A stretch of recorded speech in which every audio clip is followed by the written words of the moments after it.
I feel the liftoff. The clock has started. Roger, 0G, and I feel fine.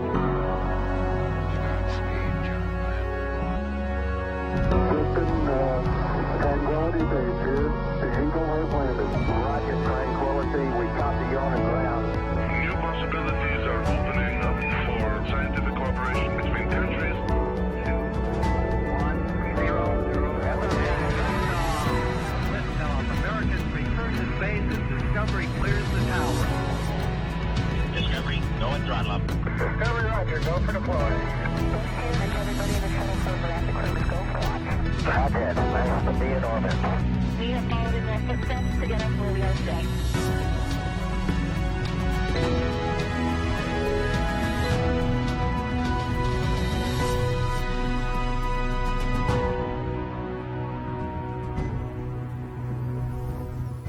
And there it is. You're looking at the American-made rocket and spacecraft that will return American astronauts to the International Space Station from American soil for the first time since the retirement of the space shuttle, last flown nearly 9 years ago.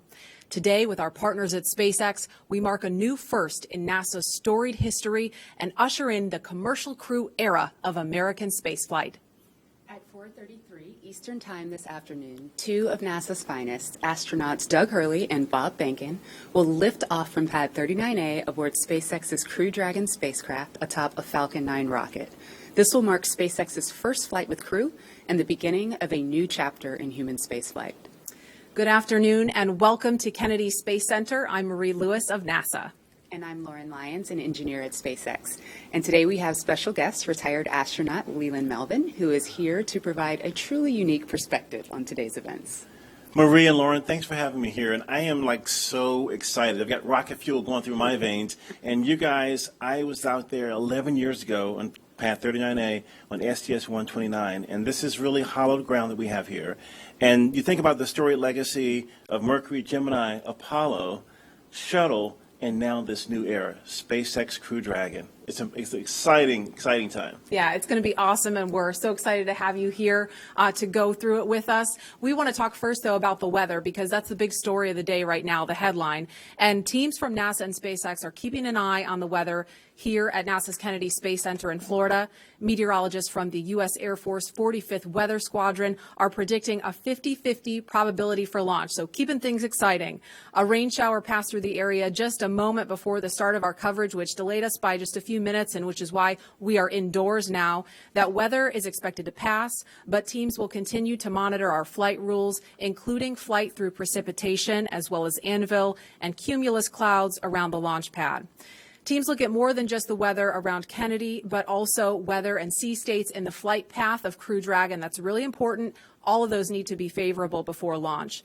Now, Tropical Storm Bertha has been causing some weather that teams will continue to monitor to make sure it's okay for rescue operations, just in case that's needed. And the team will convene shortly to review the latest weather and wind trends around the flight path of the rocket and make a decision about proceeding.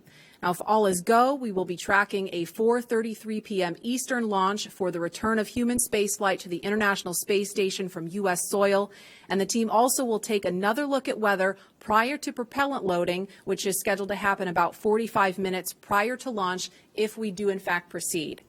And we have teams all over the country covering the action, from SpaceX headquarters in California, Mission Control in Houston, our social media desk in Washington, and of course, right here in Florida. Today's mission marks Crew Dragon's second test flight and its first test with humans on board. We're about, 4 hours and 9 minutes away from liftoff, and Bob and Doug finished their lunch just recently, and now they're going through their final medical checks before NASA turns them over to the SpaceX team. Once the crew is handed over, there are a series of key milestones that the teams will need to complete as we count down to T0. The first one is suit up. The Suit Up Room is located in NASA's Operations and Checkout Building, or the ONC building, as we'll sometimes refer to it today. This is where the SpaceX team will help astronauts put on their suits in preparation for their journey to the launch pad. From there, next up is what we call crew walkout. Once suit up is complete, the astronauts will leave the ONC for final goodbyes with friends and family that are gathered outside of the facility before they head out to pad 39A. And following final goodbyes, the crew will get in their Tesla and begin the roughly 20-minute drive to pad 39A. Now, once at the pad, the crew will ascend the fixed service structure in order to board the spacecraft in a process we call ingress. During ingress, the SpaceX team will run a series of checks to ensure the suits, seats, and vehicle interactions all are functioning properly. And after all vehicle and crew checkouts are completed, the SpaceX closeout team will close Dragon's hatch with Bob and Doug safely inside. About 40 minutes before launch, the crew access arm, which is the long walkway that the astronauts use to board Dragon, it'll retract away, followed shortly thereafter by arming of the launch escape system. Once the arm is retracted and the escape system armed, propellant loading on Falcon 9 will begin. About 5 minutes before liftoff, Dragon will be configured for what we call terminal count. This is where Dragon's onboard computers take control of the vehicle. And at T0, just under 4 hours from now, we expect to see Crew Dragon atop Falcon 9 lift off from pad 39A, carrying astronauts Bob Behnken and Doug Hurley. Roughly 12 minutes after liftoff, Dragon will separate from the Falcon 9's second stage, with Dragon officially taking over full responsibility for the remainder of the journey to the space station. And as I mentioned previously, Bob and Doug are just finishing up their launch, and we are currently awaiting their arrival to the suit-up room. And while we await that moment, you will notice over the course of this broadcast, we do not have crowds gathered here at Kennedy Space Center. And that, of course, is one of the protocols we've taken to protect each other and our teams. We would normally have tens of thousands of guests here at Kennedy Space Center to view the launch. But even though we couldn't host a lot of people here, you can still join us every historic mission from right where you are. And we have a team dedicated to those of you following along on social media. That's NASA's Tahira Allen, and she is in Washington right now leading that effort. Tahira? Thanks, Marie. And hey, everyone, I'm Tahira Allen, here to bring you all the excitement happening across the nation today. This is a big day for both NASA and SpaceX, and we want to share it with you. You can join the conversation online by using the hashtag LaunchAmerica on NASA's Facebook, Twitter, LinkedIn, and Instagram. We'll be monitoring that hashtag, LaunchAmerica, don't forget, all day to share some of your questions, comments, and photos live on air. There will also be multiple opportunities for you to engage in a few social media polls during today's live broadcast, so head on over to NASA's Twitter to cast your votes. While you're counting down to liftoff, be sure to check out our custom Launch America Facebook and Instagram augmented reality filters. I promise you will not be disappointed. They transport you right to our launch viewing site at Kennedy Space Center, where you can literally see the Falcon 9 rocket lift off in a pair of sunglasses. If you're looking for some behind-the-scenes action, I highly recommend check out NASA's Facebook page to join the first ever global NASA social. So in this group, you'll find tours of Kennedy Space Center. You'll get this awesome Launch America badge. We even have some social team members in there making custom badges where you can add your face in it, a little personalized touch. And you'll also just find a really great community of others pumped to witness this historic launch. So like I said, head on over to NASA's Facebook page to join this group. So to get everyone started today, we have a question for you out on Twitter. We'd like to know which of you watched the final space shuttle launch in 2011. So like I said, head on over to NASA's Twitter to cast your vote, because we'll be sharing the results live on air. And with that, let's head back to Lauren at NASA Kennedy. Lauren. Thanks, Tahira. Wherever you are in the world, we are super excited to have you joining us today and experiencing these historic moments. The purpose of today's demonstration mission is to put Crew Dragon through the final operational paces that are necessary to officially certify the vehicle for human spaceflight. Both the SpaceX and NASA teams have put years of development, testing, and training into this effort, and we are now just hours away from seeing Falcon 9, Crew Dragon, and Bob and Doug lift off for the first time from the same launch pad that first sent humans to the moon more than 50 years ago. And we're just about 3 miles from Launch Complex 39A, where liftoff will happen in a little over 4 hours. Let's check in with the team at SpaceX Hawthorne, where NASA's Dan Hewitt and SpaceX's Jesse Anderson are keeping an ear on operations. Hi, guys.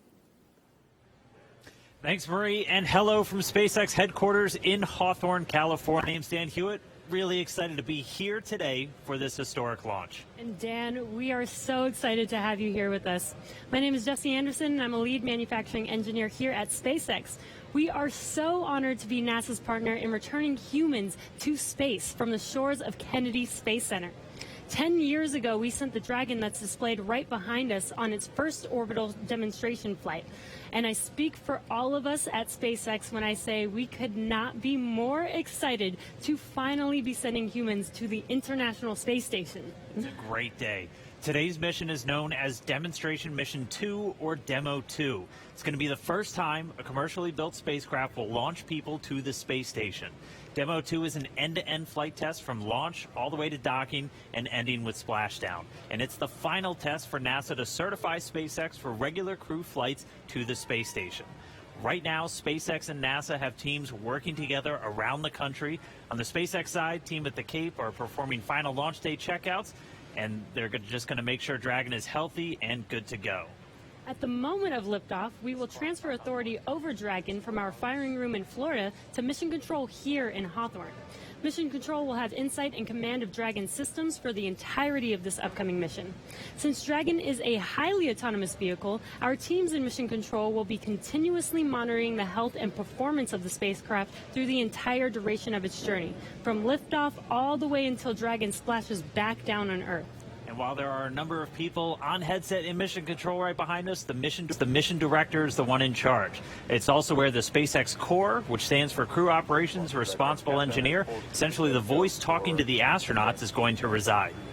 Dragon and Falcon 9 together have years of operational experience, or what we refer to as flight heritage. SpaceX has successfully completed 22 flights of Dragon to and from orbit since 2010, and that includes 21 trips to the International Space Station. To get us where we are today, not only have we conducted thousands of hours of testing, but we've also enhanced and added a number of safety features to Dragon. And one of those most important safety features on Crew Dragon is the Launch Escape System. It's a huge advancement in the safety of human spaceflight.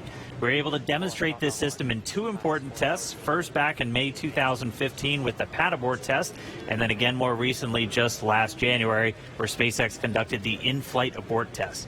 Dragon's launch escape system is outfitted with 8 Super Draco engines that are integrated directly into the spacecraft body. This enables Dragon to separate from Falcon 9 and carry astronauts to safety in case of an emergency on the launch pad or all the way up to orbit. In addition to the launch escape system, SpaceX has completed over 80 parachute tests, which include nearly 30 tests of just the upgraded Mark III parachutes flying on today's vehicle. And this is to ensure a safe landing back on Earth, even in the unlikely event that one of those 4 main parachutes fails. And let's not forget the significance of our first demonstration mission, which took place just last year. And that was also an end-to-end flight test to and from the International Space Station, just no humans on board that time. For now, though, let's turn it over to SpaceX's Principal Integration Engineer, John Insprucker, for our first status update. John? Hello from SpaceX headquarters in Hawthorne, California. As Dan said, I'm John Insprucker, and I'll be bringing you status updates throughout the countdown. We're currently coming up at T-minus 4 hours and counting for the launch of Falcon 9 with Dragon to the space station. Listening right now to see if we get a status brief on the countdown net. While we wait for that, point out the major event that get us to this point so far was the static fire of the Falcon 9. That was 5 days ago. We rolled the Falcon 9 with the Dragon capsule to the launch pad, and static fire was performed on the 22nd. We're going to wait a minute, listen to the launch director. Brief. 20 hours, 33 minutes, and 35 seconds. That is 4:35 p.m. Eastern. Still awaiting the final conjunction analysis report. The crew has just arrived in the suit-up room following the weather brief, and suit-up and leak checks are currently underway. Tracking no open issues at this time, though launch weather remains a watch item. Upper level winds currently looks acceptable for flight. We have no constraints performing any section of this procedure. A reminder, we will use procedure 52.911, crew contingency procedures, for any required crew contingency actions. One final reminder for handover to CE and LD that at T-minus an hour, we will ask that any personnel not intending to be in the room during propellant load and launch will need to clear out the subsequent 15 minutes. We'll look for all personnel to be in their seats, settled, and remaining in their position through ascent, through Dragon separation at T plus 12 minutes and 2 seconds. Now over to CE for Falcon 9. Falcon 9 is in good health. COPVs are at pressure. AFDS checkouts are complete, and we have a clean alarms board. We are proceeding down. No concerns on our end.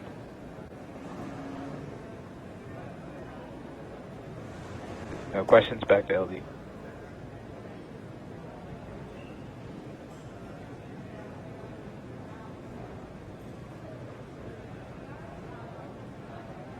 Thank you, CE, and MD for Dragon Health. Good morning, LD. Dragon is healthy. We're not tracking any issues here for the countdown. Dragon has completed its prop tank pressurization and is in a good configuration for crew ingress. That's the next item that we'll be waiting for, and no issues at this time. Thank you, MD. Next step with the crew, expect a walkout in about 45 minutes to begin the transport out to pad 39A. This concludes the countdown briefing. Thank you. John Insparker back with you again at the webcast desk. That was SpaceX Launch Director Mike Taylor giving the situational briefing at T-minus 4 hours. Everything sounded well. You can see the Falcon 9 on the pad. As I mentioned, we static fired last week. The vehicle's been on the pad since then. We did the review of static fire. Everything looked good. Now we are getting ready for the crew ingress coming up, as the launch director said, a little bit later this morning.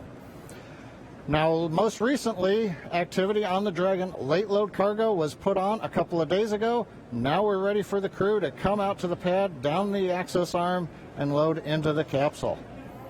Now, at the same time, we are also watching the weather. You heard the launch director talk about the weather brief we got 15 minutes ago. The tropical storm has begun moving onshore. That's actually improving conditions, both downrange in emergency splashdown locations if needed for Dragon, as well as at the launch site. We do expect, though, the probability of violating conditions is still 60%. The concerns at liftoff are going to be flight through precipitation, the thick cumulus crowds, and the possibility of violating the lightning rule. But right now, everything is still go. So with everything looking good from Hawthorne, we're going to send you down to Houston, where Gary Jordan is with the flight control team at NASA's Johnson Space Center in the Mission Control Houston. How are the teams looking down there, Gary? Thanks, John, and welcome everyone to Mission Control Houston.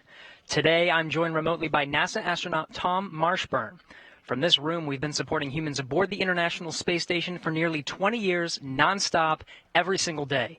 Crews from all over the globe have visited the orbiting station, but it's been almost 9 years since they started their journey into space from American shores. And while the teams here may appear subdued and focused, there's definitely an excitement around the entire center to be returning launch operations to America. It really is, and our astronauts are thrilled to be taking a new spacecraft into orbit. This will be the new first for us, flying to space on a commercial vehicle, and the entire astronaut corps will be watching. As with every first flight of a system, there are still things to be learned and proven out, but we believe this crew and this system is ready. You know, many people think of Mission Control when they think of Johnson Space Center, but this center is also home to world-class training facilities and thought leaders in spacecraft development. We have drawn from both of these disciplines and spent the last 3 years alongside the SpaceX team to make sure the Crew Dragon is the best spacecraft possible and that the astronauts are prepared for every scenario. And this mission comes at a critical time for the space station, with only 3 crew members currently aboard, among them NASA's Chris Cassidy as the lone American.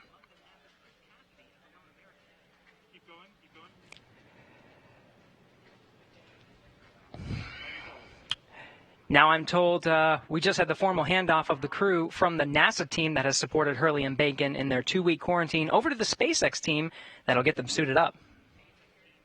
There will be a lot of firsts today, including a new suit for the crew to use during launch and entry. The crew quarters at Kennedy Space Center has supported human spaceflight for 5 decades, And now, a new chapter is being written. And it's exciting to witness it here today. Tom, thank you so much for joining us. Let's go back to the Kennedy Space Center to watch Suit Up in action as we continue to count down to launch. Leland. Hey, thanks, Gary. Hey, Marie, this is amazing. We're in the suit-up room. I mean, I remember this back in 2009 when I was sitting in Lazy Boys from back in the Apollo era, but they have these really cool new suits and new seats that they're working in here. So Yeah, it's so amazing to see this first live look in the room. There's astronauts Bob Behnken and Doug Hurley sitting in those seats, being helped by the suit technicians. This room was first used for the first Apollo mission, Apollo 7, that they suited up in there in 1968. And there they are, giving a thumbs up. That looks like Doug giving a thumbs up there. Of course, Bob was mission specialist on STS-123 and STS-130. Bob's a native of St. Anne, Missouri, so I'm sure folks in his hometown are watching. Lots of hometown pride going on right now. And same for Doug. He was born in Endicott, New York, which happens to be my hometown, too. Oh, wow. Okay. But he considers Apple Lake in his hometown, so I know folks are watching there. And Doug was the pilot on STS-127, STS-135, which was the final shuttle flight. So it's so cool to see them in there. Lauren and Leland, last time this room was used for this purpose that you see here was STS-135 in 2011, and Doug Hurley was one of the astronauts in there doing that. So this is really amazing to see. Wow, so the suits are actually much more than just garments. They actually connect directly into Dragon seats. As you can see there, those GSC seats, or ground support equipment seats, are essentially replicas of the seats that are inside of the Dragon spacecraft. And the seats provide communications as through an umbilical, but also the ability to pressurize the suit if necessary. So right now what the suit team is doing is they're doing communications checks as well as a pressure check to make sure that the spacesuit can hold pressure in the event of a cabin depressurization emergency. This is the last time that we're going to do this check prior to the crew boarding Dragon, where we'll do it all again. So the way that leak check will work is we will provide or essentially inflate the suit with air and hold that pressure for a few minutes, watch the depressurization rate, and make sure that it stays within bounds. And as we stay looking in the suit-up room, you can see Doug Hurley there in the seat. He is the spacecraft commander for Demo 2. And while he continues with checkouts, we want to give you a closer look at the veteran Marine Corps fighter pilot and spaceflight pioneer.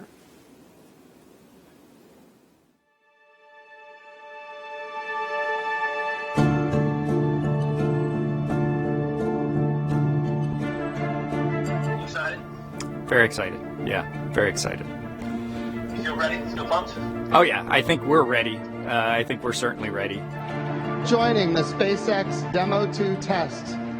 He is a Marine Corps colonel and test pilot. He was selected as an astronaut in 2000. He piloted Space Shuttle Endeavour and Atlantis for STS-135, the final space shuttle mission. Introducing NASA astronaut Doug Hurley.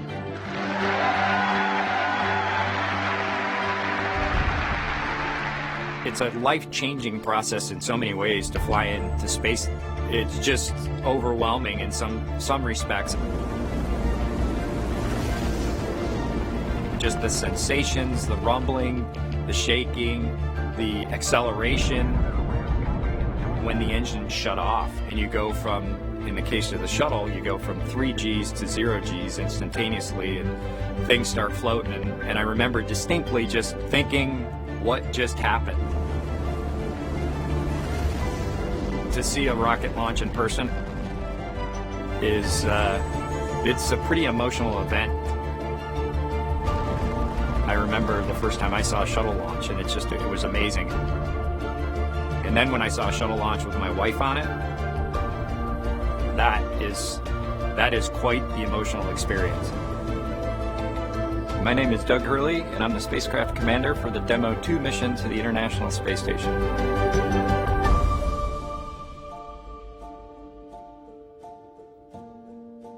We are doing the first crewed flight for NASA and for SpaceX. So this is the test flight to prove end-to-end from launch to docking to ISS operations and then entry, descent, and landing. This will be the first time the Dragon had a crew on board, and so there's a myriad of objectives we want to achieve for this mission. SpaceX has been responsible for design and essentially making this vehicle what it is. What the astronauts bring to the table is the crew-vehicle interface. What would work on orbit, what might not work on orbit, what would definitely work, to be able to just have the entire integrated team that's going to support us getting to and from space station, talking together, working through the challenges that simulators typically throw at you. It was really neat being part of it.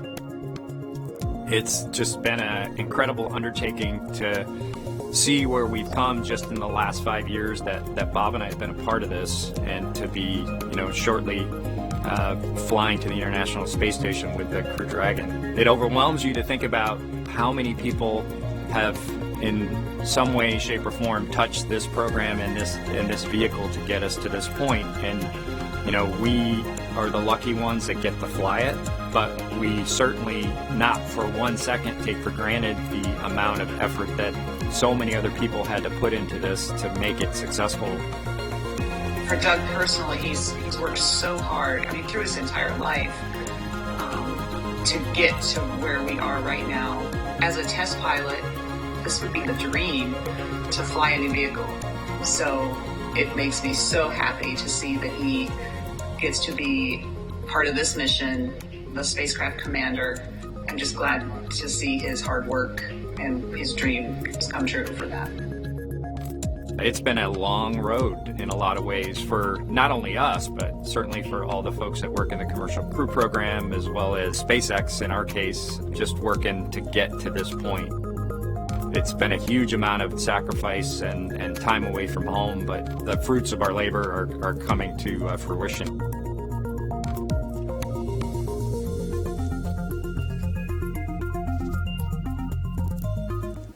We are now getting closer to when we expect to see the crew complete their suit checks and walk out of the Neil Armstrong Operations and Checkout Building. And before they do, here's an introduction to the Joint Operations Commander for Demo 2 and former Air Force flight test engineer, astronaut Bob Behnken.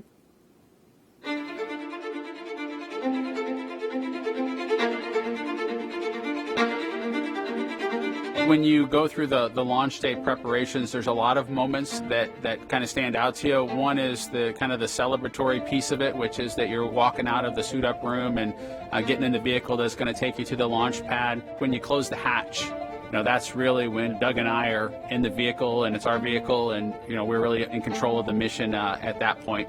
Test pilots, their task, proved that man could fly into orbit around the Earth and return live and well to talk about it. There's always a balance of managing risk as you go forward to execute a test point and figuring out a way to collect the data.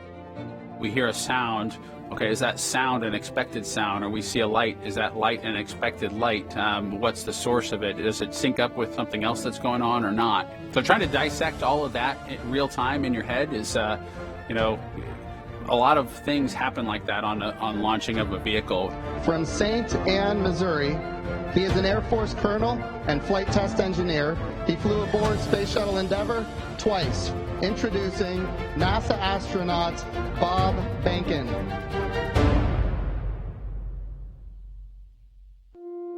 My career at NASA has kind of spanned a couple of decades at this point. I arrived with the class of 2000, went through the training program, primarily focused on the Space Shuttle and the International Space Station, learning those systems. Having launched a couple times on vehicles, the second time was definitely different than the first time. You can feel a little bit guilty of, hey, should I study one more thing, or is there one more piece of information I should get? Am I really prepared or not? So that's definitely different between where I was on my first flight and where I'm at right now.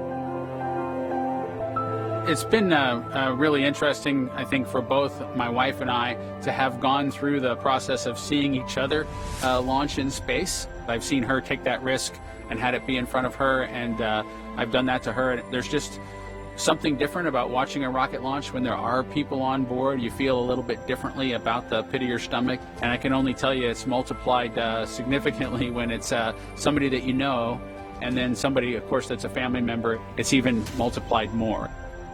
For me personally, as a spouse, watching everything that Bob has put into this over the last 5 years, the dedication that he's shown, the perseverance is pretty special. For both of us, though, the way our minds work, it won't be until sort of the mission is complete that you have really a chance to savor it and celebrate it.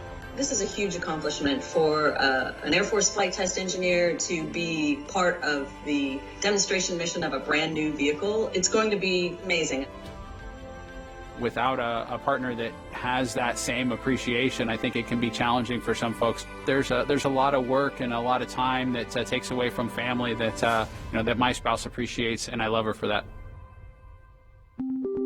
Really, my role on the Demo 2 mission is to make sure that we get this vehicle tested and evaluated so that we can move on to more operational missions at the International Space Station. We've got a lot of objectives on board the vehicle that we need to accomplish to really make sure that it's good to go. We'll make sure all those systems are working during the test flight so that the future missions will have them available even if they don't plan to utilize them. Through years of the NASA team, I'm helping to share that experience and teaching them the lessons that we've learned by going through this. Now there's another capability in the U.S. besides NASA to operate something of this magnitude. When is the last time humans launched on a new vehicle? Certainly on the American side, it's been several decades. Now we're in a time when we've got multiple vehicles under development. It's a great time from a space exploration time frame just to see all that happening, and it's because of this nurturing of the environment, being able to pull in a wider group of people who can contribute towards human spaceflight. It's a super cool time. On a deeply personal level, I'm really excited that my son is going to get a chance to see me launch into space. Being an astronaut has been a little bit of an abstraction thing for him because he's seen me do it in old videos, but he hasn't seen me do it for real. And so I'm excited for him to see this launch. I want to thank the entire Commercial Crew Program team that's worked together to get to this point where we've got vehicles in the launch pad ready to head to the International Space Station.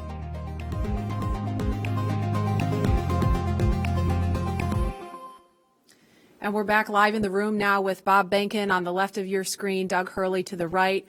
This is such a cool site here, Leland. This must bring back a lot of memories for you. Maria, it really does. I mean, looking at these new suits and these new seats, it's a little different than what I experienced 11 years ago, but it's all the same. The suit techs, the people around you that have been with you, getting you ready for this mission, it's just an amazing moment, and they're getting excited. You can see, these military guys don't really get that excited. They don't show their excitement like civilians do, but it's a moment of history. And we're getting ready for this momentous occasion. Yeah, and it was pretty cool. We heard that earlier this morning they stepped outside with a cup of coffee in hand. Oh, we've got some visitors in the room now. It looks like SpaceX founder Elon Musk to the right of your screen, and NASA Administrator Jim Bridenstine. Of course, you see a partition there to keep them a safe distance from the crew, but they're in there to say hello, wish them well before they depart the suit-up room. That's really cool to see there, and we can't hear what they're saying, but I'd love to be a fly on the wall in there right now. Lauren, I wonder what Elon is saying. Oh, just probably telling them how honored he is to be able to give them a ride today. And I know the NASA Administrator, he talked about this yesterday. I mean, he's met with the crew before today even and said, I've told Bob and Doug, it's not too late to call this off if you have any second thoughts. And of course, they had none. They're super pumped about this, ready to go. And right now, it's just, we just need the weather to cooperate. Yeah, I try to think who could potentially be more excited than the SpaceXers. Bob and Doug. Yeah, right?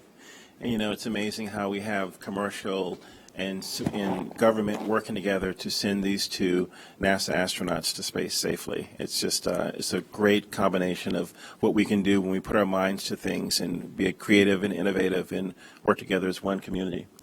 I totally agree, Leland. I see Bob and Doug walking around our headquarters in Hawthorne all the time. They're basically family members. They're in the cafeteria. They're getting a drink from the soda machine. Every now and then, there are times when the teams can have breakfast with them, which is really cool. And we call them the dads. The dads. They are dads. It's They fitting. are, and they're incredible human beings. They really are. They're brilliant. They're sharp. They are excellent to work with, but they're just great people. Yeah, no, I'm really inspired and honored to have known these two guys, and I can't wait to see them launch in space. And I was with you, Lauren, out at SpaceX when we were doing a little tour, and I think you kind of snuck me back in to where they were training, and I got a chance to see them working and training. But when they came back out, I was having lunch, and everyone around was just like, hey, these are our team also. Yes, yes.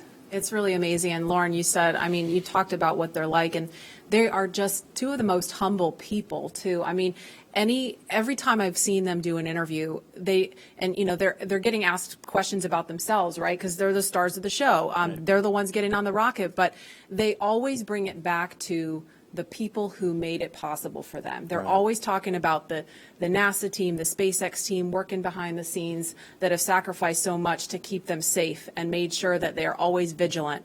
And I know we've talked about this before too, but if you're not looking for something wrong, you're not doing it right. So the teams, even now, they're always looking for any little thing that could go wrong to make sure that Bob and Doug are safe when they strap in and get going. Absolutely. Around the office, we don't just say, oh, we're launching a rocket, we're launching Dragon. We say, we're launching Bob and Doug. And that human element of this is essentially leveling SpaceX up in a major way today. Absolutely. Yeah, I mean, all the technology, all the hardware means nothing if it's all about the people. Absolutely. And, we see just a handful of folks in the room, and we've acknowledged the distance that Mr. Musk and Mr. Bridenstine are standing from the astronauts. And, of course, they have masks on. This wouldn't really look that much different, though, even if we were not in the midst of a pandemic. I mean, Leland, you know very well what it's like to live in quarantine, getting ready for a mission. And so this coronavirus situation has just kind of underscored the importance of quarantine and keeping the astronauts protected. But can you speak a little bit about what it's like to live in quarantine, getting ready for a mission? Yeah, we start in quarantine about a week before we come down to the Cape to get ready for launch. And I think that everyone around you that comes to the crew dinners, they have to get checked by the doctors. And so we really make this a very serious thing, even without a pandemic going on. But I think once we get down here, like we have these crew parties for our families, and we can't go to the parties, we have to FaceTime into the parties, but that's a very serious thing, and we only see our spouses at the beach house and have a dinner and celebrate this momentous moment. But it's a very serious thing, even without pandemics going on. Absolutely. And obviously, Doug Hurley and Bob Behnken are two of the best at what they do. And it's starting to really sink in that the mission is on as you see them in their suits there. It's getting real. It's getting real. So I remember the very first time that I saw Bob and Doug in these suits at a crew training event at SpaceX. Not only did they look really awesome, astronauts tend to look pretty cool, but the suits looked like they were from the future. Our team designed the spacesuits to maximize safety and functionality with a little bit of style. And so here's Chris Trigg telling us how the SpaceX spacesuit came to be. I think one of the things that was important in the development of the suit was to make it easy to use, something that the crew just has to literally plug in when they sit down, and then the suit kind of takes care of itself from there. So the suit is really kind of one part of the bigger Dragon system. It's really part of the vehicle. So we think of it as kind of a suit seat system. So the seat that the crew is in and the suit are in a lot of ways working together. And so it made sense that we were designing Dragon in-house to also design the suit. Our spacesuits is completely designed in-house. It's built here in Hawthorne, California, in the same building as the rocket and the capsule. The spacesuit is custom made for each crew member, and that is to optimize the fit for the crew member. We definitely wanted to innovate, and we wanted it to look inspiring, but first and foremost, we wanted it to be safe and reliable. The spacesuit's primary purpose is to protect the crew in the unlikely event that the cabin were to depressurize. But the suit does a number of additional things. It provides cooling and communication to the crew inside of the suit, provides them hearing protection, and the outer layer of the suit is flame resistant, so it provides flame protection as well. When the crew gets in the capsule, they get in their seats and they plug the suit into the umbilical that's attached to the seat. And the umbilical is providing everything that the suit needs. So it provides the avionics or electronics for communications, is providing the air to cool the suit, and then it also provides gas when needed to pressurize the suit. So it's really a single point that lets the suit do all the things that it needs to do. We designed the helmet in-house. The helmet serves a number of different functions. Obviously, it's protecting the crew's head and it's retaining gas like the rest of the suit, but it also houses the microphones as well as the valves that are regulating pressure in the suit. We had to design the gloves so that they would work with the touchscreens, but the gloves also still had to do a number of other things like the rest of the suit. So all of those things had to come together within the glove. It'll be obviously really amazing to see Bob and Doug in their flight suits, and I think one of the things that's cool about the suit is it's not just a piece of hardware, it's not just a suit, it's a very personal thing. It's Bob's suit and it's Doug's suit. And so seeing the two of them in their suits, using it in flight will be just a really amazing thing.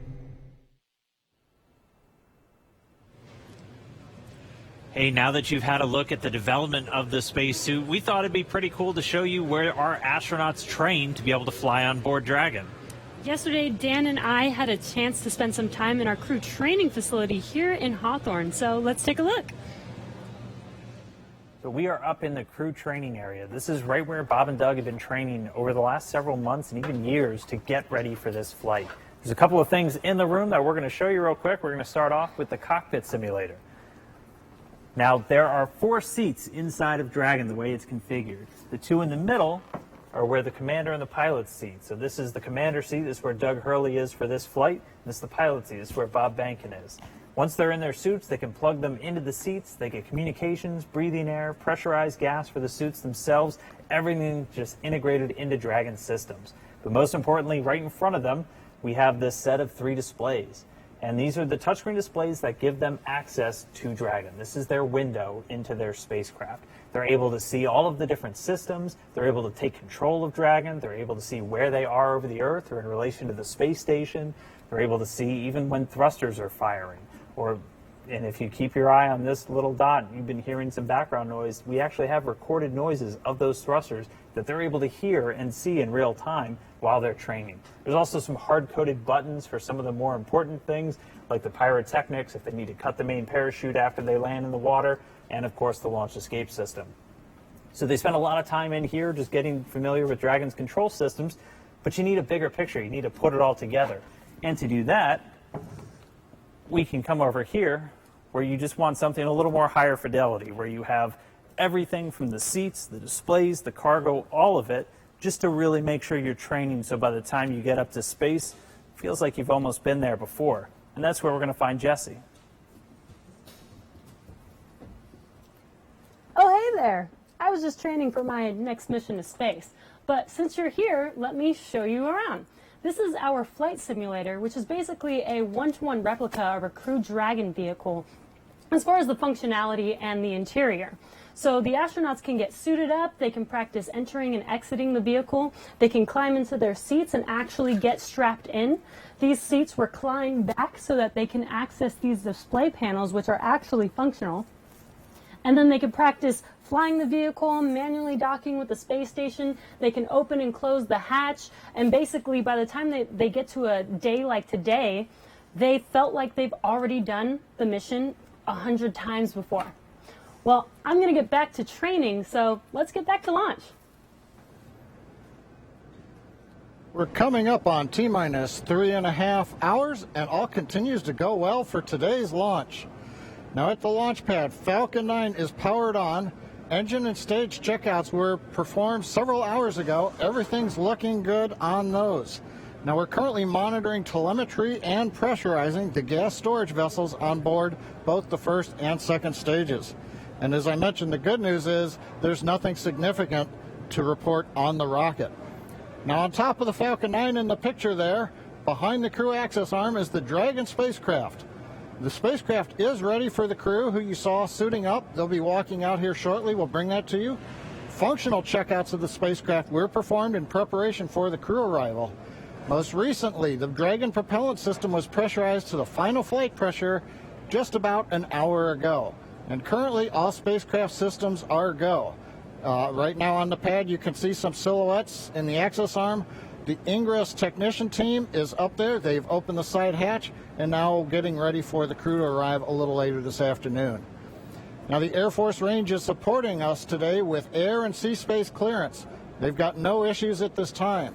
We're also releasing weather balloons. The initial balloons have been released. They don't give us a go for launch, but they start to tell us that things in the upper altitude are acceptable if this trend continues. So while we're going to wait on those results to give us a better idea, all the way down to about T-minus 30 minutes, we are anticipating acceptable weather for launch at the upper altitudes. And as you heard earlier, at the ground level, things look like they'll be improving through the afternoon as well as downrange. So things are looking good with both Falcon and Dragon. The weather is cooperating as we count down to liftoff. And we want to see where you're following today's launch from. So let's jump over to Tahira at our social desk. Thanks, John. And I can tell you the excitement is really building online. Right now, we're up to 700,000 people viewing this broadcast. And Launch America is the #3 trending on Twitter in the U.S. So let's take a closer look at what's being said. Looks like we have Astro Joan, who is just so excited to be on the Space Coast and watching this launch from her driveway. And with that, so jealous to all of you in Florida right now that have the ability to just step outside and witness Bob and Doug make this historic moment. Let's take a look at another. So we have Dave Farrell, and this is the Dave Farrell, the bassist from Linkin Park, which is just sick in general. And it looks like his kids coined the term nerve-sighted for today's mission, and this is perfect. I was actually looking for a word to just describe the jitters and excitement leading up to launch. So Dave, thank you for that. I will be stealing that for today's show. So let's take just a broader look at the conversation online right now with this heat map of the United States. So you'll see that the more purple states show the states with the most mentions of Launch America. And with that, it looks like the Florida Space Coast is really coming alive for today's launch, followed by California, home of SpaceX, and Texas, where our mission control is. So great to see all these home teams showing up for today's historic mission. I want to toss it back to Florida, though, because I have to reiterate, if you have a chance to go to Florida and watch one of these launches in person, it's great. I watched my first one last year, and that was the uncrewed test flight of today's mission. And even then, uncrewed, I literally cried. I mean, you cannot describe the emotion that comes over to see this in person. So highly recommend, if you get a chance, go on down to Florida. For those of you just tuning in, we are using the hashtag #LaunchAmerica on NASA's social media channels, so join the conversation with us, and maybe we'll show it during the broadcast. So earlier in the show, we polled users on Twitter to see which of you watched the final shuttle launch in 2011, and the results are in. So, looks like about 40% of you were able to watch the last shuttle launch, but 60% of you weren't. And I have to say, I'm not going to lie, I'm with those 60%. This will be my first time watching humans lift off to space from the U.S., and I am not kidding when I tell you I am literally thrilled to do this and share it with you all today. So the next question we have for you, as Bob and Doug finish their final suit checks, we would like to know if you were in the room with them right now, what would you say to them on social media? Use the hashtag #LaunchAmerica, and we'll show it later on in the show. Now let's head back to Marie at Kennedy. Marie? All right, thanks to Tahira. We're looking live at the back doors of the ONC building. Those are the iconic doors that Bob and Doug are going to be walking out in just a minute. But first, we want to pause to honor today's efforts with our national anthem. And the incomparable Kelly Clarkson treats us now with her virtual rendition from her home to yours. Moshe, can you see by the dawn's early light what so proudly we hailed at the twilight's last brought stripes and bright stars through the perilous fight, o'er the ramparts we watched were so gallantly streaming, and the rockets rock-a-lie, the bombs bursting in air, gave proof through the night that our flag was still there. Oh, say does that star-spangled banner yet wave o'er the land of the free and the home of the brave?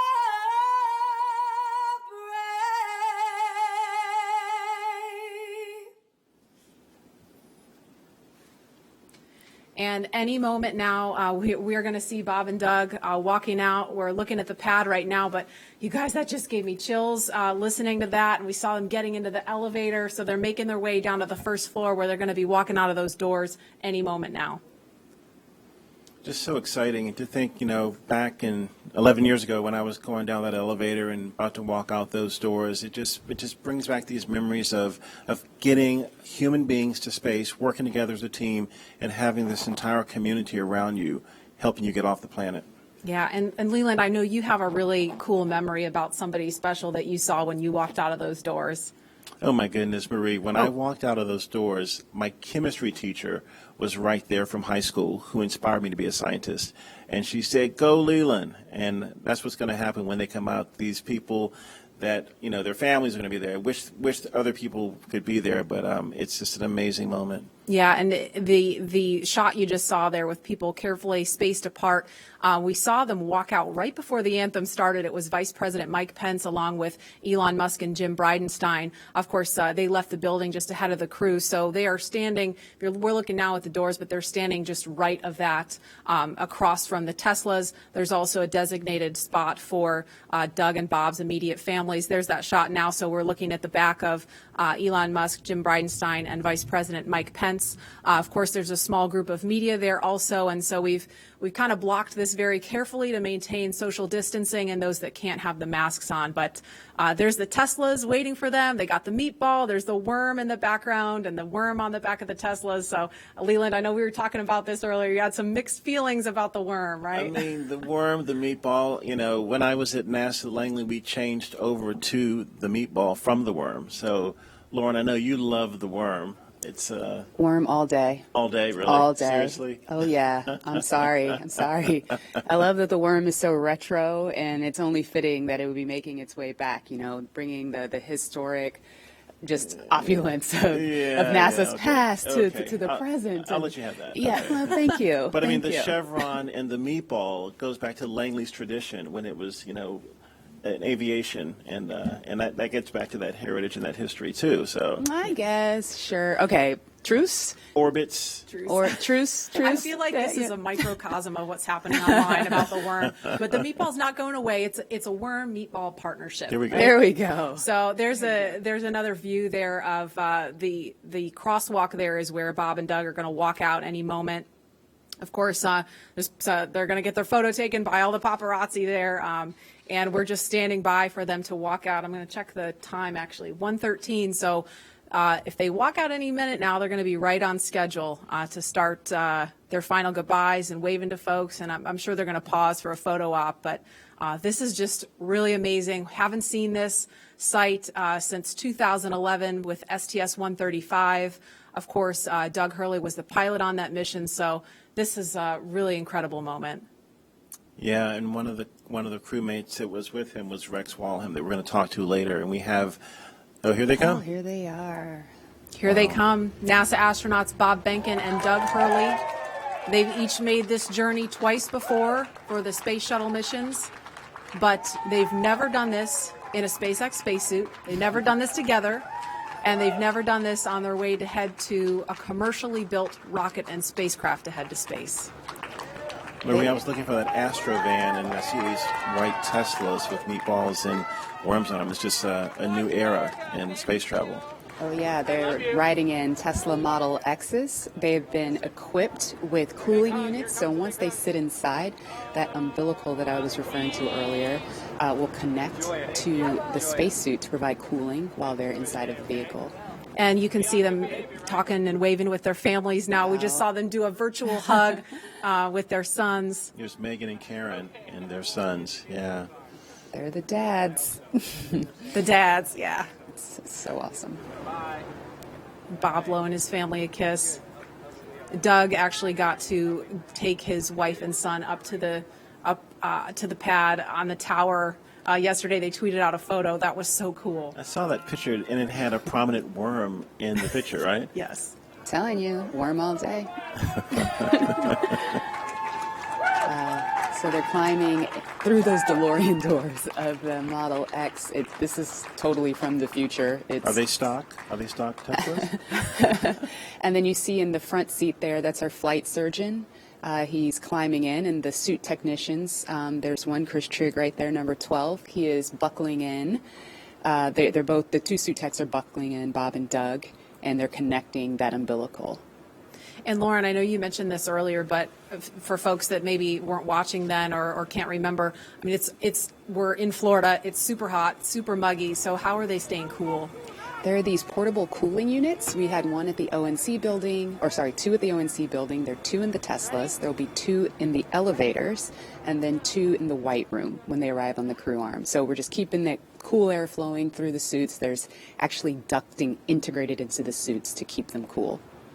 And you can see they're saying goodbye to their families. This is awesome. Yeah, it's awesome that their families get to come up to the window and obviously get a little closer than everybody else. There's Megan and her son. Yeah. Oh my gosh. These are precious moments. This is what it's all about, as I mentioned before. It's about the people. It's about the families and working together as one community to get Doug and Bob launching off to the cosmos, to the space station. Yeah, it's emotional. It's emotional watching that. It really is. Here we go.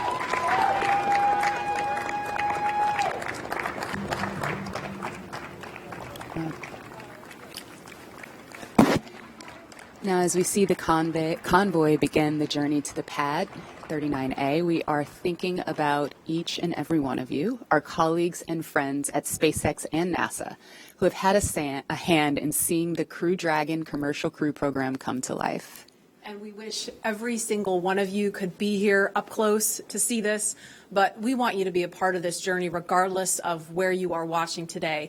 And so for the next few minutes, while they're making their way to the pad, we want to highlight those people whose hands and words and thoughts built all that we see here today. And we hope all of you watching can feel that pride that each of these NASA and SpaceX team members has for today.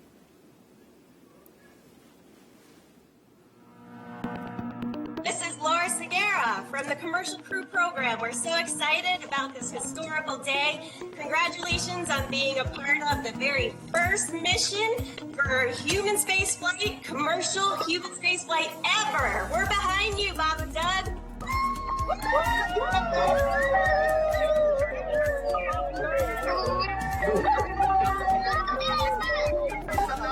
I'm Nicole from SpaceX in Cape Canaveral, Florida. Congratulations to SpaceX for hitting another major milestone, and safe travels to Bob and Doug.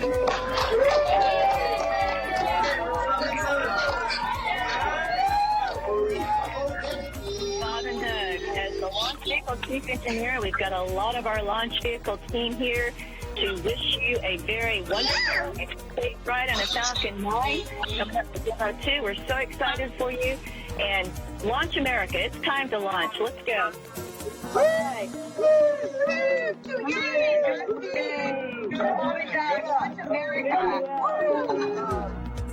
Hi, this is Perla from Hawthorne headquarters. We want to wish Bob and Doug a safe trip to the International Space Station. Go Dragon!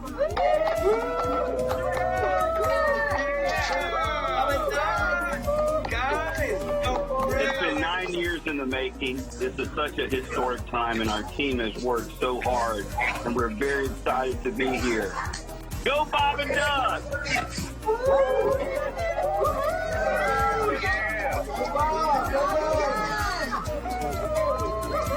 Hi, this is Sam from McGregor, Texas. Go Bob and Doug, go NASA, and go SpaceX.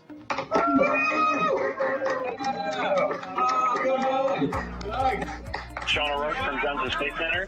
Bob and Doug, wishing you a great flight. I just wanted to tell you good luck.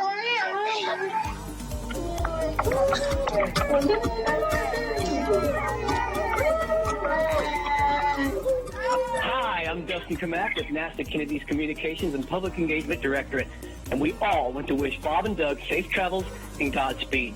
You are both an inspiration to us all. Now, let's get out there and launch America. Let's do it. Come on, launch America.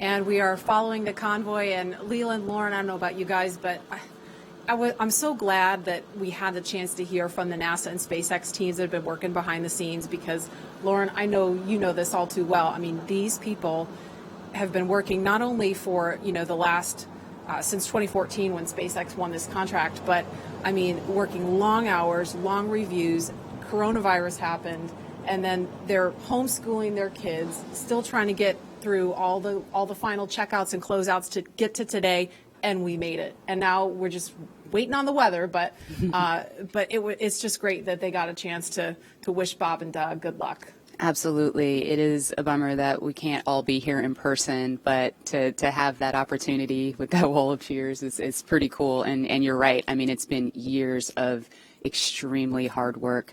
Fortunately, we've had little milestones along the way, like Demo 1 and IFA, the in-flight abort mission, but it was all leading up to this. And I speak for all of my friends and colleagues that are still working on this program. Today is a career just high for all of those people, if not the pinnacle of it. Absolutely, and I know Doug and Bob appreciate them so much. And as they continue to make their way to the pad, the next astronauts to make this journey are also watching very closely. NASA astronauts Shannon Walker, Victor Glover, and Mike Hopkins, and Japan Aerospace Exploration Agency astronaut Soichi Noguchi will also be flying. They'll be in the Crew 1 mission a little later this year. Of course, that's after Bob and Doug return home. Now, Crew 1 will be the second space flight for Walker and Hopkins, who each flew on the Russian Soyuz. And it will be the first space flight for Glover and the third space flight for Noguchi. He flew on both the Space Shuttle and the Soyuz previously. Now, the Crew 1 mission will be the first in a series of rotational flights to station after Demo 2, once NASA certifies the SpaceX systems for regular crew flights. And right now, Victor and Mike are following along from the Johnson Space Center in Houston, and they are standing by to talk to NASA's Daryl Nail. Daryl, are you? All right, I'm sorry, we don't have Daryl, but as we continue to follow the convoy, we've got actually a little chase car following the convoy. I think we're going to be actually talking to Victor and Mike from right here. Victor and Mike, are you there? We are here. All right, hi guys. I'm just going to ask you first. You're going to be two of the next people to get on board Crew Dragon. So what are all your thoughts and feelings as you're watching Bob and Doug in the Tesla right now? As you can imagine, there's a lot of emotions. Of course, we're excited for Bob and Doug, excited for NASA, excited for SpaceX, and really the whole country. A lot of pride in what it's taken to get to this moment, all the thousands of people that have contributed to getting to this moment. But then there's also a bit of sense of duty of business as usual. So for us, we're going to be watching, we're going to be listening, we're going to be learning, and all of that to help get us prepared for when it's our turn. And your mission called Crew 1. Sorry, I didn't mean to cut you off. Go ahead. I was just going to say it was also great to see them walk out just now and say goodbye to their families and do the virtual hugs. That was great. There are a lot of emotions, but that's probably the best one. And Victor and Mike, I know recently you had Shannon Walker and Soichi Noguchi also assigned to the Crew 1 mission with you. What can you tell us about them and your relationship with them and your training so far with them? Yeah, you know, I'm very excited about Crew 1. We've got a very experienced crew. You guys hit on that a little bit earlier. Of course, Shannon, she's been with NASA for around 30 years. She's been with the astronaut office for more than 15 years, and of course Soyuz long duration, so she's seen a lot around here. Soichi, you know, with Jackson, he's done it all. 1996 when he first became an astronaut, shuttle, space station, short duration, long duration, spacewalks, you name it. And so, you know, we kind of late in the game here had our full crew complement, and so it's really helped getting them in with all of that experience. It's really streamlined the process for our becoming more cohesive as a crew. Yeah, you know, they really hit the ground running. We showed up to our first sims, and it felt like we had done it several times before. And so it's great because we do have a lot to get done. We not only have to learn to fly and to operate the Crew Dragon spacecraft that Bob and Doug are going to do later today, God willing, we also have to be ready to do all of the things that a crew on board the space station does, the spacewalks, the research, the basic upkeep of the space station. And so we also have all that training going on as well. And that's what we've been doing for the past several months together. And now I have a specific question for Mike. I know that you've flown on the Russian Soyuz and not specifically on Space Shuttle, but can you talk about the tradition of the ride out that we're seeing now? Yeah, the ride out, you know, it's very symbolic. It's symbolic of that transition, the transition from months and years of preparation to the actual execution of the mission itself. And so for the astronauts, for Bob and Doug right now, it gives them an opportunity to reflect on all of the work that it took to get to this moment, but then it also gives them time to focus on the job, to really mentally prepare for game day. And then when you think about DM2 and this particular mission, you know, that's this symbolic of this transition from almost 9 years where we have not had human launch capability in the U.S. to a new age of government and private partnerships that are going to be launching humans into low Earth orbit and beyond. And that's happening right here from the United States of America. And a question for Victor, because I know, you know, if all goes well, when you fly on Crew 1 a little later this year, it's going to be your first trip to space. Can you put yourself in the seat right now, in the car with Bob and Doug? I mean, walk me through what that's going to feel like for you, knowing you're headed to the launch pad, you're going to be launching into space for the very first time. You know, it'll be tough to, or it is tough now to imagine what those feelings are going to be like. We were able to simulate that and run through a day of launch exercise and ride out in the Teslas to the launch pad, up the elevator, up the set of stairs, and out the crew arm to where the vehicle would be. And just that day was amazing to me. We were able to do it with the full convoy and to see what that would be like. And that was overwhelming after being a kid watching something similar to that on television. And so I can't imagine what it's going to feel like on our actual day, but I tell you what, I'm looking forward to it. And again, to go back to that moment where Bob and Doug got to say goodbye to their boys, and Karen and Megan, I can't wait to see my kids standing there. It's something that I look forward to. It's going to be great. Victor Glover, Mike Hopkins, thank you so much, and we can't wait to wish you well and cheer you along on that journey. Lauren? So that was so cool. Now, as you're watching this live from wherever you are, you can send a shout out to the crew with a like or a comment on Twitter or Instagram with the hashtag LaunchAmerica and be a part of this moment. So, Leland, I mean, it looks like the convoy is headed past the vehicle assembly building. We're looking at the pad now. They've got probably about 3 more miles to go at this point. But what do you think that is going through their minds right now? Well, you know, I was watching some video of Bob and Doug, the kind of the lighter side, and I would imagine that the two of them, they've trained so hard, they're meticulous at what they do, they might be telling jokes like we did when we were in the Astro van heading to Pad 39A. You've been together for so long, you know the systems, you know exactly what you're doing, and we had a moment of levity where we would tell jokes, and we wouldn't even tell the whole joke, we would just say the number, because we had said them so many times. And, you know, we were high-fiving, we were chest bumping, we were, you know, getting ready mentally. But it was that moment of just, we've made all this preparation, and now it's game day. We're ready to get up in that vehicle and go to space. And now we're going to go out to Hawthorne for the last leg of the convoy's trek to the launch pad. Dan? Hey, thanks, Marie. So at this point, the convoy's getting really close to Pad 39A, and pretty soon they're going to be entering what's known as the BDA, or the Blast Danger Area. Before any pad technicians, engineers, or obviously our astronauts enter this area around the launch pad, SpaceX and NASA teams do some internal go, no-go polls just to make sure everything is clear. And you already saw people on the arm and the crews moving in, so everything is clear. This storied launch pad, which has been the beginning point for so many firsts, is the perfect backdrop for today's historic launch that marks a new first and a new era in human spaceflight. But with new vehicles being designed and launched, this launch pad required some major upgrades. That's right, and Daryl Nail is going to show us a couple of those upgrades at Pad 39A, where SpaceX completed a 21st century makeover to help launch us into the next chapter of human spaceflight. Where go? Sync high. Where go? Altitude, velocity, light.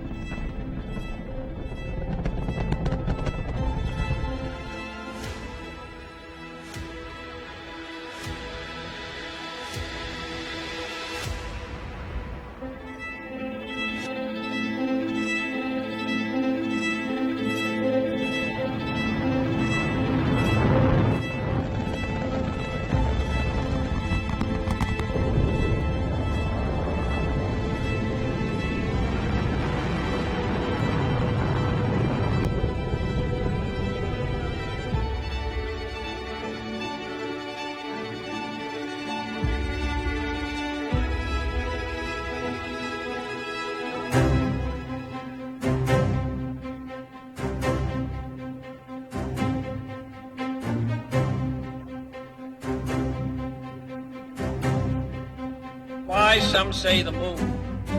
Why choose this as our goal? And they may well ask, why climb the highest mountain?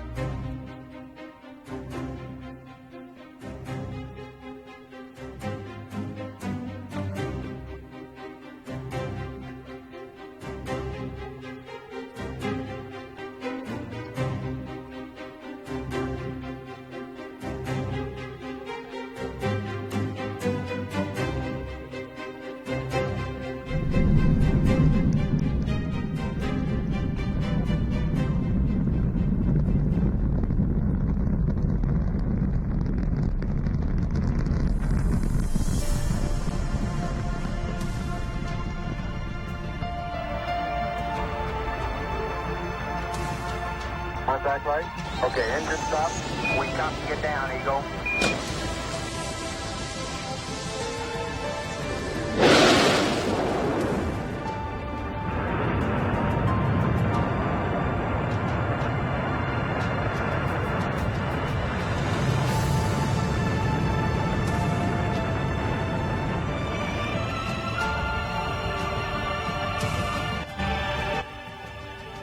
Start.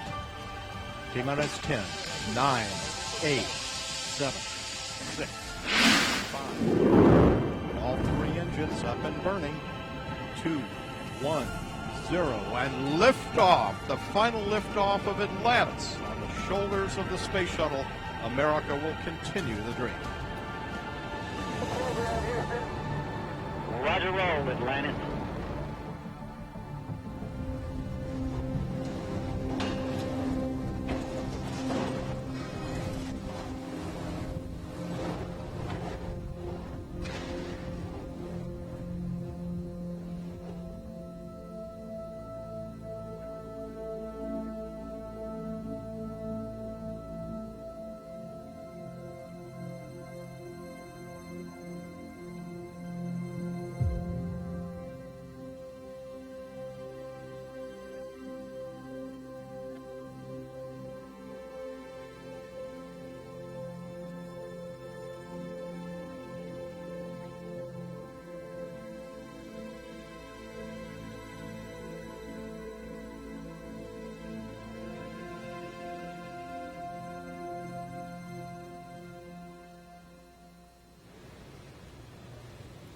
And you can see on your screen, Bob and Doug are getting very, very close to Pad 39A. In addition to these launch pad upgrades, SpaceX also made changes to both Falcon 9 and Dragon to enable flying crew. A key update to this latest version of Dragon is its highly reliable launch escape system that is capable of carrying crew to safety at any point during ascent of the rocket. Right, and I'm sorry, I'm just waiting for that pullback moment on the camera where we're going to see their cars roll right up to the pad. Another key upgrade, though, for everything today is Dragon's new life support system. As you can imagine, and oh, sorry, there we go, crew arriving at the pad. As you can imagine, flying humans requires keeping a habitable environment inside Dragon throughout the entire flight. And so that's everything like providing breathing air, keeping the capsule at a safe pressure, keeping it free of contaminants, removing carbon dioxide, regulating temperature and humidity, and implementing a waste collection system, aka the toilet. The changes to Falcon 9 were small but extremely meaningful to meet NASA's requirements for safety for human spaceflight. And specifically, SpaceX had to prove a high degree of fault tolerance, meaning that small failures in the system would not lead to mission failure. Falcon 9 was already able to handle engine failure, but new emphasis was put on making sure that a failure throughout any phase of launch would not mean mission failure. And that's a really cool view on your screen with Bob and Doug getting out of their Teslas. That is amazing. And this goes down all the way to latches, control valves, electronics, and wiring, and so much more to keep them safe. All right, well, with the astronauts now on location at Pad 39A, Marie, Lauren, Leland, take us through the crew making their final steps towards that Dragon spacecraft. All right, thanks, Dan. That was really cool to see. We can see the Teslas on the screen there. They're going to stop for Bob and Doug to take a little nature break before they make their way up to the pad. And we're expecting it should be about T-minus 2 hours and 55 minutes, so just under 3 minutes from now, we should hear a formal announcement on the loops that the crew is on the pad. So we'll quiet down to listen for that when we get a little closer. But, Lauren, you didn't get a chance to mention while they were driving out there, they have a very cool playlist they had on the way out, right? Yeah, I remember Bob tweeting, what should I listen to on the way out? So here's what they chose. The first is AC/DC's Back in Black. I think he actually tweeted that one, or someone recommended it, which is super cool. And the reason being, they are back. Then they also listened to the elevator music from the Blues Brothers film, that song "Girl from Ipanema." And I believe so. Yeah, got another career. Hey. That and meatball loving, but the sort of symbolizing the fact that they're waiting. And the third song was the Star Spangled Banner, the Army French horns version, for very obvious reasons, that one. Yeah, I got to set the mood, set the tone, right, Leland? You know all about that. Little meatball, you know. All good. Mm-hmm. And don't make me come over there, Lauren. So we're looking now at the Crew Dragon capsule on top of the Falcon 9 rocket, the impressive crew access arm. That's that black and white kind of hallway you see there. That's how the crew make their way over to Crew Dragon to climb inside. And that Falcon 9 rocket stands about 230 feet tall. The Crew Dragon trunk, from the bottom of the trunk to the top of the nose cone, that's another 27 feet on top of that. So here in just a couple of minutes, Bob and Doug are going to be making their way up in an elevator. They don't have to climb the whole way. It's just about 10 feet of stairs at the last leg of that trip. And lots of people are weighing in on social media. This person says it's happening, and I can't read the rest of it right now, but lots of people really getting pumped using the hashtag #LaunchAmerica online. Somebody says they're watching live now and wishing us a fantastic launch. So we certainly hope so. Last we heard was a 50-50 chance with the weather, so it's going to be exciting.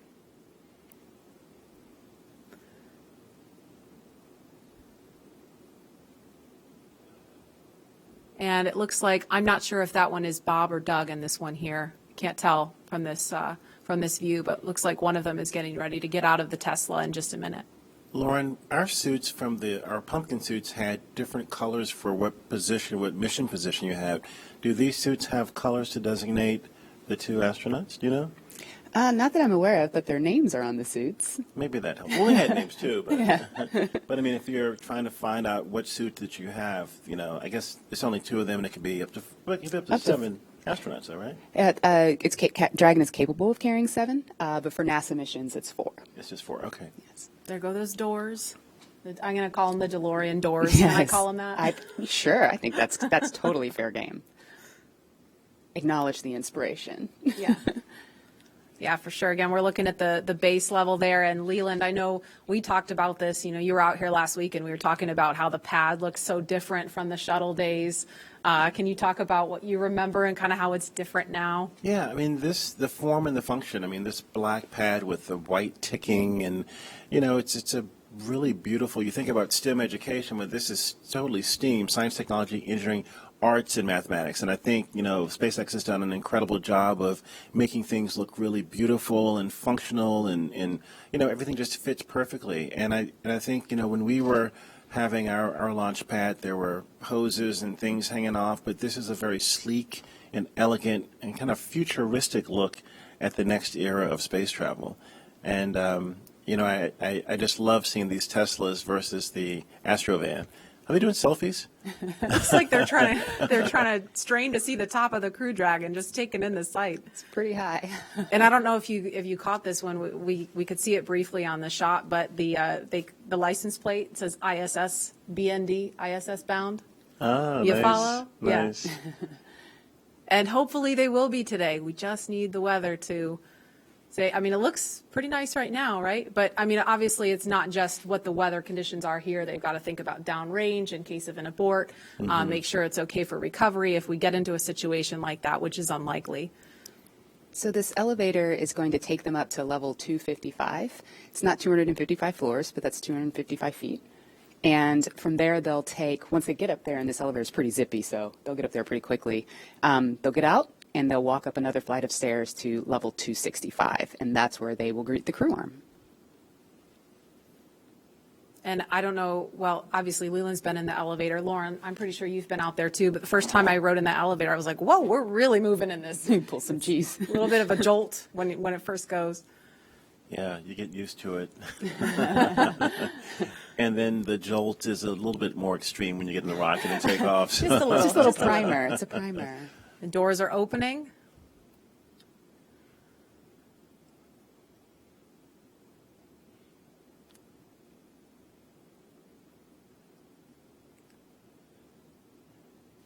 And here they come. It's a beautiful view up there too of the, all of the surroundings in Florida and this national wildlife retreat that we have here. But getting ready for the business at hand of getting in the rocket and heading to the cosmos.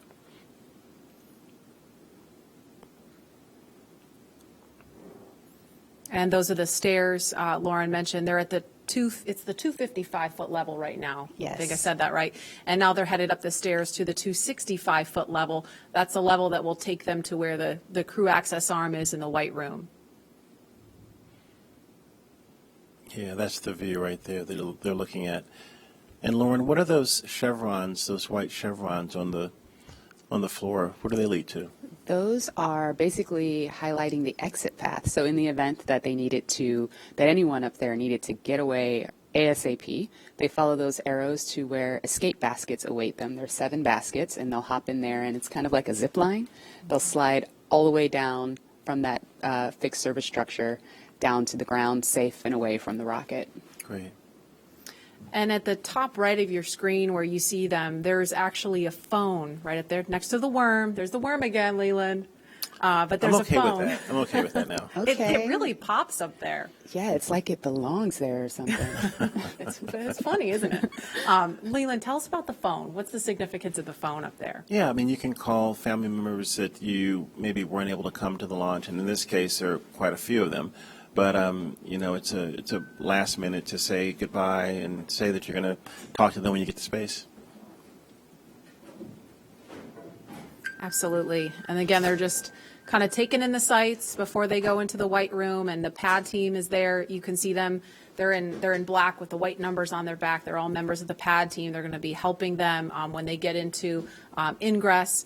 Actually, we're at T minus 2 hours and 50 minutes right now, at about T minus 2 hours and 35 minutes. So just under 15 minutes from now is when the astronauts will ingress. That's the term we use for climbing into Dragon. And of course, they will have the assistance of the suit techs and get buckled in.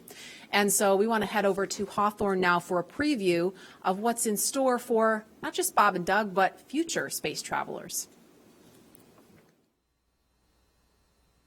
Shortly after we begin to regularly fly NASA astronauts to and from the space station, SpaceX will also begin flying private passengers to station and beyond using Dragon. That's right. NASA is going to be enabling up to 2 private astronaut missions to visit the space station each year, just as part of our support of a broader economy in low Earth orbit. It's just one of the many ways NASA is opening access for companies to manufacture products in microgravity, for new commercial modules in space, and to enable more people to be able to explore the stars firsthand. And the more people out there exploring the stars, the closer we get to becoming a multi-planetary species. Earlier, we showed you a first-hand look at where you would train if you were to fly with us on board Dragon. But now, let's take a peek inside of the spacecraft itself. When we wanted to take Dragon and make it human-rated, I think we took a different approach to spaceship design than has previously been done, because we wanted this to feel like a 21st century spaceship. We wanted it to inspire another generation of astronauts. Really, everything when you look at Dragon was driven by function. We took into account everything from the placement of all the cargo supplies to the light rail on the top, doubled as a handhold. Probably one of the biggest features of Dragon are the touch screens on the inside. We designed them not just to be very functional, but with a user experience in mind. It's very intuitive to know what we need to do at any given moment in time. When I think about comfort for the astronauts, it's really every aspect of how you could interact with the spaceship that comes to mind. We have 3 different seat sizes. We even go so far as molding the foam around the astronaut's body so that there's not any pressure points, and it's just generally a pleasurable journey to space. Dragon is a spaceship that's all about safety and reliability. We designed it to be 2-fault tolerant, which means that any 2 things could fail. So I could lose a flight computer and a thruster, and I could still bring the crew back home safely. We also added a launch escape system. If anything goes wrong on ascent, the crew can get away from Falcon and get picked up safely. I've worked on Dragon since 2012. When I see Dragon lift off, I think I'm going to feel a buildup of emotion of 8 years of working with some of the best engineers and technicians across the country that put their heart and mind into making this incredible moment happen for everybody. Ingress has started on schedule.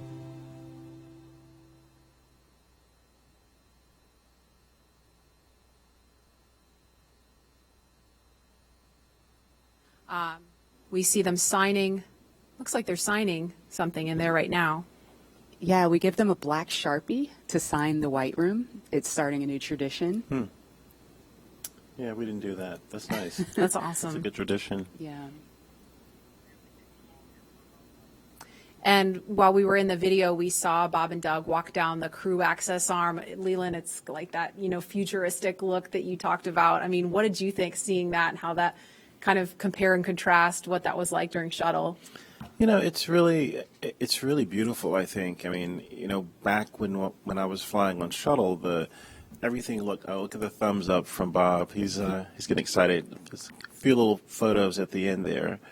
But it's just a totally different era. I mean, the SpaceX team is really looking to make something futuristic. It's looking like something from the George Jetsons or from other movies that you've seen on television and at the movies. And I think it's something that inspires our country and inspires our children especially to see that they want to be these astronauts. They want to study hard and be that next generation of explorers launching from Cape Canaveral in a SpaceX rocket, or working for NASA, working for SpaceX, or any of the other companies that are trying to get off planet. And I think that this change in the way that we're doing business is going to be a really great way of getting more people to the table to fly in space. Yeah, that was really important to us. Dragon, we see it as a 21st century spaceship. It needs to look like a 21st century spaceship. It flies like a 21st century spaceship. So of course, the ground support equipment should look like it's from the same era. The suits do. All of that sort of future-facing technology and aesthetic is super important to us. Actually, right now, you can see that duct in the hands of member number 5 there. That is an ECS duct, or Environmental Control System duct. Once this original, who just went in? Was that Doug or Bob? I think that was Doug. Okay. That was just climbed Doug, in. yeah. That is awesome. He's ahead of schedule. Somebody tell him to climb back out. Booking. It is great. He's ready. He's like Leland. We were joking earlier about it. We were going to have to buckle Leland into his seat here to keep him from running out there. Yeah, if we had stayed outside, I was going to swim across the moat and run over and get in the vehicle with Bob and Doug. All right, But now Bob's going in. yeah. This is great. So the suit technicians are helping the crew climb inside. They're holding back the hatch seals to protect the seals on the hatch, but also making sure that the crew doesn't hit their head or anything on the way in. Even though they have helmets, we still don't want that to happen. And, you know, they climbed in a couple minutes earlier than we expected them to, but you know, Lauren, that, you know, SpaceX has rehearsed this over and over and over again with Bob and Doug. And, you know, and I've heard them say, you know, well, we might be a little bit ahead of schedule if we're ready. It just gives them more time to check things out, you know? Yeah. So right now what the crew, the suit technicians are doing is they're strapping the crew's feet into these restraints that the boots sit inside of. They're then going to close those 5-point harnesses around them. I know, Leland, you talked about some of the harnessing that you had in the past with the shuttle. Yeah, I mean, this is such a more sleek design where there's one point to plug in to get cooling, communications, and everything. And, we had a 5-point harness. We, had these hoses and things all over the place. But I think this is a much more streamlined look into the future of space travel. And similar to what was going in the ONC building during the suit checkouts, that seat umbilical is going to connect to the right thigh of the spacesuit. There is a fluid module that is connected to the spacesuit, and that provides fresh cooling air and also nitrox for the leak checks that are going to come up later. But the audio system is also going through that umbilical. Mm-hmm. So while the crew while the suit techs are getting the crew all buckled in, they're going to perform a comm check. And that's, again, similar to what was done at the ONC building, but this time the integrated two-way communications between the astronauts and the ground crew.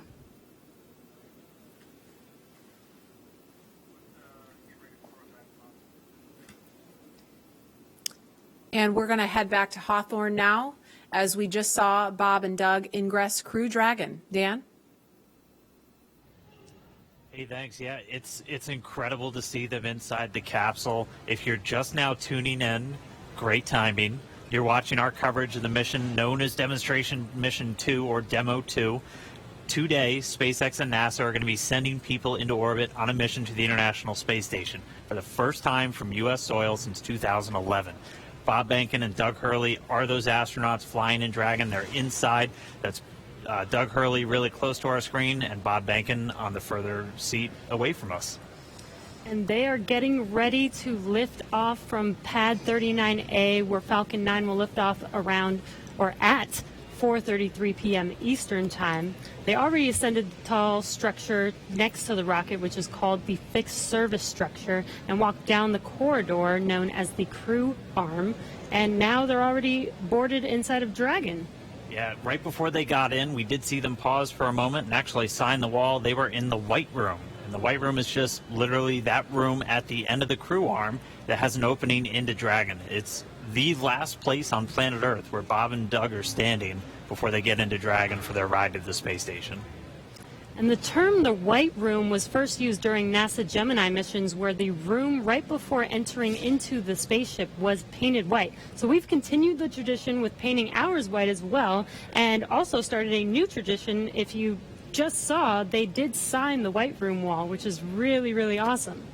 It's a fairly small area that has room for the crew and a few ground support members to complete cargo load at T-minus 24 hours and crew ingress at T-minus 2 hours and 35 minutes. And ingress is how we refer to the crew boarding Dragon.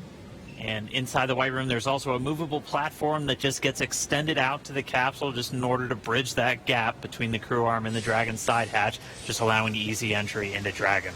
And as you might expect, the entire area is environmentally controlled just so the Dragon side hatch can be kept open while we're keeping all of that dust, dirt, Florida humidity out of the capsule, making sure it's pristine for the crew. There's also a big seal that's inflated and compressed against the capsule right now just to help maintain that clean environment. The White Room also has lots of tools in order to open the side hatch, complete crew ingress as they're doing right now, and prepare for any contingency or emergency that may be encountered. And so as we just heard from Lauren and Marie and the team, they're getting into this capsule now. They're getting their seats connected to their suits via that umbilical that's going to give them hardline connections into audio for their comm checks, which are going to be coming up shortly. And again, breathing gas and pressurized nitrox for those suit leak checks. So this will be the second time since getting suited up that they've done these leak checks. We're just kind of all about redundancy and constantly checking our systems as we continue to count down. But I mean, there they are. Right now we're watching Bob and Doug getting into Dragon, getting strapped in. Before they connected their suits to the actual seats, they did something called a foreign object debris check, or a FOD check, and that just means that they actually get inspected for any substance or debris on their suit that could interfere with those systems on Dragon. And to help protect against debris, the crew has covers on their boots as well as their umbilical port on their suits that need to be removed before they can ingress. So they've already removed those, and as you can see, they are getting strapped in. And once the FOD check is complete, our commander, Doug Hurley, entered first, and then Bob Behnken followed after him. And they're getting buckled in right now, as you can see on your screen, and attaching their umbilicals to their suits. The umbilicals allow the crew to have comms through their suit and air to help keep them cool, as well as delivers nitrox for suit pressurization. And as we mentioned earlier in the broadcast, the suit's primary function is to protect the crew in the event of a cabin depressurization. And just walking through the interior a little bit, there are 4 seats configured inside Dragon right now. They're numbered 1 to 4 from right to left when you're looking at the seats. So we've had a couple of camera views just from the hatchway, so in the White Room, if you're looking at that angle, you go from 1 to 4 right to left. Doug Hurley is in seat 2, or the commander seat. Bob Behnken is in seat 3, which is on Crew Dragon is the pilot seat. And then obviously nobody is in seats 1 and 4 today. Crew Dragon is designed to carry 4 astronauts on these future NASA missions, and we met 2 of the Crew 1 members and heard about their other 2 crew members a little bit earlier. Directly in front of both of our crew members today are 3 touchscreen displays that they're going to use throughout the flight, giving them insight into Dragon systems, seeing any alerts or issues with the vehicle, and if required, taking control and manually flying Dragon. We can see Doug Hurley manipulating those displays right now. And coming up, the crew will do a comm check to make sure that they can hear mission control, and their seats will be rotated into position for launch so that they can see those display panels right in front of them. So now let's check in with John Innsbrucker for the latest on the health of both vehicles. Over to you, John. We're at T-minus 2 hours, 36 minutes, 30 seconds in the countdown for the launch of Falcon 9 with Dragon to the space station. The Dragon Launch Ops team has completed their major activities to prepare the spacecraft for the astronauts. Checkouts are complete of major systems, including the escape system. And as you can see, ingress of the astronauts well underway. They're hooking their suits up to the various cabin systems. Right now on Dragon, there are no issues in work. Comm checks will be coming up shortly on the Dragon spacecraft with the crew. We might be able to hear some of that, and we'll bring it to you as it happens. Now, currently, the Falcon 9 team is preparing for their final checkouts and propellant load. Checkouts are due to begin at T-minus 2 hours. That's when the majority of the launch crew will actually get on console officially in Fire Room 4 at Kennedy Space Center. Currently on Falcon 9, all systems are go. The Air Force range continues to report no problems with air and sea space clearance. Everything's looking good. Roadblocks are up around the launch pads. The weather forecast continues to be acceptable, but something we're going to watch all the way through. We're not only looking at weather at the launch site, but we are looking around the world. We need to make sure conditions are acceptable if Dragon has to splash down in the Atlantic in case of an escape. We're also monitoring contingency splashdown locations if the crew had to come back to Earth before docking with the space station. Right now, those conditions are getting better as we go through the day. At the launch pad, things continue to be a 60% probability of violating the conditions, or 40% chance, if you're an optimist, of good weather. But right now, the clock is continuing to count down. All systems are go. We're just inside T-minus 2 hours, 35 minutes. All right, now as Bob and Doug finish their ingress procedures and get comfortable inside Dragon, we're going to continue to listen for those comms checks. They should be coming up in just a little bit.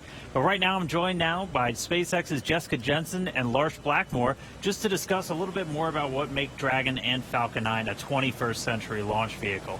So first off, thank you so much for joining me today. Jessica, I'll start with you. Yeah. Walk me through kind of Dragon's life history and how we got to where we are today. Sure. So Dragon was designed from scratch 12 years ago by SpaceX. It was designed to carry cargo to and from the International Space Station. And what that means is 12 years ago wasn't that long ago. So we got to use state-of-the-art materials, state-of-the-art, computer processors. So really, Dragon, to start off with, is already a modern advanced spacecraft. But then there's two other parts of it also that really led to commercial crew. One part of it was that we actually were able to man-rate Cargo Dragon while it's in the vicinity of the space station and attached to the space station. So that was a huge learning curve for crew. We human-rated a spacecraft for a portion of the mission, and then for crew, you just have to obviously expand it for the whole mission. And then the last part was Cargo Dragon has been this amazing test bed for commercial crew. And what that means is we were able to test out like heat shield materials and parachute materials on Cargo Dragon before they ever flew on Crew Dragon. Very cool. And that's just one part of the equation. Lars, walk us through, again, just the flight history of Falcon 9 from the humble beginnings to where we are today. Well, Falcon 9 first flew almost 10 years ago today. And even though the first version of that rocket couldn't carry humans, the fundamental design was made with that goal in mind. Over the course of 87 launches, we've steadily improved the rocket so that now it has twice the payload to orbit that we started out with. We can land and reuse the first stage in the fairing, and most importantly for today, we have the reliability that we need for humans. Now, what's interesting is that reliability has come from steady upgrades and almost a decade of flight experience. But it's actually quite hard to prove reliability. This is something that the commercial airline industry has been grappling with for decades. And just like them, we rely on lots and lots of testing. So, for instance, if you take the Merlin 1D engine, that has to fly for about 6 minutes continuously to get to orbit. We took one of those and ran it for more than 250 minutes to get the statistical proof of reliability that we need. So it's that testing and lots of analysis that gives us and NASA the confidence that Falcon is ready to fly humans for the first time. And obviously a lot of additional upgrades, a lot of additional testing had to go just to make sure that both of these vehicles were human rated. So walk us through some of the specific upgrades to Dragon to meet that criteria. Yep. So the first one's pretty obvious. We had a Cargo Dragon. It has lots of cargo cubbies, so we took all of those out, replaced it with astronaut seats, crew displays, and crew controls. But one thing that people may not know is on Cargo Dragon, we've actually been flying mice to and from the International Space Station for years. And what that meant was we had to design an environmental control and life support system for Dragon years ago. It provides oxygen, it scrubs carbon dioxide, and among other things, controls temperature and relative humidity. So even though that was done on a smaller scale for mice, it was a great learning curve on how to help man-rate a spacecraft when you have to do it for humans. And then, Lars, same question. What kind of specific upgrades had to go into it to certify Falcon 9 for this day? Well, I already mentioned the reliability upgrades. One upgrade that I think is particularly interesting is the launch abort trigger. So people probably know that Dragon has the ability in mid-flight to separate from Falcon and boost the astronauts away to safety in the case that there's some kind of emergency. And that could be triggered by the astronauts or by the ground crew. What people may not know is that Falcon itself has the ability to cause that trigger, and it will do that entirely autonomously using algorithms, software, and sensors. And that's particularly important in the case of a time-critical fault, where aborting quickly means aborting safely. And in some cases, Falcon can do this quicker than 0.3 of a second, so much faster than a human. And Lars, I'm going to pause right there for a sec. We're getting some comm from the crew.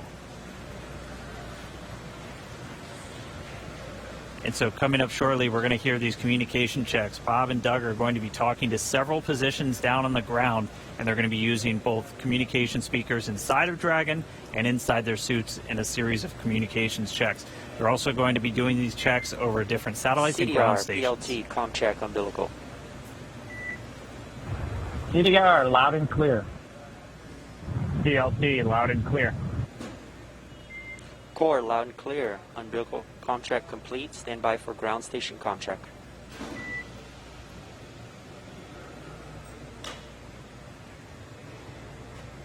And you'll hear him referred to CDR as Doug Hurley. That's the commander. PLT pilot. That's Bob Behnken. And so that first one we heard was through the umbilical, so that communication linked directly into their suit. Now they're going to do a communication check over the ground stations. We'll also hear one over TDRS. That's the Tracking and Data Relay Satellites. Same satellites we use to talk to the International Space Station. That's what we'll be using to talk and track Dragon throughout its entire flight.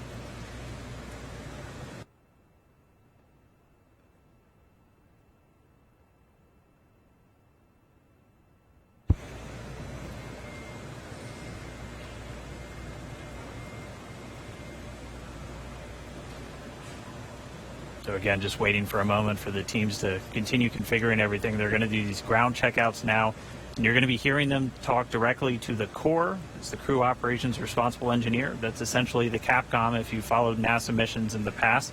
It's a position right here in Hawthorne at SpaceX Mission Control, which is just a few feet away from us, where the team's going to be watching over Bob and Doug for their entire flight. That's where the main person whose job it is to talk to them is going to be sitting. We'll also hear them do some checkouts with the launch director down there at the Cape inside Firing Room 4.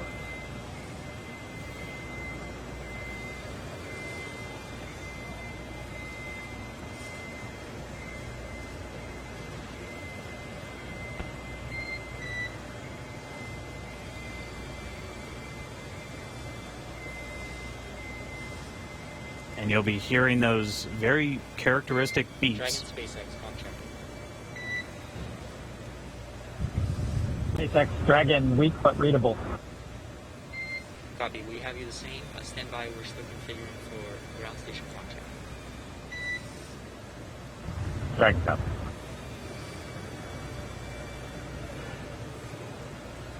And just to further explain some of those voice protocols that you're going to hear, you might be used to hearing Houston Station or Houston Shuttle or Houston Endeavor back when we were flying those specific shuttles. You're going to hear SpaceX Dragon. That's the SpaceX team calling the Dragon team on orbit. And then Bob and Doug will be able to respond. And so they're going to continue to configure. We'll get these ground station checkouts momentarily. And just a reminder, you're going to hear that very unique beeping sound. That's called a Quindar, and that's been something that's been used throughout space-to-ground or air-to-ground communications throughout spaceflight history, and that's really just for teams who are in mission control or supporting the launch. Know when you hear that sound, it's time to listen. Dragon SpaceX comm check ground station. Dragon has a loud and clear, much better, Jay.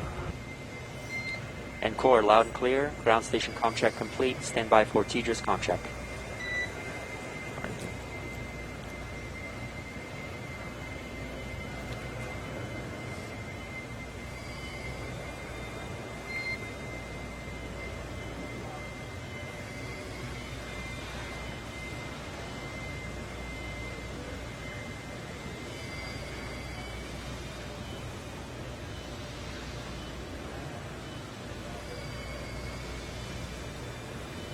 Dragon SpaceX comm check TDRS.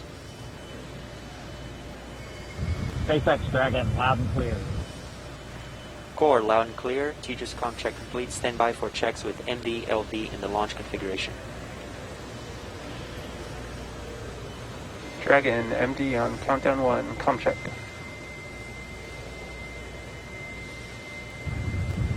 Jason, we've got you loud and clear. How you doing? Doing great. How are you guys doing in there? Stand by for comm checks. Great day to launch a spaceship. Agree. And stand by for comm checks over Dragon to ground. Dragon, MD on Dragon to ground, comm check. Loud and clear. MD, loud and clear. Stand by for comm checks with LD. Dragon, launch director on countdown 1, comm check.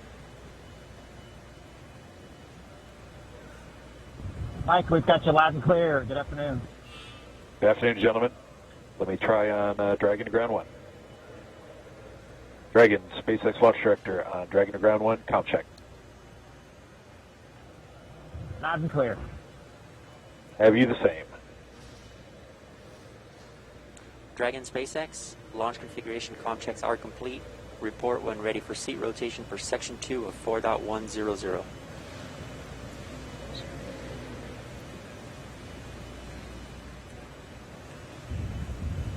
SpaceX Dragon, we're ready for seat rotation. Copy, ready for seat rotation. We will report when initiating. All right, so that wraps up those communications checks. Everything going good with the spacecraft. Bob and Doug talking to the teams on the ground. Pretty soon they're going to get their seats rotated. Bringing you back inside Hawthorne real quick, I do want to thank Jessica and Lars for joining me real quick, giving us that great insight into Dragon and Falcon 9. Hope you guys got a good spot staked out to watch a launch today. Great to have you on. Absolutely. All right. Excited. So we're going to throw it now down to Gary Jordan at Mission Control Houston, who I know is also following along. Over to you, Gary. Thanks, Dan. Great to hear good checks from Bob and Doug in the Dragon vehicle. Here in Mission Control Houston, Flight Director Zeb Scoville has pulled space station flight controllers, and all systems are go for launch. Essentially, the station is prepared for Dragon to arrive 19 hours after launch. Flight controllers here will continue to monitor the countdown, but really it's up to the teams in Kennedy and Hawthorne to get us to liftoff at this point. So we want to hear your comments as we continue to count down to launch. So let's go to the social desk now. Tahira. Thanks, Gary. So taking a quick look at those numbers right now, there are now 1 million people watching our coverage, and Launch America is up to the #1 trending hashtag on Twitter. So let's take a closer look at what's being said online.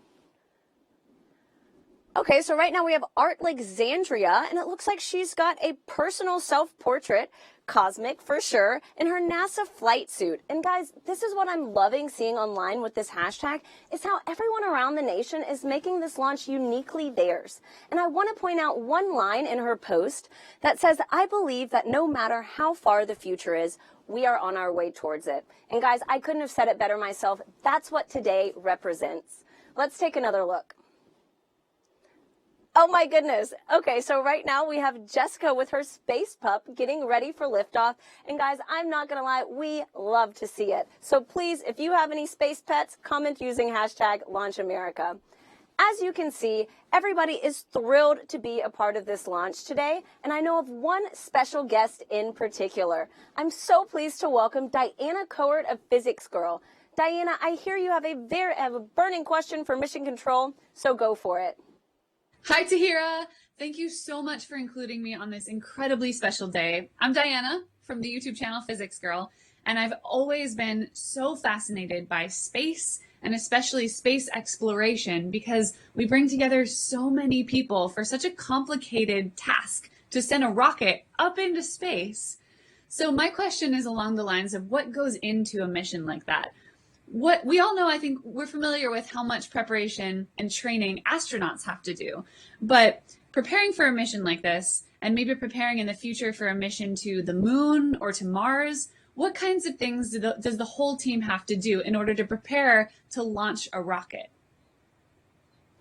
So Diana, that is such a great question because, I mean, sometimes I think it does get overlooked what all goes into making a moment like this happen. So Gary, what has the team there in Mission Control been doing to prepare for this historic launch?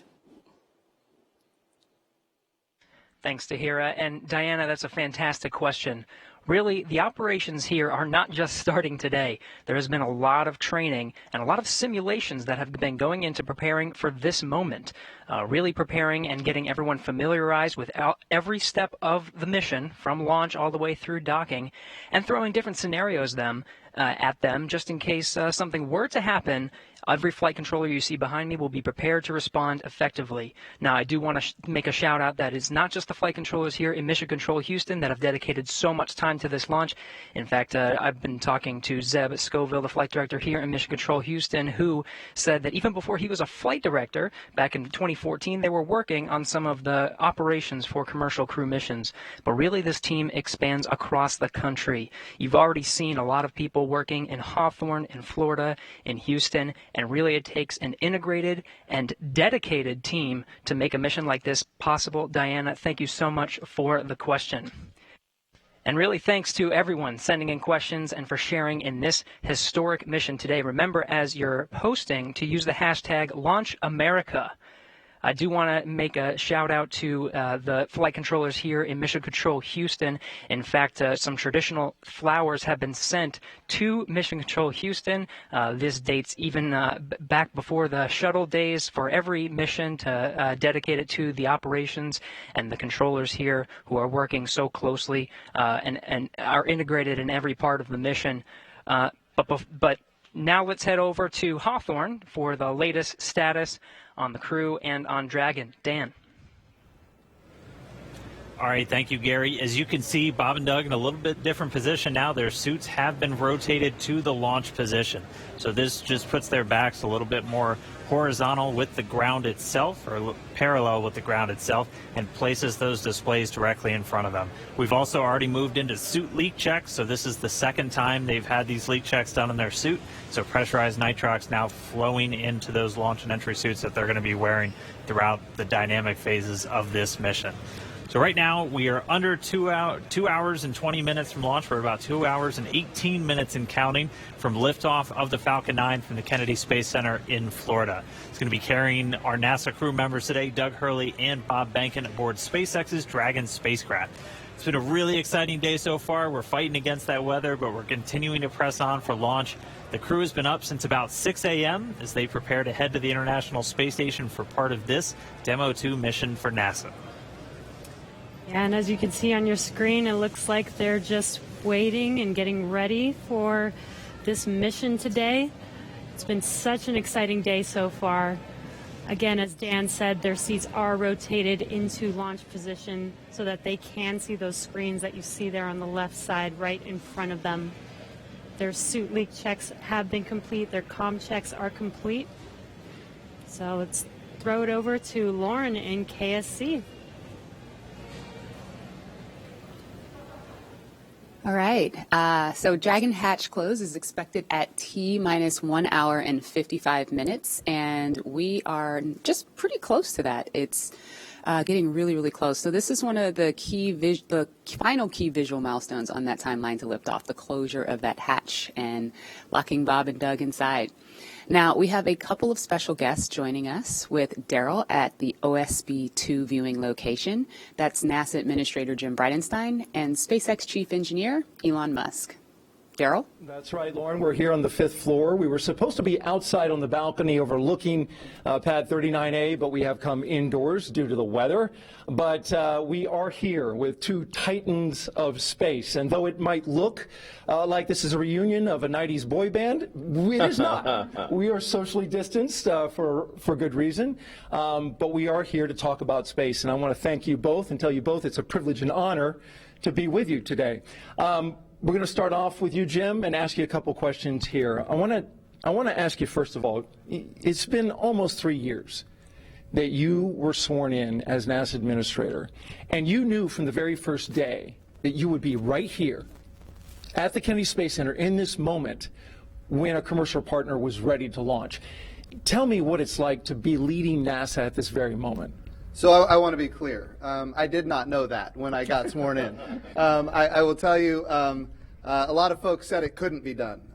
But of course, as soon as I got the job, Elon and I have had a number of conversations. Elon committed that this was something that SpaceX could achieve.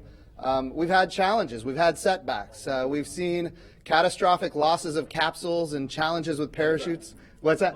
On the ground, uncrewed. I want to be really clear. Tests. But that's what's unique about SpaceX. SpaceX can do things that NASA historically has not done. They test, they fail, they fix, they fly, they test, they fail, they fix, they fly, until the point where we are today, where not only is SpaceX comfortable, but NASA is comfortable. We are ready to go. But if you would have told me even 2 years ago we'd be right here, I might have even been questioning it then. But this is a monumental achievement. It's a Herculean task by the SpaceX team, which we're very grateful for, and also by the NASA team that has been working hand in glove with them to get to this point. And it's good we have Jim and Elon both here to fact check each other, so that's good. Thank you for that. Elon, in 2002, when you started SpaceX, many in the aerospace industry didn't take SpaceX seriously. You remember what that felt like. Yet here you are. You just sent 2 astronauts in a car made by your car company to launch pad 39A with a spacecraft made by your space company. And now they're launching the International Space Station. So I'm wondering, for you, in this moment, do you just pinch yourself thinking, is this really happening? This is a dream come true, I think, for me and everyone at SpaceX. This is not something that I ever thought would actually happen. So when starting SpaceX in 2002, I really did not think this day would occur. I expected 90% chance we'd fail to even get to low Earth orbit with a small rocket.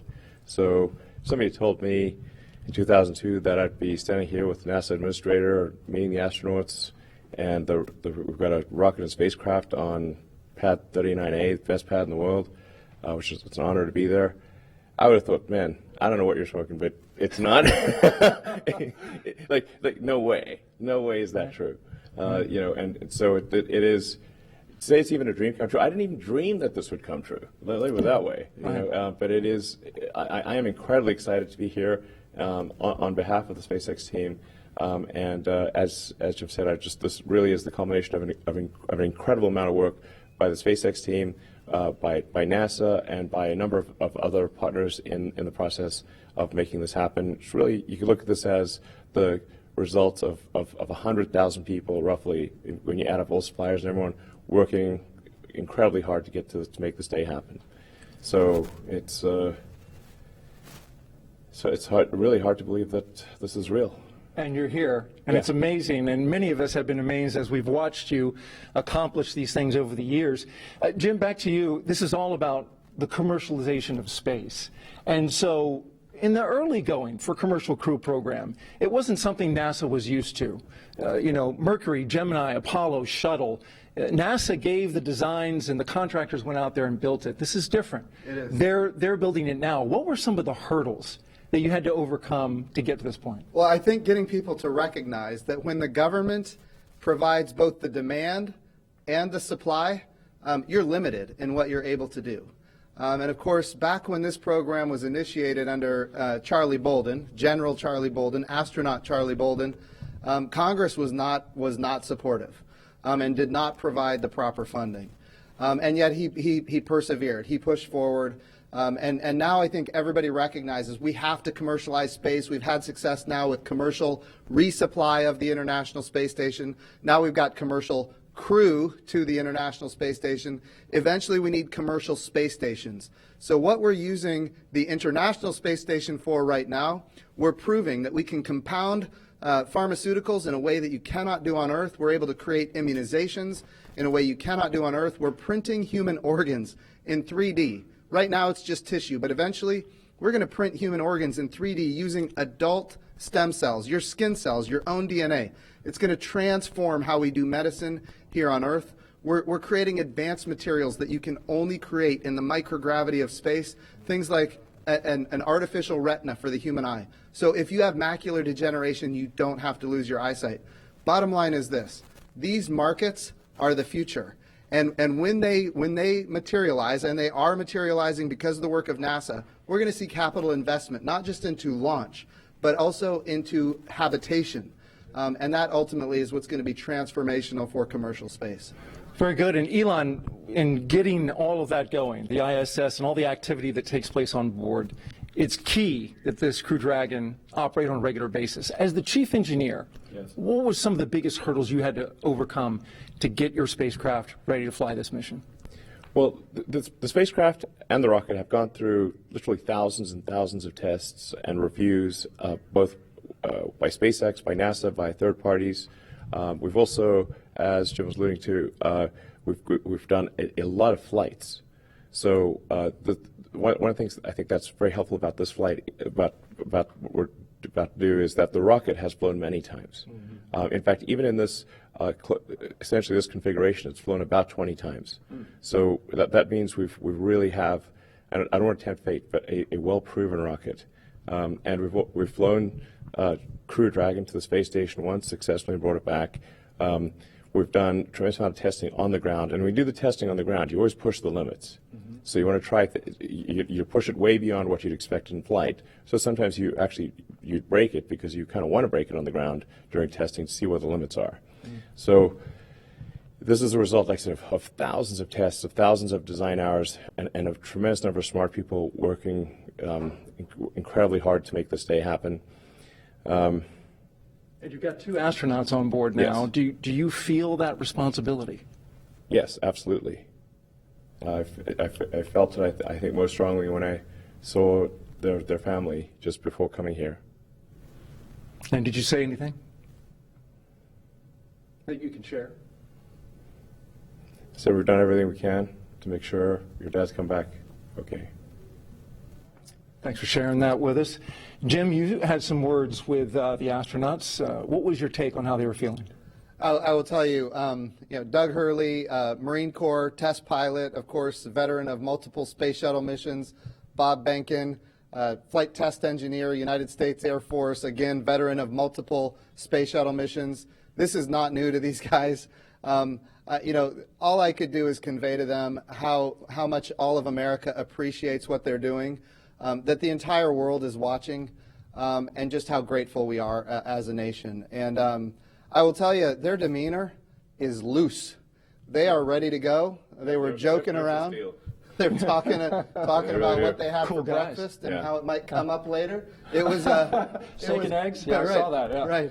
So it was nice to see. They are in their element, and we are just so grateful and proud of them. Well, that's good to hear. That gives you great confidence, I'm sure, in your positions as you hear that. We're going to go to a social media question, and we've got this question coming from Brooklyn, and she wants to know, I noticed some changes in the crew spacesuits. They look much thinner and lighter. What changes in the space capsule allow to have these futuristic suits? Well, we spent a lot of time designing the spacesuit. I personally spent a lot of time on the spacesuits. It took us 3, almost 4 years to design suits that both look good and work well. So you can see a spacesuit in the movie, looks good, doesn't work. and then you can make a spacesuit that works but doesn't look good. Because fundamentally it's a pressure suit that's got to survive in vacuum. Right. So it tends to puff up, when it's under pressure, and it's got to handle all that pressure. So it took us many iterations to get the suit to. We really wanted to look great. Fundamentally, what it's about is like we want to inspire kids to say that one day they want to wear that uniform. They want to wear that spacesuit, and get them fired up about, I want to be an astronaut. I want to work on aerospace engineering. I want to advance space flight. And I think what today is about is reigniting the dream of space, and getting people fired up about the future and excited. It's just one of those things that I think everyone. From all walks of life, from all parts of the political spectrum, in the United States and elsewhere, should be really excited that this is a thing that is made by humans, for humans, and it's just a great, exciting, inspiring day, and it's one of those, like I said, one of those things that makes you glad to wake up in the morning. Yeah. Functional and inspiring. And there's one on a model right over there, and you got me so excited. I might run over there and put that thing on, Elon. Yeah. They're custom tailored, by the way. I think you won't fit in that one, but we could make one that you would fit in. Well, I appreciate you. I appreciate you saying that. Yeah, because I'm 6'8", so you're gonna have to do a lot of sewing. Well, and the Dragon spacecraft can take someone who's 6'8". My size. Yes. This commercial thing, I'm getting excited. Yes. Yeah. I'm ready to fly, Jim. Yeah. Sir. We've got another social media question we're going to ask. Ashton J. wants to know, how do you think that launching astronauts on American soil for the first time since 2011 will revolutionize future missions? Yeah, so what we're doing here is unlike anything we've ever done before. We are not purchasing, owning, and operating the hardware. We are turning to commercial industry. And going back to the spacesuits, it's the same for the capsule, it's the same for the rocket. We did not tell industry what to build. We gave them top-level requirements. We said, here's the requirement for payload. Here's the requirements for safety. And then we let the innovators, commercial industry, American commercial industry, innovate. And they came up with solutions that had never been dreamed of before. And that's the success of this program. So we're really revolutionizing how we do spaceflight. And I really think when we look into the future, we're going to see these models of doing business with public-private partnerships apply not just to low Earth orbit, which is what we're doing today, but we're taking this model to the moon and even on to Mars. And I hear something about Tom Cruise shooting a movie at the International Space Station. Is that right? I'll tell you what I told Elon just yesterday, and that is this. People ask me about Tom Cruise all the time now, and the answer is yes. We would love Tom Cruise to fly to the International Space Station and make a movie. I'm all for that, and we're going to do what we can to make that happen. But you should know this. There was a day when I was in elementary school, and I saw the movie Top Gun. And from that day, I knew that I was going to be a Navy pilot. It's just the way it was. The goal here, and this is what we're doing today. Exactly. And Elon is all about this. Get the kids fired up about wanting to wear that spacesuit, wanting to fly that, go to orbit, go to the moon, go to Mars, reigniting the dream of space, and just getting people of all walks of life, young and old, excited about the future. Excited. I think anyone who has within them the spirit of exploration should love what's going on today. And if we can get Tom Cruise to inspire an elementary kid to join the Navy and be a pilot, why can't we get Tom Cruise to inspire the next Elon Musk? That's what we need. We need a new generation of many Elon Musks, and that's what this launch is about today. I want to say, speaking of this inspiration piece, it's not by chance that we have the Secretary of Education of the United States of America here. This is all about the next generation. If we have great success in our generation, it's not enough. It has to continue. The challenge with the Apollo program is that it ended. What we're doing now is sustainable, and that's why we have the public-private partnerships and commercial capabilities that are coming online. Very good. And the good news for Tom Cruise is he does a lot of his own stunts. Yeah. So in zero gravity, he should get hurt a lot less. I think it's going to be super cool. Yeah. And as Joe said, it's like this is going to, you want to capture the public imagination, have them see cool things happening in real orbit, real space stations. It's like, I think I'd want to watch that movie. Yeah. And it's like, like I said, you think this is really just the beginning, because we want to go from low Earth orbit, we want to go back to the moon, and the moon to stay, have a moon base like Moon Base Alpha, and have build a city on Mars and be a spacefaring civilization out there among the stars. This is a super exciting future that I think that's the kind of thing where you're like, can't wait for it to happen. If you can't get excited after listening to you guys, I'd say you need to have your pulse checked. Yeah. Elon Musk, SpaceX CEO and Chief Engineer, thank you very much. Thank you. Jim Bridenstine, we appreciate you leading NASA in this time, Administrator for the agency. And we're going to send it back to Marie. All right, thanks a lot, Daryl. We saw in the meantime, while that interview was going on, the hatch actually closed. So that happened a few minutes earlier than we expected to. Our timeline has that happening at T-minus an hour and 55 minutes. So a few minutes ahead of schedule right now with hatch closed. And you can see the pad teams there just working on things now. Yeah, right now it looks like what they're doing is, what are they doing? So they perform a leak check. There's a mechanism there called a side hatch mechanism. That is what actually closes the hatch and seals it. And what we'll do is perform a leak check on that for a few minutes to make sure that that's nice and tight, that those O-rings are sealed really, really well. And after that, we will install the, you can see the leak check ground support equipment there in the technician's hands there. And while we're watching this, Leland, I mean, we just heard them talk a lot about inspiring the next generation. And you're a man of many talents. I know after your flights yourself, you used to head the head of NASA education. I mean, what did that stir up in you?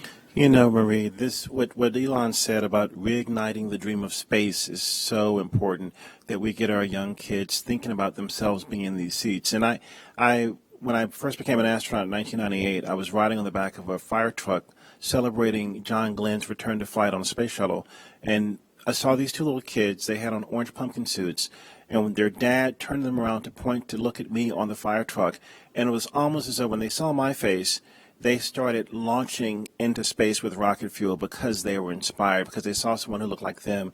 And I think that if we can reignite this dream through SpaceX's launch, through the partnership with NASA, we can get so many more kids to believe in themselves and know that they can be just like Doug and Bob flying on the SpaceX Dragon.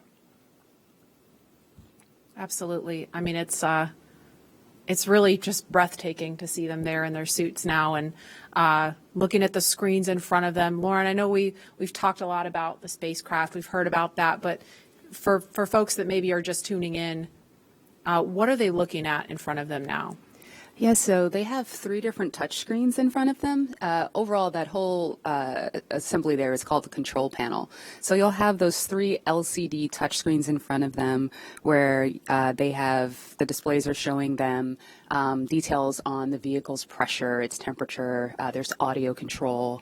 That center screen has the procedures that they're going through today on day of launch. You can also see the vehicle's attitude. You can see its velocity, its apogee, its perigee, its inclination, details on the status of the hatch, the thermal control system loops, basically all the cool stuff that helps them have situational awareness of the vehicle. That's displayed on those displays. Additionally, there are some actual buttons on that button panel that you see down below. And some of the things that allow them to do is if the crew ever needed to do any sort of manual overrides like that right in the middle, right underneath that center LCD screen, that's the crew's ability to initiate an abort. It's called an abort handle, and it's right in the middle where both crew members could use it if they needed to. And the audio controls are also on those button panels.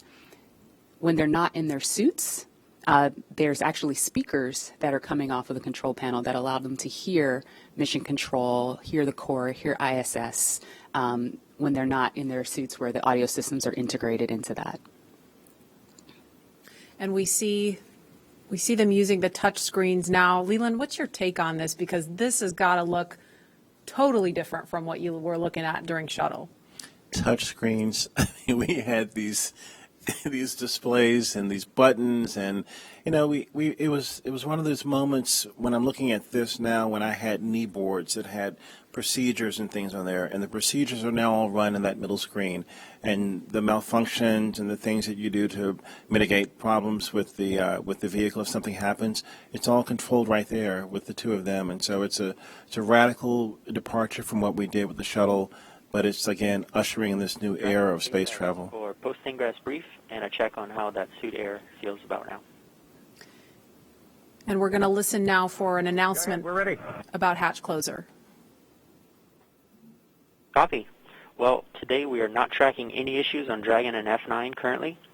For a weather update, the weather line that is overhead, which is what you saw when you were ingressing, is now moving offshore. The next radar return is a cell over Orlando, which is expected to be our decision gate for today, and that is currently eroding. That's good news. Thank you. Copy. And then one additional item, the Cabo, the orbit site, remains as briefed, so no change there. But I do want to make you aware that that is slightly west of Cabo for GO weather. So you just want to target the longitude if needed. Okay, Dragon copy, slightly west. We'll target the longitude, and the suit air has cooled off, so we appreciate that as well.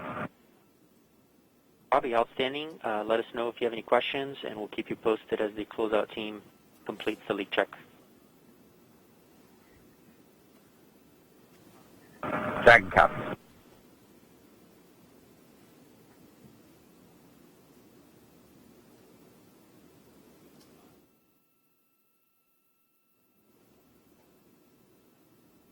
So what we actually heard was a little bit more discussion about the weather, still looking at things, and we're about a minute away from an announcement about hatch closure. Excuse me.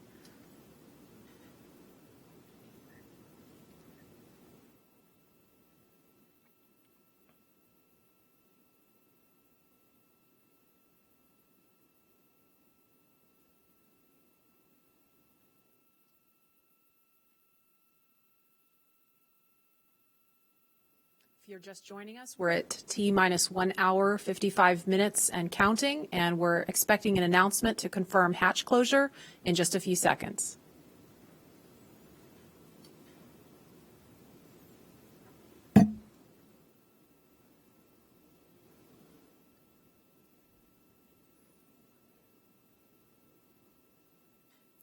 Dragon, SpaceX, for comm checks with Falcon 9.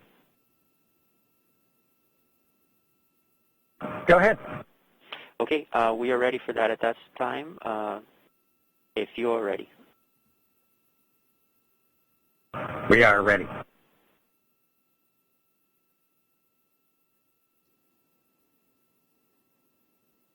All stations up on Countdown Net for section 54.49, F9 responsible engineer, communication check with the crew.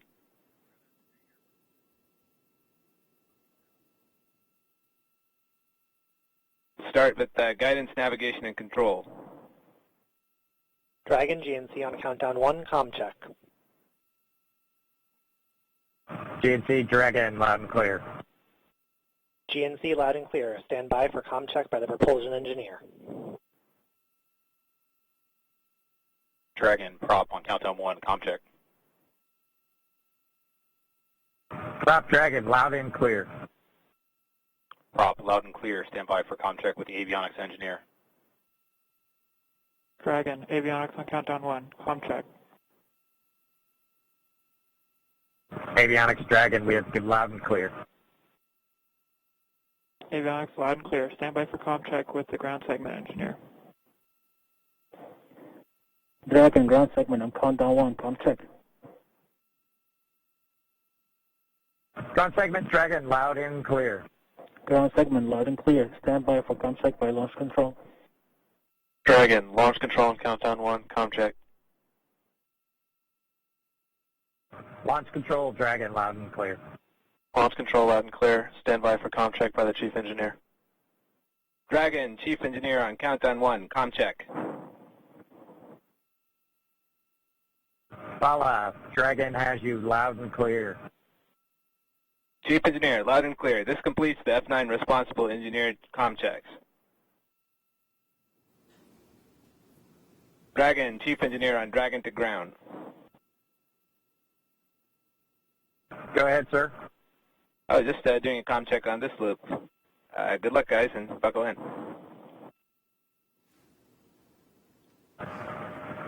Thanks to you and the F9 team, Bala. We really appreciate it. Thank you. Thanks, Bala.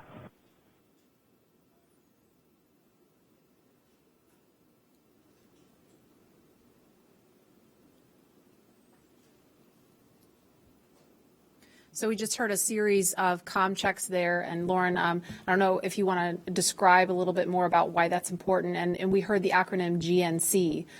They said guidance, navigation, and control really quickly, and then went back to the acronym GNC. Can you kind of explain to folks what that means? Yeah, the launch chief engineer, Bala, as you heard them thanking him towards the end, initiated a comm check with all of the different subsystems that those engineers that are on console and those operators today, and talking with the crew, making sure that they were able to communicate with them bidirectionally, and just handing that check off from all of the different stations on console today.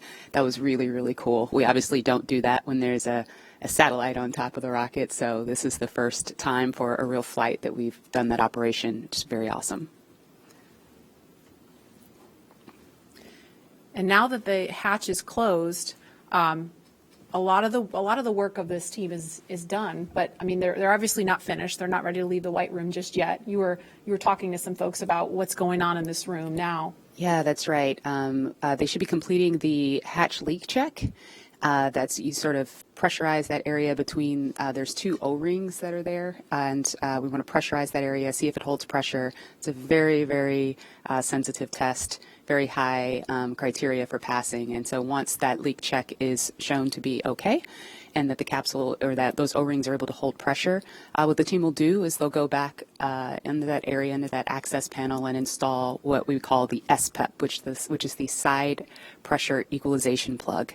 Once that is plugged, you've really closed everything up. And When the crew splashes down, what they'll actually do is pull that plug to equalize pressure across the hatch so that you don't cause the hatch to buckle due to a pressure, or sorry, the hatch or the capsule, the weldment, any of the vehicle to buckle due to a pressure differential.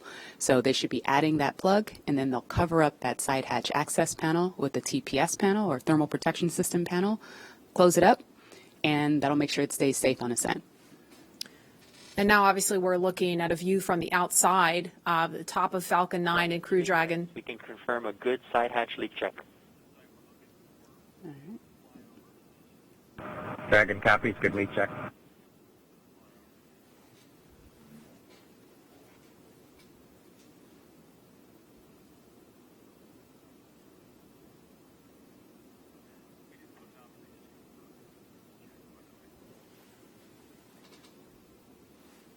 And we just heard confirmation of a good leak check.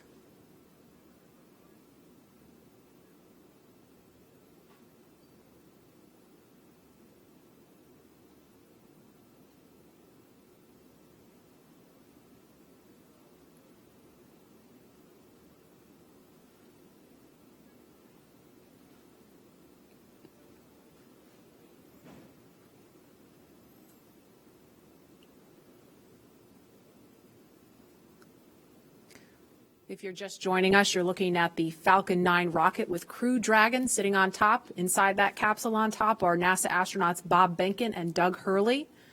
And we are inside of 2 hours until liftoff, if the weather holds up.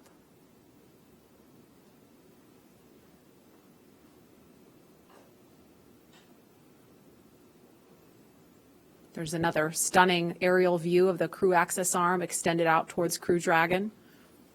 That is the final path that the astronauts took to climb aboard Dragon before they strapped into their seats and the hatch closed.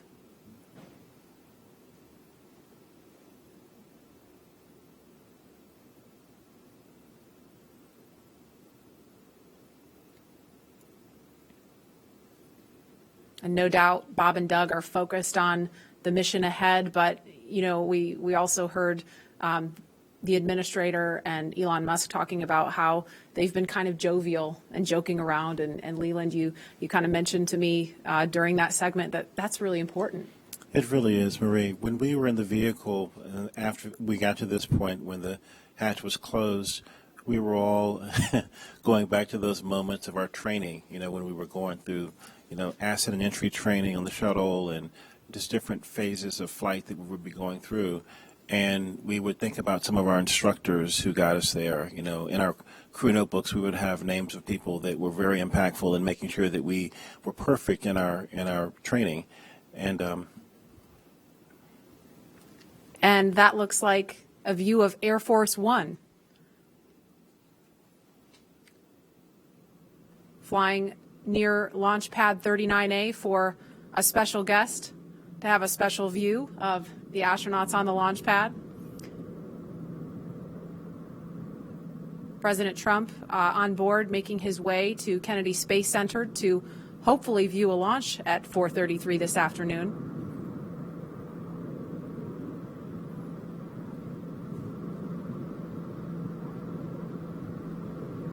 And there they are in view of the launch pad, so no doubt he's looking at the window, looking out the window at Bob and Doug on the pad. That's got to be an amazing sight to see from on board Air Force One.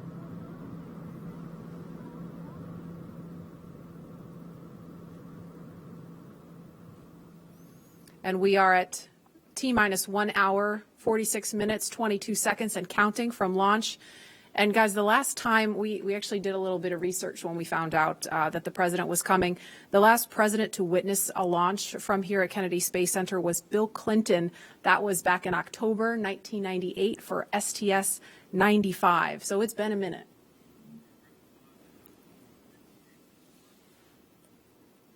Okay, and we are about 56 seconds away from the, oh, no, we're not. We have an hour and 56 seconds away. Never mind. Instead, we are 1 hour and 45 minutes away from launch. And Tahira, you are there with the social teams. I bet you are seeing some excitement on all the things we just saw on the screen there. Hey, Lauren. I mean, like you said, things are really ramping up on social media right now, especially seeing that hatch close and also just watching this flyover happen. We are up to 1.7 million viewers across all of our social media channels. And let's check out what people are saying on Twitter right now. So it looks like we've got more creativity still going on. Some people are crying with pride in Houston. Feel it. We even have Elizabeth Banks, who from the Hunger Games. That's awesome. We have more just good luck and well wishes for Bob and Doug across the nation. This has been a constant online today, which is so great to see. More just future astronauts and kiddos getting excited. We even have the band Bastille tuning in for launch. This is awesome. And just looks like more people standing by to witness this historic launch today. And so, guys, on top of what's being said on social media, we've also got a lot of well wishes from everyone across our country showing us what today means in their creative way. So let's take a look at that video. I am so ready to launch America.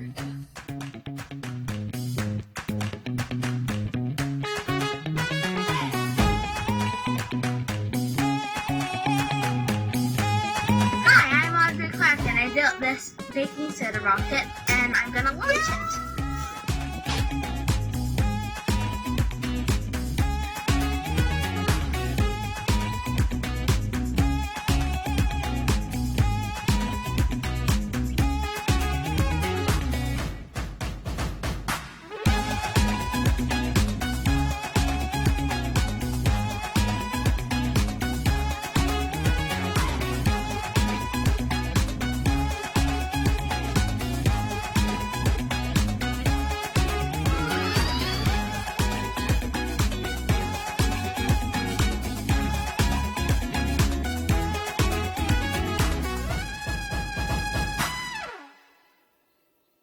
Wow, I mean, guys, just look at everybody excited for today's launch. If that doesn't get you pumped, like, come on, let's go. We even got to see astronaut Snoopy in there, which is a personal favorite of mine. I actually have my lucky Snoopy pin here. You probably can't see it, but he is literally my spirit animal. Anyways, guys, get excited. The time is almost here. And with that, let's toss back to Lauren at Kennedy. Lauren. Thanks, Tahira. Tahira likes the Snoopy. I like the little girl doing the worm, Leland. She wasn't doing the meatball. She was doing the worm. There's someone out there doing the meatball, I'm sure. I want to know what that looks like. No, I don't. I don't. Clearly, this is capturing the attention of people all across the country and the world. So please continue to join the conversation by using the hashtag #LaunchAmerica across Facebook, Twitter, LinkedIn, and Instagram. And we've had the opportunity to share with you a lot about the SpaceX Crew Dragon vehicle the crew is sitting in right now, a lot about the crew themselves and the significance of today as the official return of human launch capability to American shores. And now we want to turn our attention to where the crew is going, the International Space Station. And for that, let's take you to Mission Control in Houston. Gary? Thank you, Marie. The International Space Station is an incredible facility whose construction, operation, and ongoing science, all these efforts have been made possible by an unprecedented international collaboration. So to tell us more about the space station, we have International Space Station Chief Scientist Kurt Costello with us. Kurt, welcome. Gary, thank you. It's an amazing day to be here to talk to you about this historic launch to the ISS. It really is. Now, many viewers may not realize that there is a laboratory that's the size of a football field, 250 miles above the Earth, and that it's been there for nearly 20 years conducting revolutionary science. Can you share with us more about what the space station is and what it's accomplished so far? Sure, Gary. Over those 20 years, we've conducted over 3,100 experiments on board this space station. Those 3,100 experiments have been done by over 4,100 investigators and represent the work of over 108 regions and countries. The work going on the space station is not only there to help us with our exploration goals for how to go further into space, but also to bring back benefits for Earth and to produce a commercial marketplace in low Earth orbit. All three of these objectives, along with the international cooperation that it took to build such an amazing laboratory in space, are great examples of the objectives of the ISS program. Kurt, we know that today's mission is critical to providing us with a steady cadence of operational flights. But why is it so important for us to have this capability from a research perspective? That's a great question. Today's test flight brings us to the beginning of the Commercial Crew Program, a Commercial Crew Program which will raise our occupancy on the U.S. segment of the space station to 4 astronauts. And that 4th astronaut comes as a real premium to doing research on the space station. The tasks don't get particularly more intensive to do systems and maintenance, so that 4th astronaut, that time becomes dedicated to performing more science. In fact, enough time that it will essentially double the amount of crew time we have to perform experiments on board station. The return to U.S. soil also brings us the ability to return samples more quickly and get human samples back down to the ground more quickly as well. Kurt, you're talking about all this great research, you're talking about scientific experiments, but what would you say to someone who's watching this and thinking, this isn't relevant to me, I'm never going to space, I don't do science? What do you say to those people? Well, again, one of the focuses is on the ISS benefits for humanity. And for all of us who've been stuck at home during the COVID-19 pandemic, we've been wondering, wouldn't it be nice to have more bandwidth? Why does the internet slow down? Some of the research we're doing on board space station, particularly into Z-band optical fiber, is using the fact that we don't have sedimentation in a microgravity environment to develop new materials that will help us build more perfect fiber optic cables, which will allow us for better bandwidth and lower cost in implementing networks here on Earth. And then if you're not really a tech geek, maybe your interests lie more in human health. And then we have multiple experiments going on to help us develop new drugs, new treatments on board the ISS. Pharmaceutical companies are working on methods that allow us to crystallize proteins in space in a more purified and more standardized method. And this could lead to monoclonal antibody suspensions that we can treat through injection instead of a painful infusion.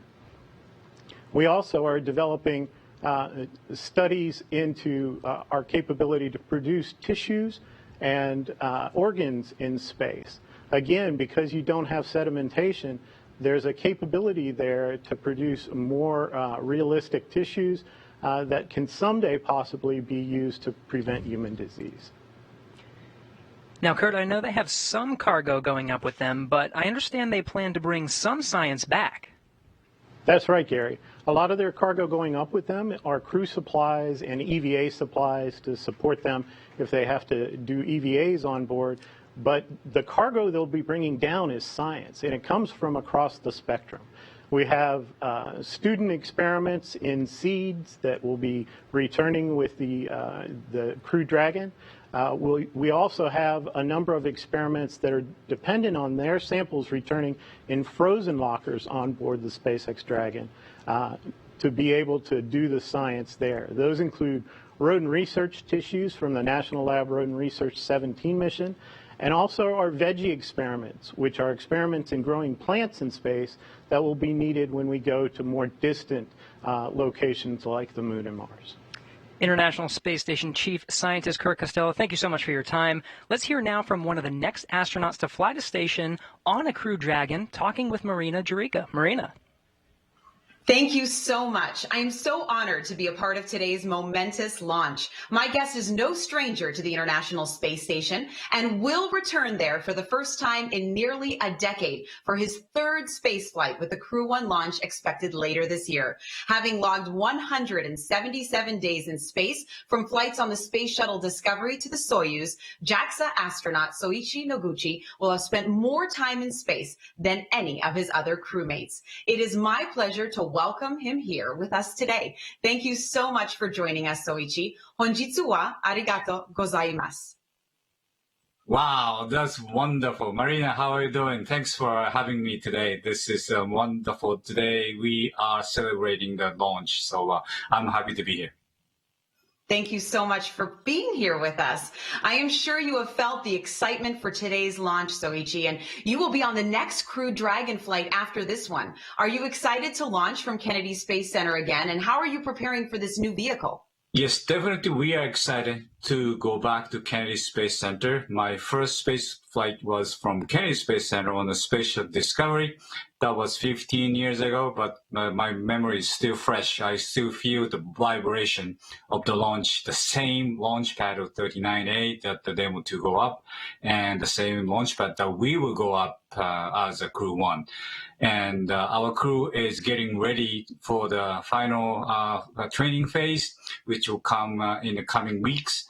And the mood is really high, and we are ready to go up. And as you know, the International Space Station and space exploration is an international effort. How do you feel representing the Japanese Space Agency once again on the ISS? Well, I think the strengths of the International Space Station is the diversity of all the participating countries, and adding diversity is definitely gives a rigidity to the program. And the same applies to our Crew 1. Our Crew 1, we are 4 of us, but quite a different background, quite a different ethnicity, and definitely the diversity is the key word of our success to the Crew 1.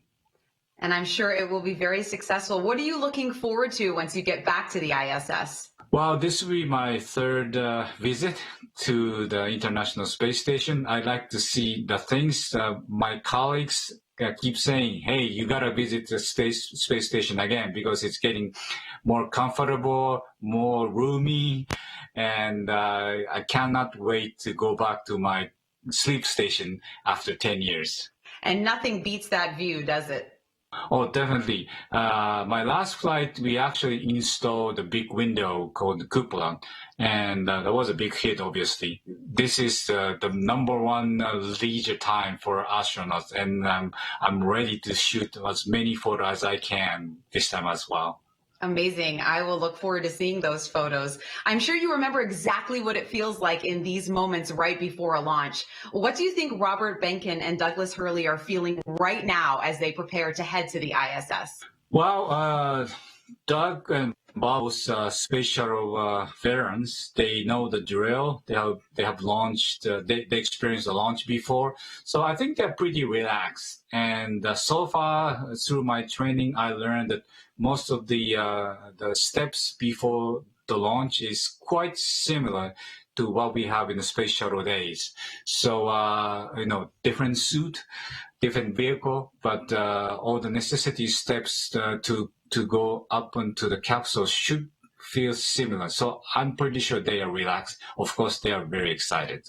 I'm sure they are. Gokatsuyaku wo oinori shite imasu. Honjitsu wa arigato gozaimashita. Thank you so much, Soichi, for joining us today. Oh, Marina, you are so good. Domo arigato. And we'll both enjoy the beautiful lunch today. Thank you very much for having me. Bye-bye. Bye-bye. Good luck with your launch later this year. And as the excitement builds towards launch, I will send it back to you. Thank you, Marina. I now have the distinct pleasure of being joined by one of NASA's record-setting astronauts and a recent resident aboard the International Space Station, Christina Koch. Christina, thanks for joining us. Great to be with you, Dan. Christina, we're coming up on 20 years of continuous human presence on the space station, and you were one of those humans. What's it like to see a new milestone like this launch unfold after so much history already? So much history indeed. It is really just such a testament to NASA. Not only are we pushing the boundaries of knowledge and discovery and exploration, but we're pushing the boundaries on how we accomplish that mission. We're bringing in commercial partners. We're fostering a space economy. So we're making sure that we're always pushing forward, always taking that next step. I think it's such a privilege to be part of an organization that recognizes if we're not actually making steps and innovating every single time we do this, then we're not truly answering humanity's call to explore and to push those boundaries. Christina, I know Bob and Doug are veterans themselves, but what advice do you have for Bob and Doug, given your experience as a long-duration station crew member? Well, being able to live on board the International Space Station and work there is just such a privilege. You know, you're a steward of this amazing laboratory that's bringing so many benefits down to Earth and also learning how we can push farther into the universe. So it is quite an honor, and I think that's the main thing about how it feels to be up there for a long duration. You know, in terms of advice, Bob and Doug have been great mentors for me. They've given me advice for so many years. It's strange to be the one who could be in a position to offer them anything. But I would say that as, you know, shuttle flyers, they used to participate in missions that were really, really intense, go, go, go all the time. Long duration space flight is more of a marathon than a sprint. So I would tell them to take that moment, enjoy it, and, you know, really welcome the opportunity to have part of your mission be taking it all in and sharing that with the people that got you there. Thanks again, Christina. Always a pleasure to hear from you and fantastic words. Thank you for sharing. Thank you. My pleasure. So once again, once Bob and Doug arrive at the station, they'll be greeted by astronaut Chris Cassidy. But before we do that, let's toss to a briefing.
Hello, everyone. I'm astronaut Chris Cassidy, commander of Expedition 63 on board the International Space Station, flying 250 miles above the Earth. Like you, I'm excited about today's launch and the possibilities it will bring to America and to the world. But also, I'm very excited that two close friends will be arriving and joining the crew. I had the privilege of flying with Doug Hurley on both of our first shuttle missions back in 2009. Together, we came to the International Space Station and helped construct the amazing facility that it is today. Although this will be my first mission with Bob, it was my honor to follow him as the chief of the office when he left back in 2015 to begin training for this amazing mission. Personally, I've been very fortunate to fly in two different spacecraft.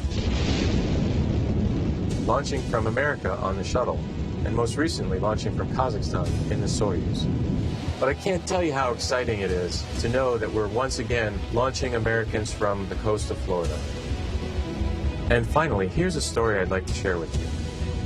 Back in 1981, John Young and Bob Crippen launched on Space Shuttle Columbia, the very first space shuttle flight, marking the last time we flew Americans on a brand new vehicle.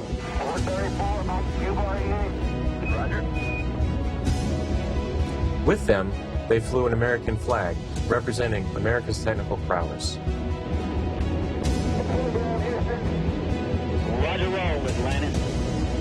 30 years later, that same flag was flown to the International Space Station. This flag remains here today, waiting for Bob and Doug.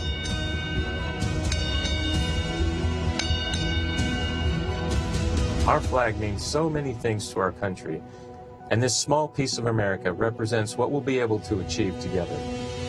We'll never stop exploring. And so Bob and Doug can take this very special flag home to Earth, where it awaits its next journey to the cosmos. In a few years, the first Orion crew will take this flag with it around the moon. All of this starts today. I'll be watching outside the window, along with everyone else in America and around the world. I can't wait to look out the window and see my friends on close approach. Go Falcon 9, go Dragon, and go Bob and Doug. I'll see you soon. And that was a very special message from NASA astronaut Chris Cassidy, right now the lone American aboard the International Space Station, so he will be ready and waiting to welcome Bob and Doug when they arrive tomorrow, if liftoff happens today, a little later tomorrow morning. The countdown now stands at T-minus 1 hour, 25 minutes, 54 seconds and counting until launch. And we'd like to share with you just how much has happened here at Kennedy Space Center since the last time we had a crew on the pad launching from here. As you can imagine, the end of the shuttle era was a bittersweet moment for many people across this spaceport. But in the end, we knew we were striving for this day, and here we are.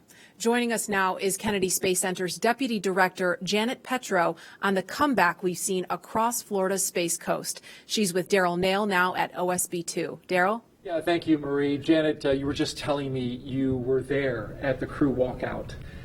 Tell me a little bit about what you saw between the astronauts and their families. So it was very historic. It was very emotional. So when Doug and Bob first came out of the doors, of course, a cheer went up from everybody. The Vice President was there, Elon was there, the crew families was there, and of course, Bob, myself, and the rest of the center leadership was there to cheer them on.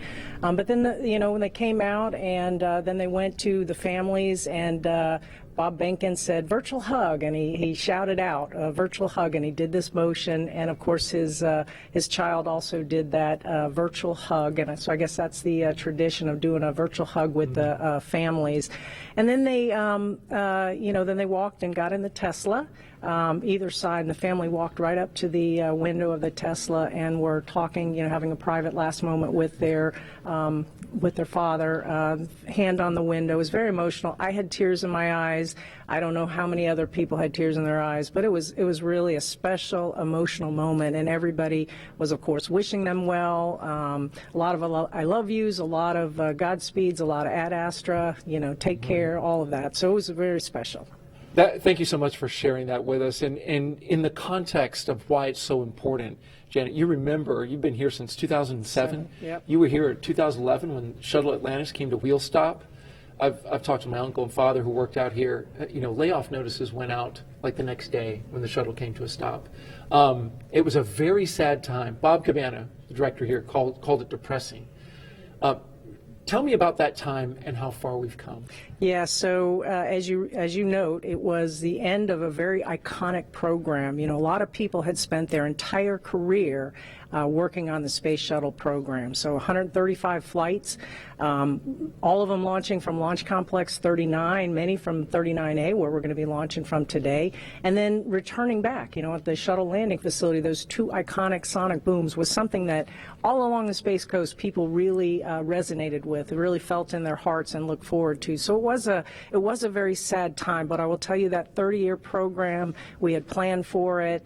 The workforce was incredible. There was a lot of people who, as I said, spent their entire career here, and they wanted to safely fly that shuttle out, and then they retired. There was also another large group of people that just wanted to put on their resume that they had been privileged to work on the Space Shuttle. So the workforce I was incredibly proud of, because they were resilient, they were dedicated, they were committed to safely flying out that shuttle. They didn't skip any steps. And regardless, as you said, that they knew they were getting their layoff notices. I think it landed on a Wednesday. They were getting their layoff notice on a Friday. They were in it till the end to make sure we safely flew it out. And of course, we had 14,000 workers out here then, which we have a lot fewer here today. And of course, our guest operations, you remember those last shuttle flights, everybody around the country wanted to be a part of that experience. And we at the center really leaned forward to maximize how many people we could get both on site and never mind how many people were lined up at the beaches all along the river to watch that last flight. And of course, today with COVID, unfortunately, we weren't able to have any on-site guest operations, which was pretty sad for this historic flight. But I'll bet that there's a ton of people watching from the beaches or from even their TV as we launch here today. I'm sure there is, and tribute to your leadership and Bob Cabana's as well. Getting things turned around here as a multi-user spaceport, getting the commercial entities in here. We appreciate all that you've done to make that happen. Janet Petro, appreciate you being here. Thank you, Daryl. All right, Marie, we'll toss it back to you. All right, thanks, Daryl. And as NASA and SpaceX have worked for years to get to this moment, today's mission opens the door to an entirely new era in human spaceflight, not only for astronauts, but someday for the general public as well. From the beginning, it has been our mission at SpaceX to help make humanity a multiplanetary species. And today's mission is an important step towards that goal. The key to opening up space access for people like you and me is reusability. Without it, traveling to space is just far too expensive for the average person to do. Imagine how expensive a flight from LA to New York would be if you had to throw the plane away after a single trip. A lot. Yeah, exactly. That ticket would cost hundreds of millions of dollars, and almost no one could ever afford to fly. Both the Dragon spacecraft and the Falcon 9 rocket are designed to be reusable, which not only improves the reliability of the vehicles in that they're flight proven again and again, but it also drives down cost. This is essential to enabling not just a handful of people, but rather hundreds of thousands of people to get out there and to explore the moon, Mars, beyond.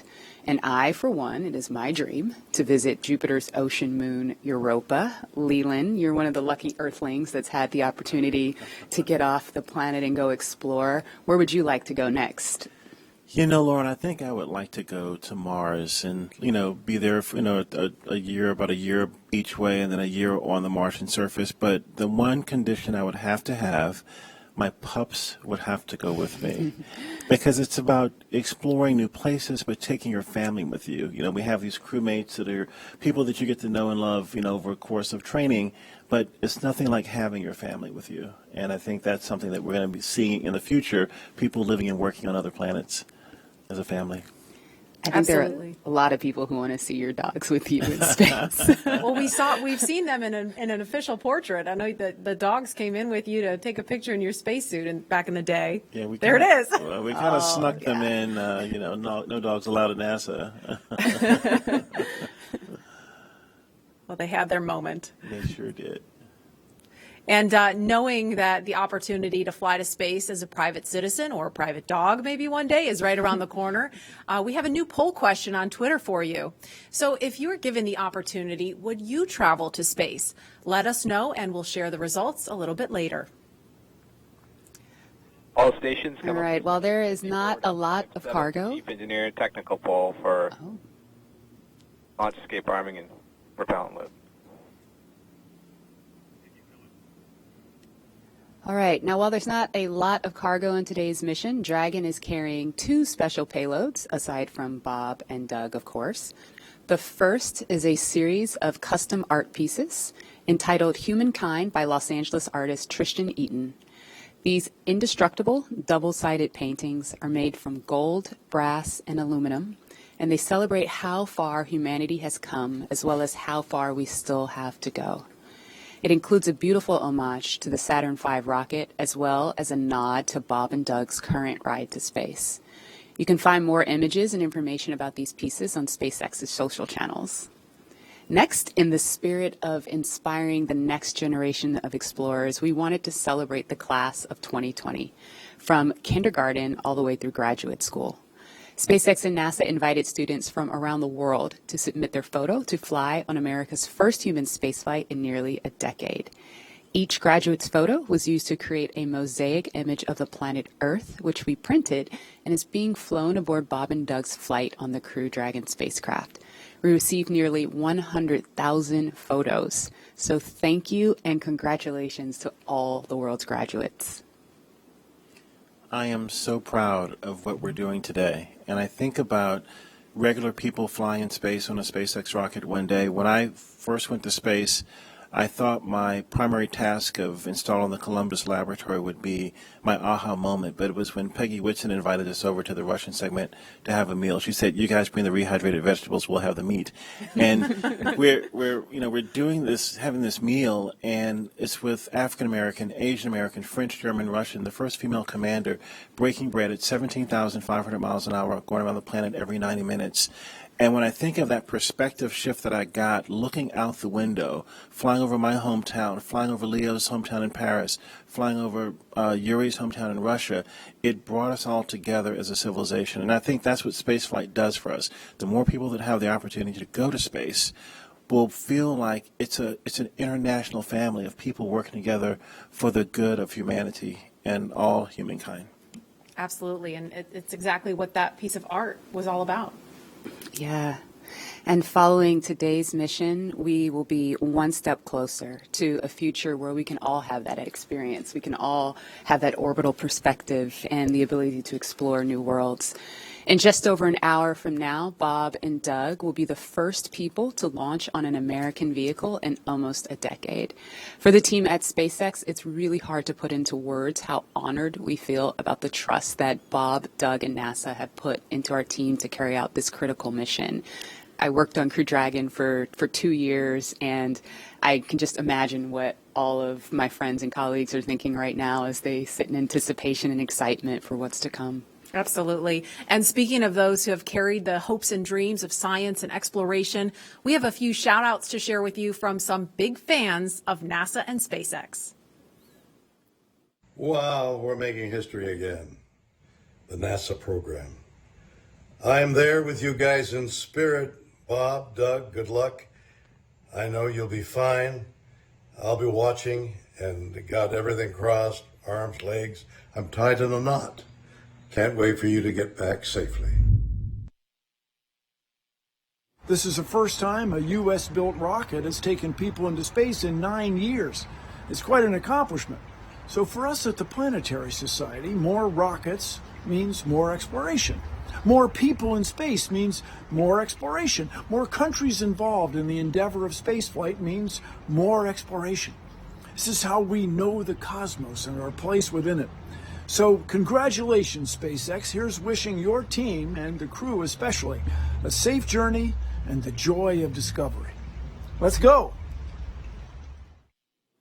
And a big thanks to William Shatner and Bill Nye for those well wishes. And while we're keeping an eye on the pad, we want to bring in NASA astronaut Rex Walheim. If that name rings a bell, it's because he flew 3 space shuttle missions to the International Space Station, including the final one by Atlantis, STS-135. He was one of the last 4 people to ascend the tower at Pad 39A and head to space. And he currently is Deputy Director of Safety and Mission Assurance at Johnson Space Center in Houston.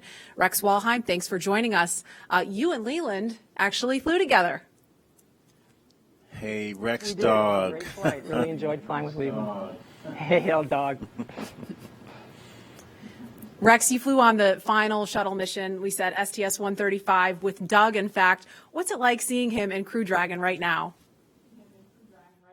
It's great. This is what we've been looking forward to. You know, after the end of the shuttle program, you know, it was a very important time where we wanted to transition to this commercialization of space flight to allow these commercial companies to take our astronauts to and from the space station.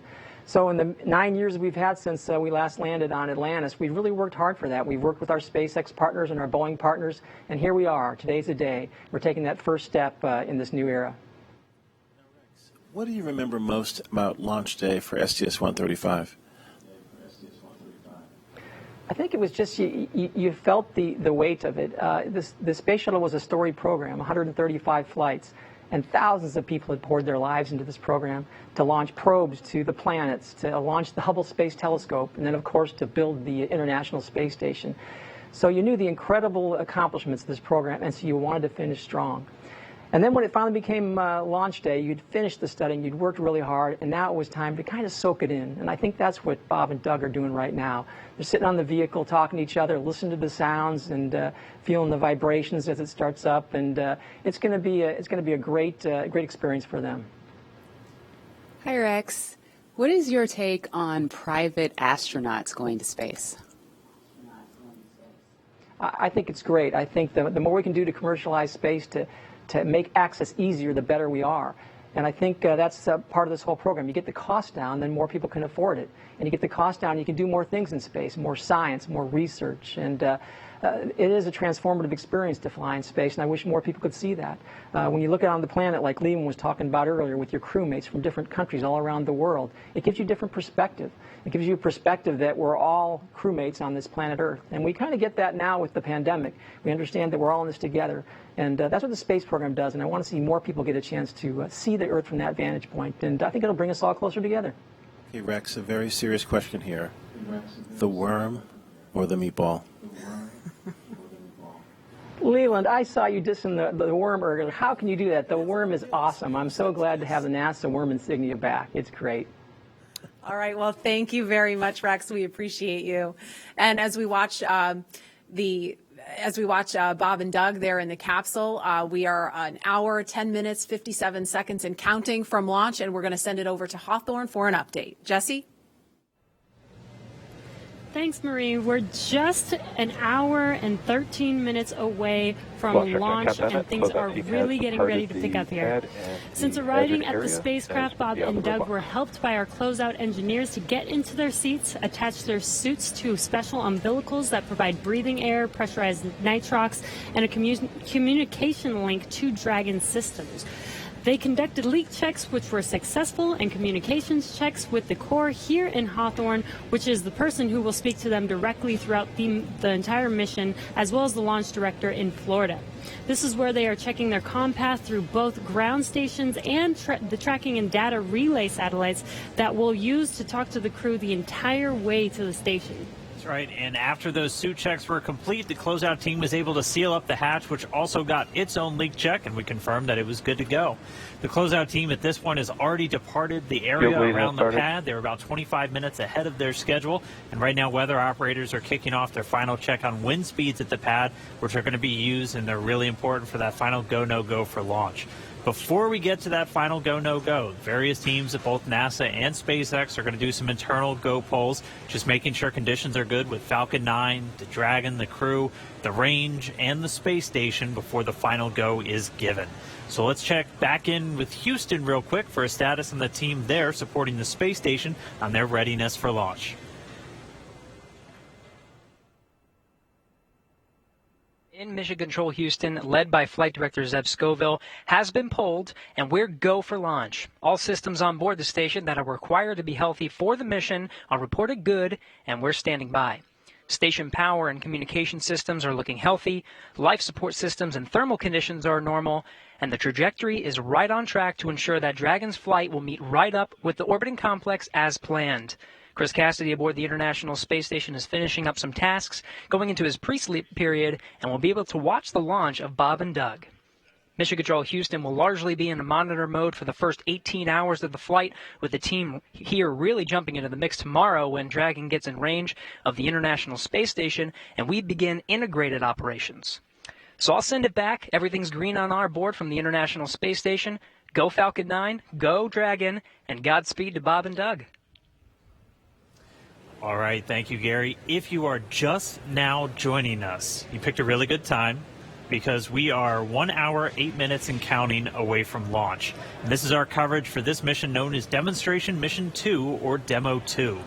Liftoff time still holding for 4:33 p.m. Eastern, tracking no issues with Falcon 9 or Dragon, and we're still waiting for that weather to hopefully cooperate. We're still tracking a few things like precipitation and flight through clouds. We're hoping that clears within the next 20 minutes or so. Over the last 3 hours, our crew members, Doug Hurley and Bob Behnken, donned their SpaceX suits in the historic crew quarters suit-up room and made their way out to Launch Pad 39A. They walked out of the crew quarters building just as every astronaut to fly from this spaceport has done since Apollo 7. They were transported to the pad where the crew now on board the Crew Dragon spacecraft, and we're continuing to get views of them inside that cabin live. Today is a historic launch. It will be the first time a commercially built spacecraft will launch people into orbit, and the first time since the U.S. has sent people to the space station from American soil since 2011 with the retirement of the Space Shuttle program. Over the next hour, we will conduct a series of polls to get ready for launch, have Bob and Doug arm the launch escape system, and begin fueling Falcon 9. Launch is set for 4:33 p.m. Eastern.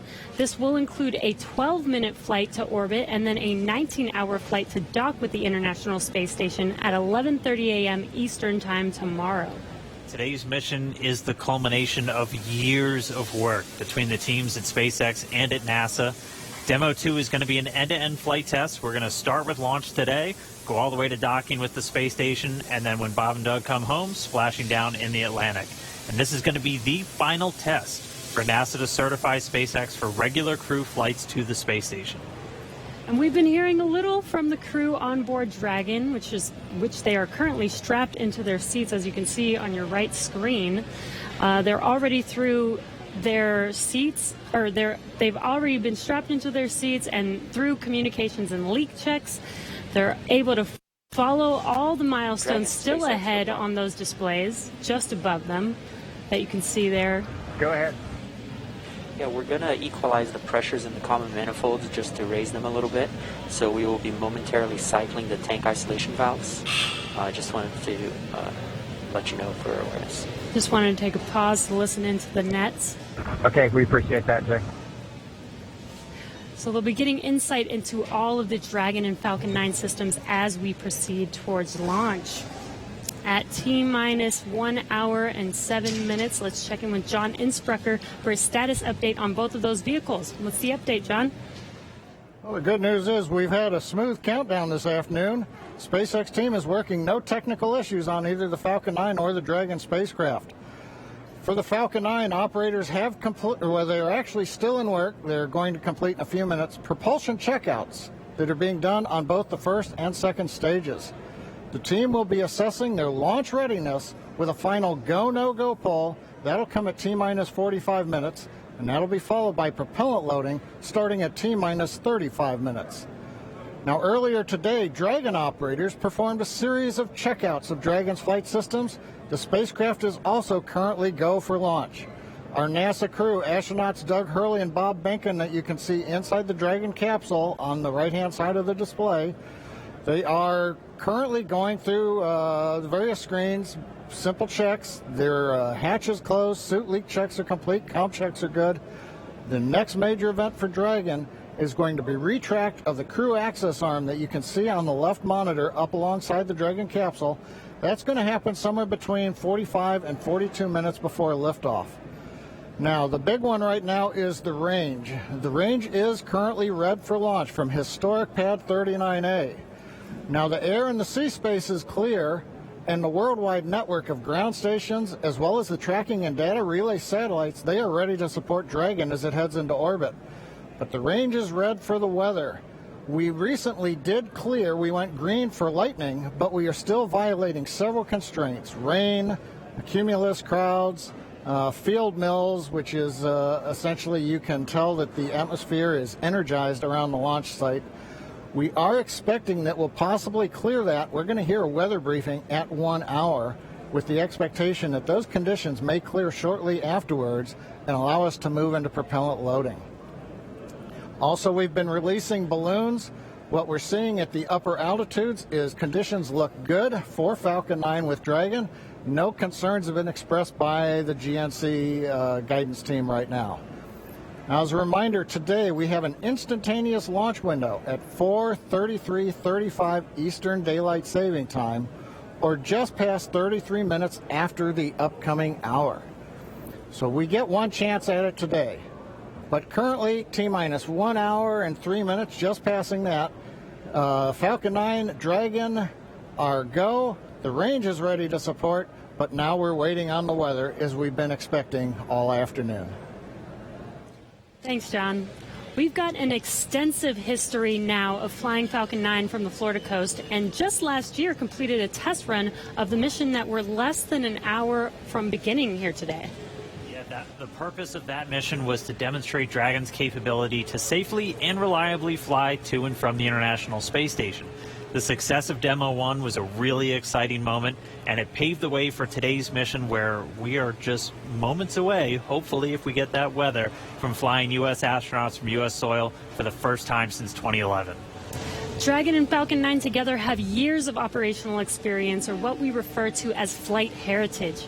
As I mentioned earlier, SpaceX has successfully completed 21 flights of Dragon to and from orbit since 2010, including 20 trips to the International Space Station. Not only have we conducted thousands of hours of testing, we've also enhanced and added a number of safety features to Dragon. Much of what was learned with the Cargo Dragon was leveraged in the design of this vehicle. Valve cycling is complete, expected behavior, and wanted to hear if you were able to hear those. We actually did, Jay. We were just making a comment about that. I heard some clicking, and Bob watched it on the systems display, so absolutely. Copy all. And that again right there, that's the crew talking to the Corps here in Hawthorne, California, who's going to be talking to them throughout their ascent uphill today. So they were just doing a quick checkout. Bob and Doug confirmed they were able to hear it. Sounds like everything's still good, so still no issues with Falcon or Dragon.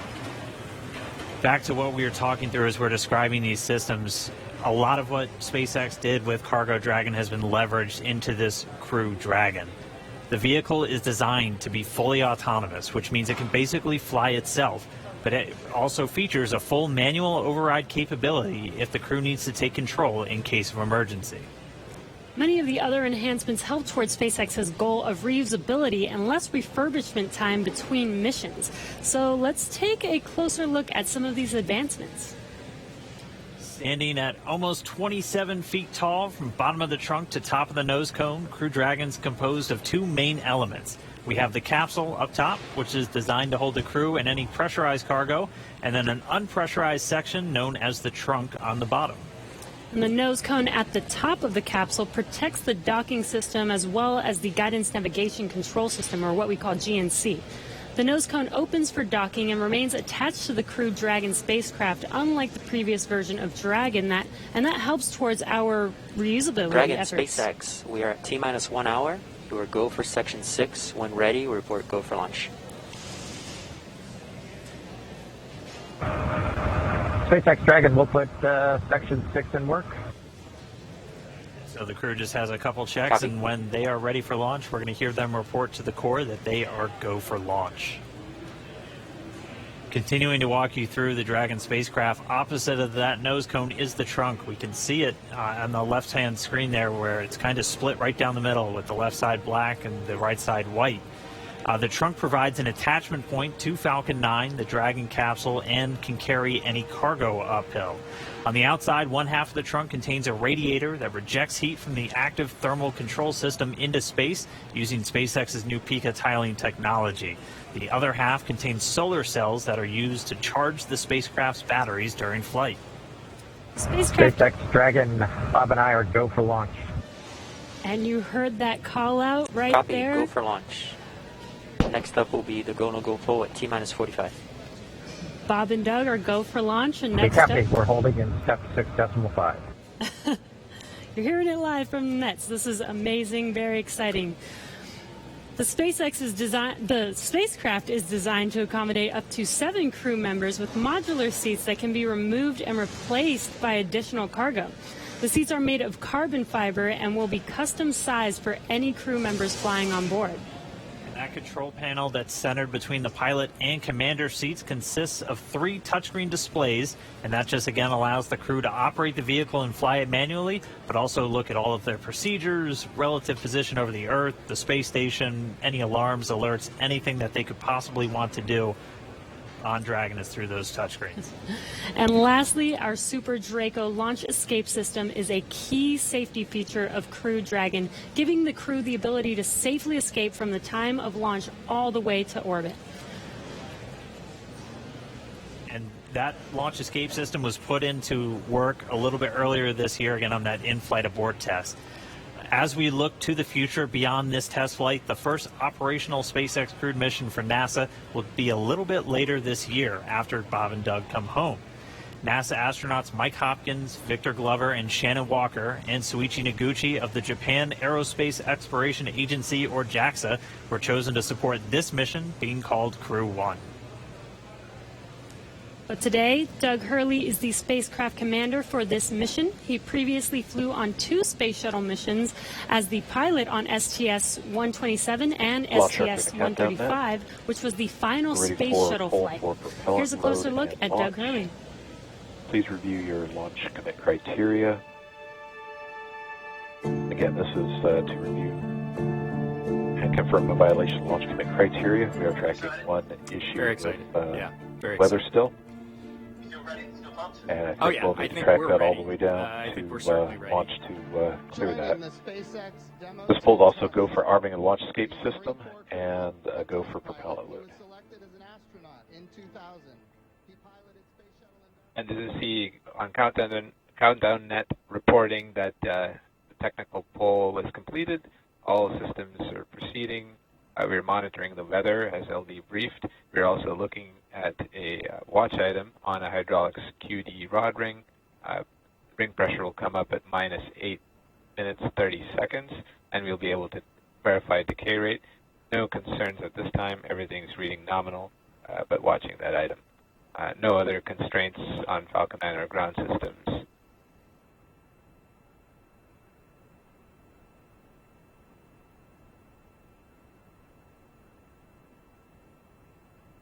Stage 2 RB1 bleed is complete.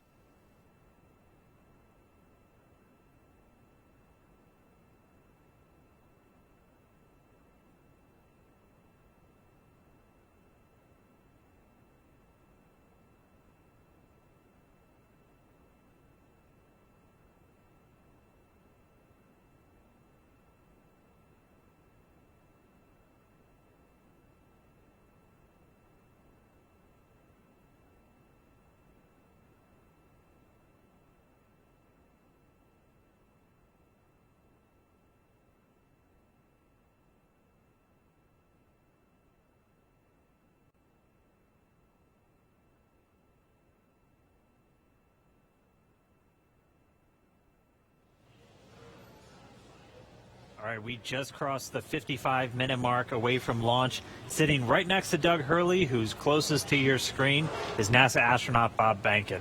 He is the Joint Operations Commander for Demo 2, and Behnken previously flew on 2 space shuttle missions, STS-123 and STS-130, and also served a tour as Chief of the Astronaut Office. So here's a little bit more about the man who said testing out a brand new spacecraft is an astronaut's dream.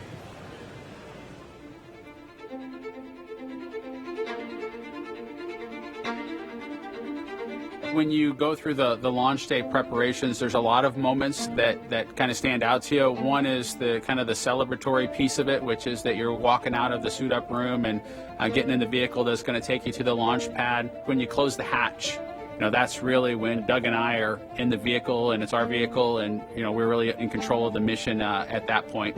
Test pilots, their task proved that man could fly into orbit around the Earth and return live and well to talk about it. There's always a balance of managing risk as you go forward to execute a test point and figuring out a way to collect the data. We hear a sound.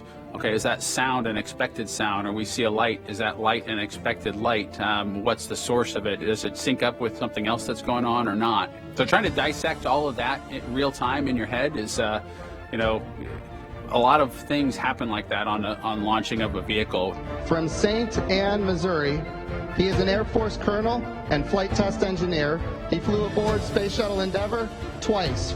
Introducing NASA astronaut Bob Behnken.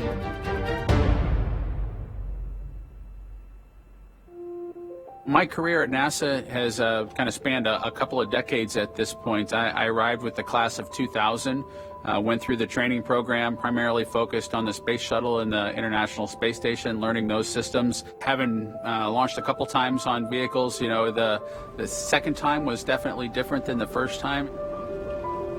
You can feel a little bit guilty of, hey, should I study one more thing? Or is there one more piece of information I should get? Am I really prepared or not? So that's definitely different between where I was on my first flight and where I'm at right now. It's been really interesting, I think, for both my wife and I to have gone through the process of seeing each other launch in space. I've seen her take that risk and had it be in front of her, and I've done that to her. And there's just something different about watching a rocket launch when there are people on board. You feel a little bit differently about the pit of your stomach, and I can only tell you it's multiplied significantly when it's somebody that you know, and then somebody, of course, that's a family member. It's even multiplied more. For me personally, as a spouse, watching everything that Bob has put into this over the last 5 years, The dedication that he's shown, the perseverance is pretty special. For both of us, though, the way our minds work, it won't be until sort of the mission is complete that you have really a chance to savor it and celebrate it. This is a huge accomplishment for an Air Force flight test engineer to be part of the demonstration mission of a brand new vehicle. It's going to be amazing. Without a partner that has that same appreciation, I think it can be challenging for some folks. There's a lot of work and a lot of time that takes away from family that that my spouse appreciates, and I love her for that. Really, my role on the Demo 2 mission is to make sure that we get this vehicle tested and evaluated so that we can move on to more operational missions at the International Space Station. We've got a lot of objectives on board the vehicle that we need to accomplish to really make sure that it's good to go. We'll make sure all those systems are working during the test flight so that the future missions will have them available even if they don't plan to utilize them. Through years of the NASA team, I'm helping to share that experience and teaching them the lessons that we've learned by going through this. Now there's another capability in the U.S. besides NASA to operate something of this magnitude. When is the last time humans launched on a new vehicle? Certainly on the American side, it's been several decades. Now we're in a time when we've got multiple vehicles under development. It's a great time from a space exploration time frame just to see all that happening, and it's because of this nurturing of the environment, being able to pull in a wider group of people who can contribute towards human spaceflight. It's a super cool time. On a deeply personal level, I'm really excited that my son is get a chance to see me launch into space. Being an astronaut has been a little bit of an abstraction thing for him because he's seen me do it in old videos, but he hasn't seen me do it for real. And so I'm excited for him to see this launch. I want to thank the entire Commercial Crew Program team that's worked together to get to this point where we've got vehicles in the launch pad ready to head to the International Space Station.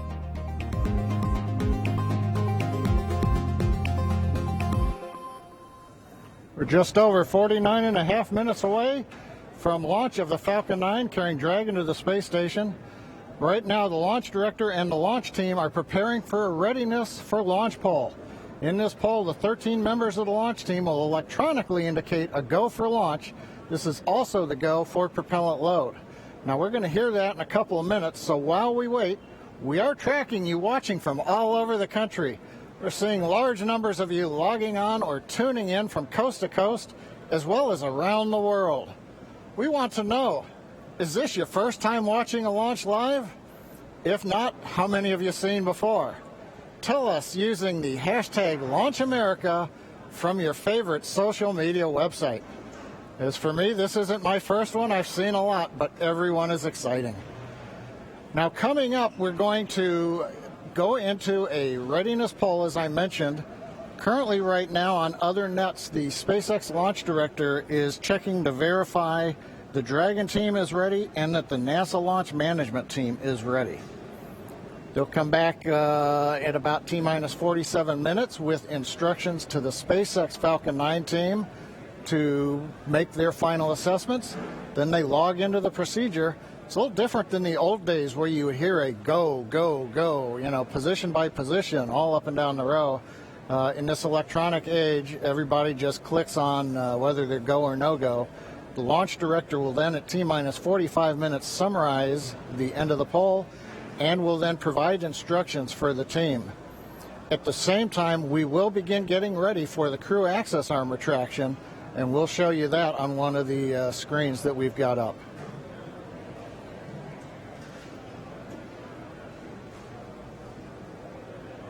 Now, currently, we are continuing to monitor the weather. The weather is still red. It is improving. We're looking at one cell between the radar and the pad. We're keeping our fingers crossed that conditions will improve, but we're going to be watching that for about another 15 minutes. So it looks like we're going to be good to begin propellant load once we hear the polls, but we still have to get the get the range green so that we can actually do the launch in just 47 minutes from now. Let's listen to the countdown net for a moment.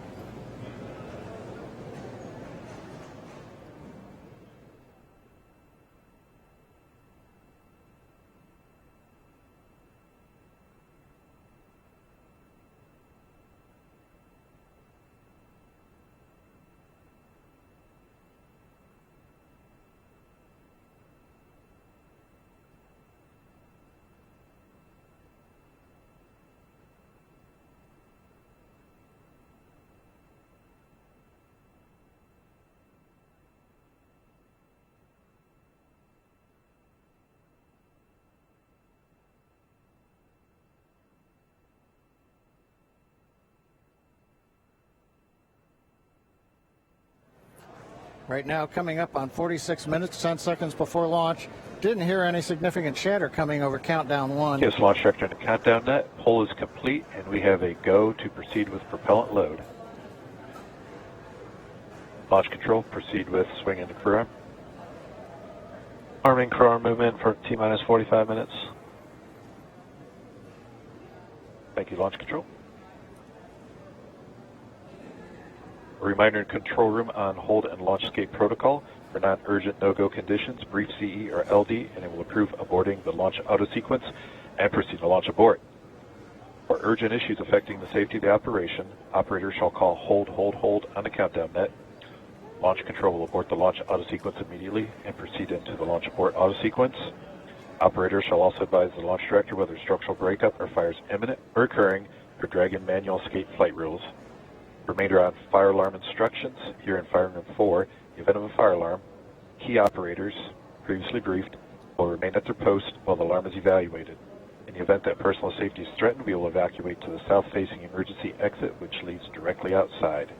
One final reminder, they'll be arming the launch escape system momentarily. Need all personnel, please stay in your seats from now through orbit insertion and Dragon separation from the second stage. Crew access arm retract has started. And you've heard Mike Taylor, the SpaceX launch director, give instructions to the team. We've also just heard the call. The crew access arm retraction is underway. Great view from the camera inside the White Room as we see the arm moving away from the Dragon capsule, one of the major events necessary to get down to T0. The next one coming up will be arming of the escape system on the Dragon capsule. Now, right now, the next plan for Falcon 9, T-minus 35 minutes, we will begin loading propellant onto the first and second stages. Now, currently, Falcon 9's looking good. Dragon's looking good. The range continues to be go for launch in terms of the clearance around the launch pad, both the air and the sea space. Looking at the flight corridor, the ground stations, the NASA tracking and data relay satellites are ready to support. And we just continue to monitor the weather. Our team is getting constant updates. We're monitoring weather data sensors around the launch site, looking to make sure that we can get everything into the green position. The one that we're mostly looking at right now is how much rain we're going to get between now and liftoff, whether it's just going to be mild precipitation that's within the rules for loading propellant. That's what the expectation is, but we're going to continue to watch that. So fingers crossed, but right now coming up at T-minus 43 minutes, 18 seconds and counting, everything but the weather's go, and the weather is trending in the right direction. So we've got our fingers crossed here.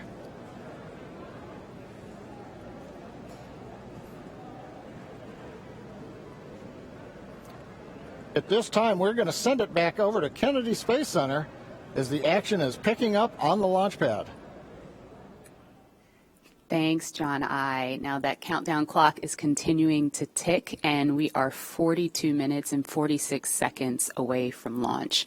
Now, as you just saw, the crew arm retracted. That is the last major visual milestone before liftoff. And we should be hearing out on the net soon confirmation that the launch escape system is armed. When that happens, all 8 of the Super Draco throttle valves are opened, which means that those engines can ignite. For section 7.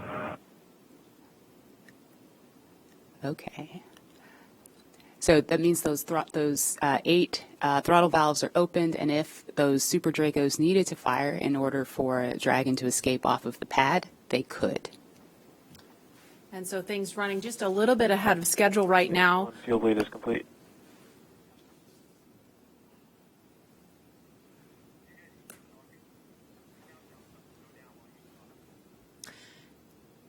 Now, we just saw the crew access arm retract just a minute ago. We saw NASA astronauts Doug Hurley. In 7.2, our visors are closed, and we're arming the launch escape system. So we just heard the astronauts confirm that they are about to arm the launch escape system. That happens just before fueling begins, which we expect to happen in just a couple of minutes. We saw Bob and Doug suit up a little over 3 hours ago. Then we watched them drive out to Launch Complex 39A. They were assisted by the SpaceX ground team with Crew Dragon ingress. That happened a little before 2 o'clock this afternoon. And then we saw the spacecraft hatch close. And again, just a minute ago, we saw the crew access arm retract. We just heard that the crew armed the launch escape system. And in just a few minutes, we are going to hear the call that they have started propellant loading.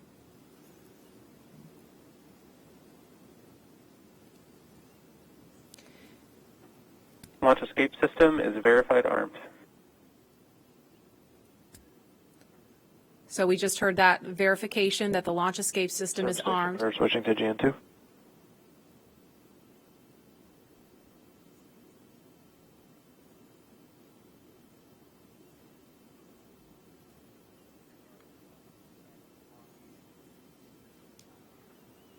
And we are going to send it over to Hawthorne to take us through prop loading. Jesse?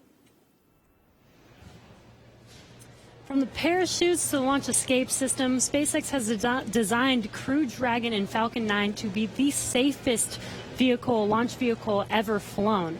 And joining us today, we have SpaceX's Nick Picone, who was our mission manager for our in-flight abort mission earlier this year and currently works on the Starlink team. Thanks for joining us, Nick. Hey, Jesse. I'm here at the Launch and Landing Recovery Center with the recovery team and our Dragon ground operations team monitoring the launch. Awesome. Can you tell us more about the critical safety features on this new version of Dragon? Sure. So Dragon 2 was designed with long-term reuse and reliability in mind. So fundamentally, there are multiple layers of redundancy to any of the failure modes that we could conceive of, that NASA could conceive of when we were working to design and test this vehicle over the past few years. But in the event that we encounter an unforeseen failure mode or multiple failures which push us outside of our design space, Dragon also has backup systems and operational controls intended to keep Bob and Doug safe. I'm sure you've heard a lot about it today, but the launch escape system is the primary backup system that we have from the moment that the vehicle is here on pad being fueled all the way up until orbital insertion. At a high level, the launch escape system, in the event of a major Falcon anomaly or emergency, will terminate Falcon thrust, separate Dragon from Falcon, and it'll use Dragon's 8 Super Draco engines to quickly pull the vehicle away from any kind of Falcon anomaly. And you talked a lot about the launch escape system. How exactly is that activated? Is it autonomous? Is it manually activated? Definitely. So for this system to work as designed, you have to remember that the vehicle could be flying at hundreds or thousands of miles an hour through the lower atmosphere. So it's really important that it's extremely fast and highly reliable with very low chance of false positives. The launch escape system fundamentally is set to look at a set of pre-programmed criteria which are on board the vehicle. Dragon and Falcon are looking at high rate telemetry, looking for abnormal vehicle dynamics, loss of communication between critical systems, or manual commanding. Our launch director and chief engineer, who you've heard a lot from today, are capable of sending a manual command to Dragon to initiate a launch escape. And Bob and Doug are also always able to actuate the launch escape handle and initiate a launch escape themselves as well. Now that the system is armed, all of this is currently active on the vehicle. Wow, it sounds like there's a lot that goes into it. And we did have an in-flight abort test earlier this year to test this out. Can you tell us what we learned from that test? Definitely. It was possibly the most flight-like test of an orbital-class booster in history. It was a fully flight-like test using a full Falcon 9 rocket, which we had to knowingly destroy in order to get this fully integrated system. For folks who didn't get a chance to see it, the vehicle followed a normal crew launch trajectory. About a minute and a half into flight, we had Dragon autonomously trigger the launch escape system based on a reconfiguration of those triggers I was just talking about. For propellant load. Thankfully, we had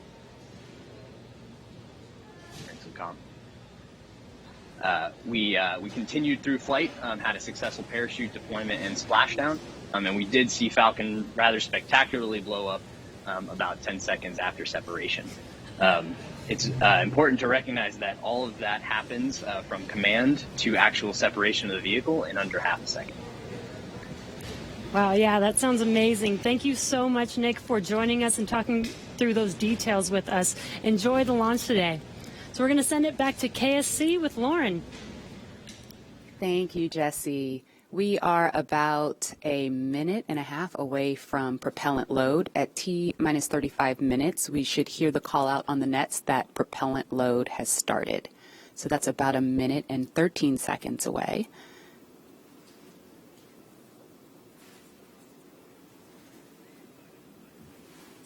Hey, Marie and Lauren, I am getting goosebumps over here. This is an exciting moment. When I was sitting in the vehicle, when we retracted everything, when all the prop was getting loaded up, I was just going through my crew notebook. I was thinking about, what my first step would be if there was a malfunction, because usually everything goes nominally when you fly to space, but you have to think about the things that you have to take care of, the first steps you have to take care of. And on my mission, I was calling out the abort calls, like if we had lost an engine, where would we go next, when the different abort calls around the country and around the world. So I think that's what those guys are probably thinking about now, and just really getting ready for this mission to go off.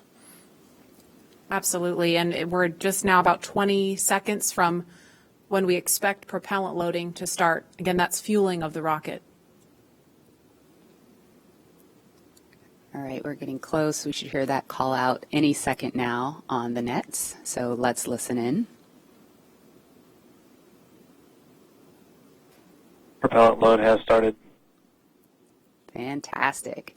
So prop load has started. We've started loading liquid oxygen on stage 1 and stage 2. Liquid oxygen and RP1, which is our rocket grade kerosene. So now that we are 34 minutes and 42 seconds away from the first launch of astronauts into orbit from American soil since 2011, we know that the launch escape system is armed, which happened just before fueling. Dragon prop load happened weeks ago, actually just a few miles down the road at what we call Dragonland. And those propellants, which are MMH, or monomethyl-hydrazine, that's our fuel, and NTO, or nitrogen tetroxide, that's our oxidizer, those not only feed the Draco engines that propel Dragon on orbit, but they also supply those 8 Super Draco engines of the launch escape system. So I have one right here, a little model. It doesn't come off the stand. Don't break it, Lauren. All right, I know, it's very nice. So as you can see, Dragon is actually broken up into 4 quads, and each quad has 2 of the Super Draco engines for a total of 8 of them. And as I mentioned, they are biprop engines. They have MMH and NTO as their oxidizer. Now, most abort systems from past space vehicles, I believe like Soyuz, Mercury, Apollo, they all had a pointy escape tower on top where there was essentially like a mini rocket engine or a series of rocket engines on top. And if they weren't used, that escape tower would have to jettison itself from the vehicle. If it was used, it would be used to lift the vehicle off of the rocket. Well, Dragon is a little bit different in that its escape system is actually integrated into the vehicle, and that's great for a couple of reasons. One less thing you have to jettison on a nominal flight, and so they're pretty dormant, just those throttle valves open unless they're used, and hopefully they never have to be. The other thing that offers you is the ability to escape from the pad all the way to orbit. Right. Because if you jettisoned your escape system prior to that, you couldn't. That's a little Dragon there. Again, right. New era, much safer design. Yeah, absolutely. Thanks for walking us through that, Lauren. Again, the launch escape system is armed. That protects Bob and Doug so that if something were to go wrong, they can shoot off of the pad away from the rocket and parachute to safety in the ocean. That is such a crucial safety capability. And so now we want to go over to Hawthorne for an operational update with John. Thanks, Marie. We are counting down those final minutes. Everything is still looking good on the Falcon 9 and the Dragon vehicles for an on-time launch, but weather is trending the wrong way right now. We're keeping our ears open in case we hear that the weather is going to be no-go for the rest of the count. Right now, we are counting down at T-minus 32 minutes. Stage 1 locks and Falcon 9 RP1 did flurries begin are nominal. propellant load at T-minus 35 minutes, right on time. The propellants we use on Falcon 9 are a fuel, which is rocket-grade kerosene, also called RP1, refined petroleum.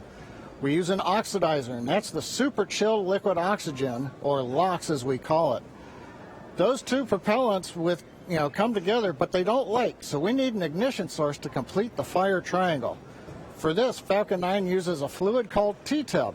You might see that just before first stage ignition, or maybe later in the second stage ignition.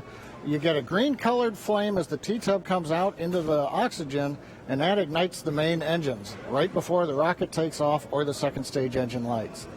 Now currently in the fueling, RP1 fuel is about 10% full on the first stage.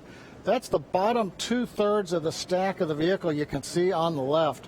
The first stage is that long white cylinder at the bottom plus that black cylinder called the inner stage. That's the entire first stage that we're loading with LOX and RP1 kerosene. That's the part that comes back to Earth. The second stage just above it, the white cylinder, and then above that will be the Dragon trunk and the capsule. Now currently the second stage is also loading fuel with RP1. That's about 8% full right now. We are loading liquid oxygen on the first stage. The second stage liquid oxygen load will begin at T-minus 16.5 minutes if the weather cooperates. So LOX loading will then continue on both the first and second stage until the last few minutes of the countdown. Helium loading is also underway into pressure vessels on the second stage. We use that to pressurize the tanks in flight as the propellant is being pulled out by the Merlin turbopumps. Dragon on board the spacecraft. You can see the astronauts are monitoring systems while propellant is loaded into the Falcon 9. Now when we flew the first demo flight last year and then the in-flight escape test earlier this year, the sounds inside the Dragon capsule were recorded. So as part of the training, the sounds of the propellant loading were played back to acclimate the crew to what they're experiencing now. I'm listening to some discussion on one of the back nets, trying to track where we are with the weather criteria. We're just passing another weather gate right now, trying to see whether or not the conditions are go. In certain situations, when the weather is no-go, you have to wait 30 minutes, and we are now inside of 30 minutes. But if the cloud moves away, if the conditions improve, we may be able to continue the countdown for another 14 minutes and reassess. So we're waiting to see whether or not we can continue the count. Currently we are. The range, they're ready to support with no problems in the air and the sea space area. But again, the weather, that's the one that's looking bad, and we're going to continue to listen. And as a reminder, today we have an instantaneous launch time. So at this point, if we hear a hold for any reason, we're going to have to stand down and target our backup launch opportunity on May 30th.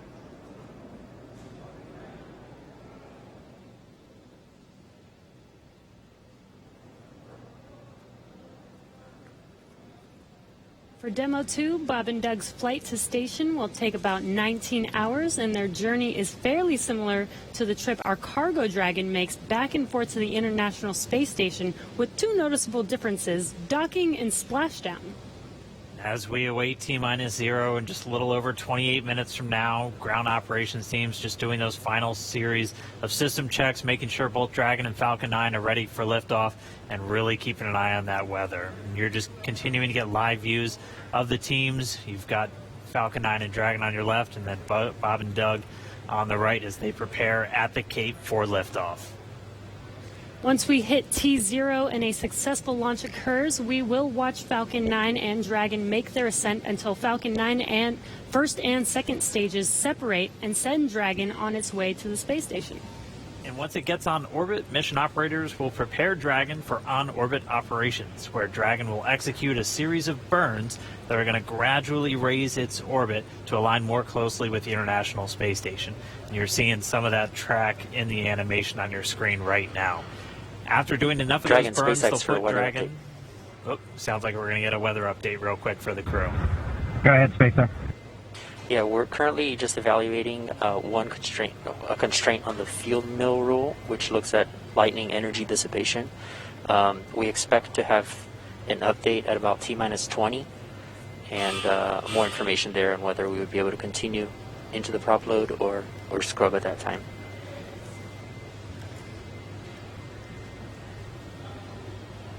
Okay, Jay, thanks for the update. We appreciate it. Copy. So I'll give you some more words in about 6 minutes. Okay, so it sounds like we're going to find out in about 6 minutes if we're going to have enough time. And John, I was referring to a couple of those weather situations where we have to have a certain amount of time. In this case, with the field mills, about 15 minutes. So they have until about 16 minutes and 30 seconds to really make sure that we're going to have enough time for that to dissipate. So we're going to be listening for that weather update in just a couple of minutes, but it is going to be a pretty interesting trip uphill for them once they actually get on orbit. And a very exciting countdown with 6 minutes to figure out if we are launching today. But targeting back to what we were talking about, next Dragon will make its approach and actually dock with the space station. This is a very different process from what we've seen with Dragon cargo deliveries in the past, which used a process called berthing. Now, berthing requires a spacecraft to approach the station and then stop so a crew member can maneuver the station's robotic arm to capture the spacecraft.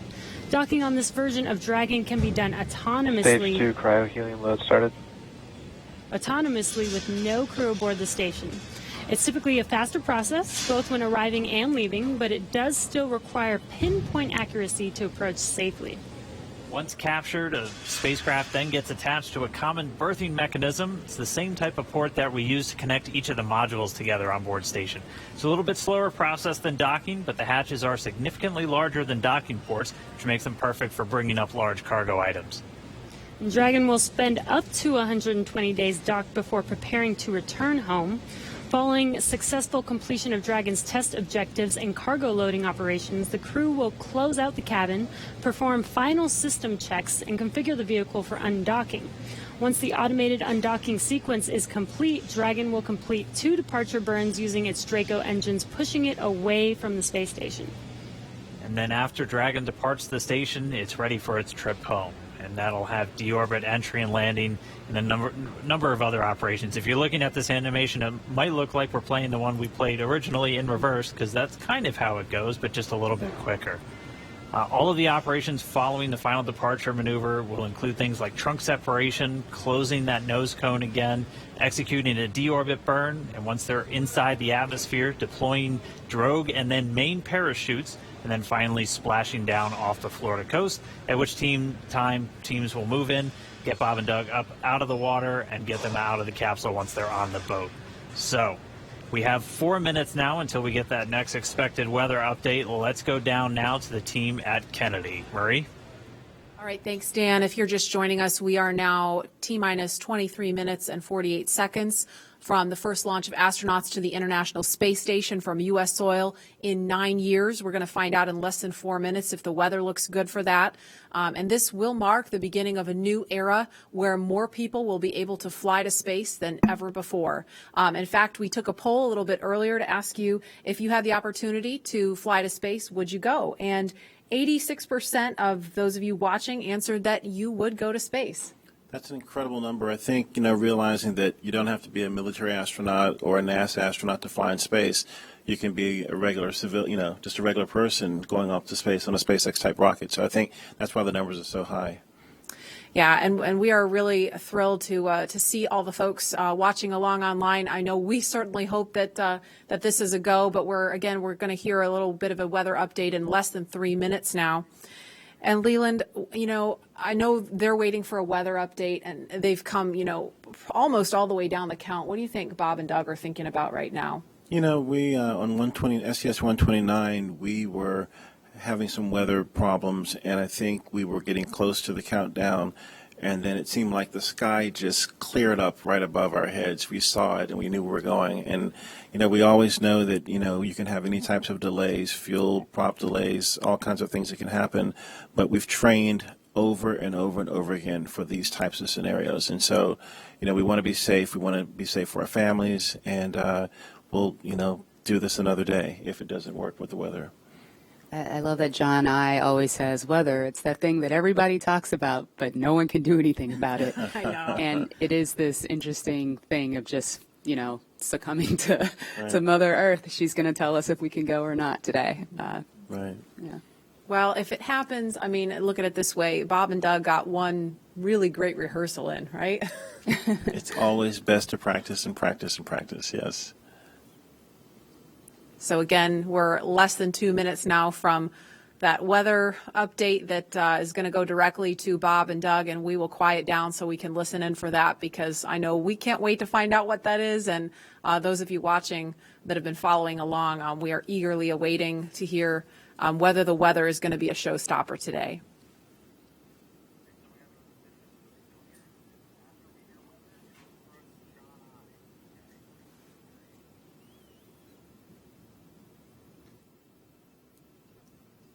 These clouds can seem really deceiving at times, right? You see the blue skies peeking through and you think everything's fine, but you just don't know. That's why we have those launch weather officers. Absolutely. And I know, we've talked about it before, but it's not just the weather in Florida that they're looking at. They've got to look at weather downrange. If they were to have an abort in flight and they needed to come down somewhere in the ocean, they need to consider what the weather's like out there, because recovery teams have to go out and get them in a situation like that. So there's so many variables, and that's why not just with this flight, but with every human space flight we've had in the past, there's always a very good chance of a scrub, because you do have so much criteria that you have to meet.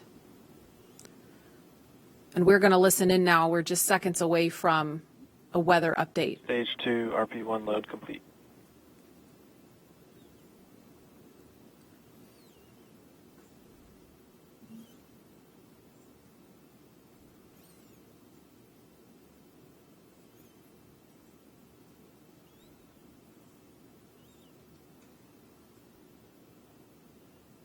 That is liquid oxygen you see venting off the rocket. That's completely normal and expected. We're standing by for a weather update. Unless you can give us another 10 minutes, I don't think we're going to get there with any of the rules today. I'm going to give you 10 minutes. I mean, another 10 minutes past T0. Oh, 1645 local, I think we'll probably be clear on all the rules, but not quite going to make it for this. Okay. We're going to check back in with you in about 2 minutes, and then I'll call it up at about T-minus 17 minutes. Okay. Yeah, there's some of them are starting to count down, but we still have one above 2,000. So if that gets below,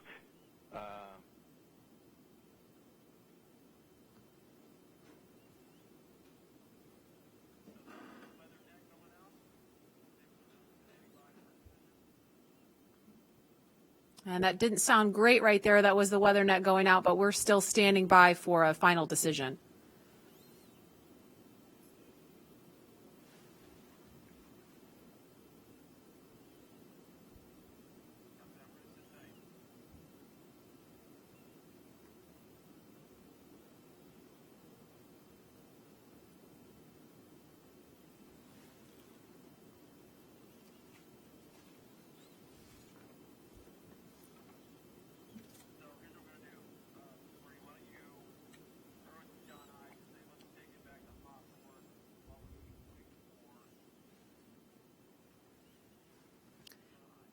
And we're going to continue to listen in for an update. But in the meantime, we're going to go over to John Innsbrucker at SpaceX headquarters in California. John? And Dragon SpaceX on weather. We're still T-minus 18 minutes and counting. LD is we are still red on weather.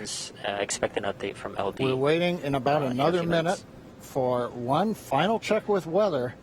We're going to check at T-minus 17 minutes possibly. We don't really expect that things will have improved. The weather officer was not optimistic that the weather would clear up that rapidly. We did hear the launch director, Mike Taylor, joke that, if we could move 10 more minutes past the T0, weather conditions may improve, but Mike was not able to do that. We have an instantaneous window today. So at 17 minutes, we want to make that call, because shortly after that, we will begin loading liquid oxygen onto the second stage. So if we're not going to have the opportunity to launch, if the clock's going to run out, stand by. Continue to violate a couple different weather rules that we now do not expect to clear in time to allow for a launch today. We go ahead and end today's launch attempt. Launch control would end the launch auto sequence and proceed into the launch abort auto sequence, please. Launch abort has started.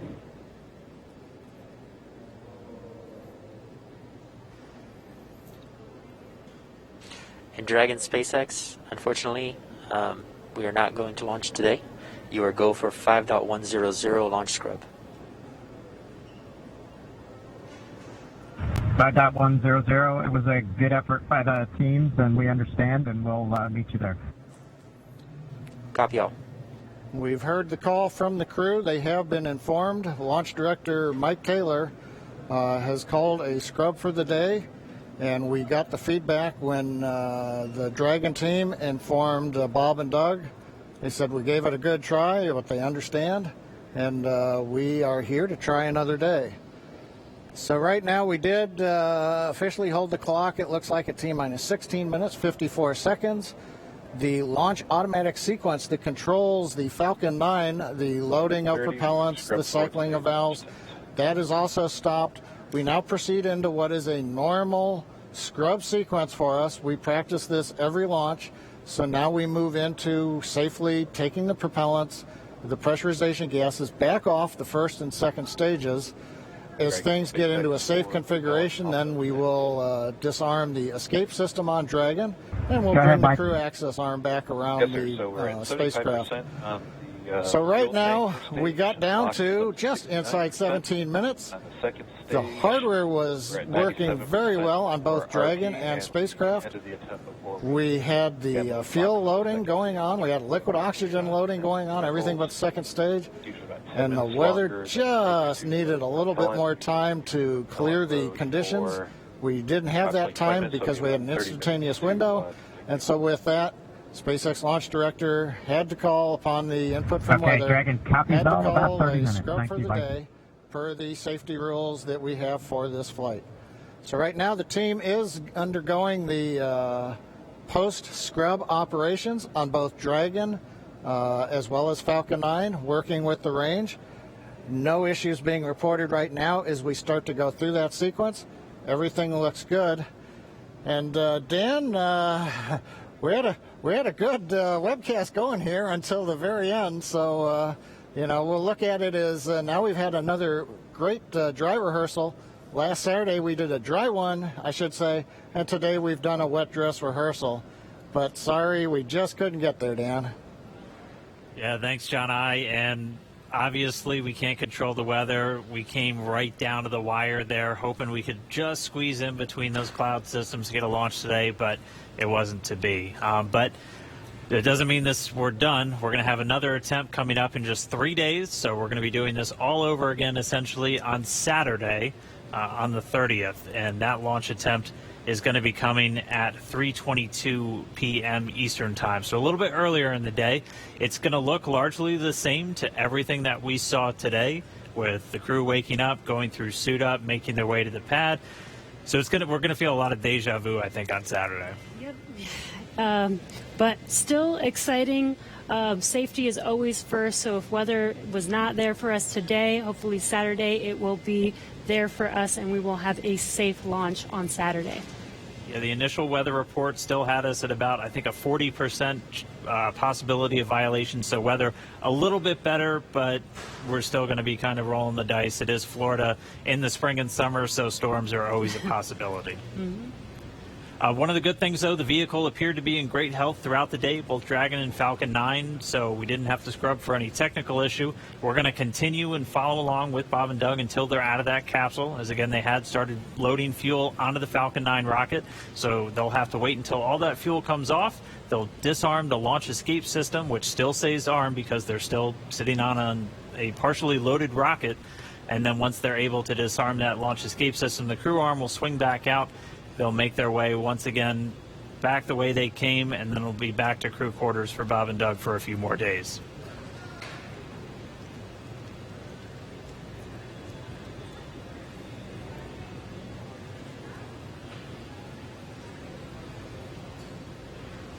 But if you're just now tuning in, wondering why we're not still counting down, we did have a launch scrub today. We were just a little under Stage 17 1 launch minutes. and fuel flow rates are nominal for offload. Expecting about a 40-minute offload time. And so that call out the LOX, the liquid oxygen fuel pumping out of the first stage of the Falcon 9, everything looking good with that. Expecting about 40 minutes for all that fuel to come off. So again, once that fuel comes off, Bob and Doug will be able to disarm the launch escape system, and that crew access arm will swing back out. They'll be able to make their way back down and then over to crew quarters. So unfortunate scrub today because of weather. That was the one thing we were tracking from the moment we started today, watching Bob and Doug get suited up for their launch. We did abort today's launch, or scrub today's launch, with a little under 17 minutes to go until our T0 time, which was 4:33. So that's going to move us to our next attempt, which is coming up on Saturday, and that time is going to be 3:22 p.m. Eastern time, so a little bit earlier in the day for Bob and Doug and for everybody else watching around the world. They're still going to have a 19-hour flight to station if that's when we launch, and a lot of the stuff that we saw today is going to look very similar, but we're just going to have to try again, cross our fingers, hope for a little bit better weather the next time.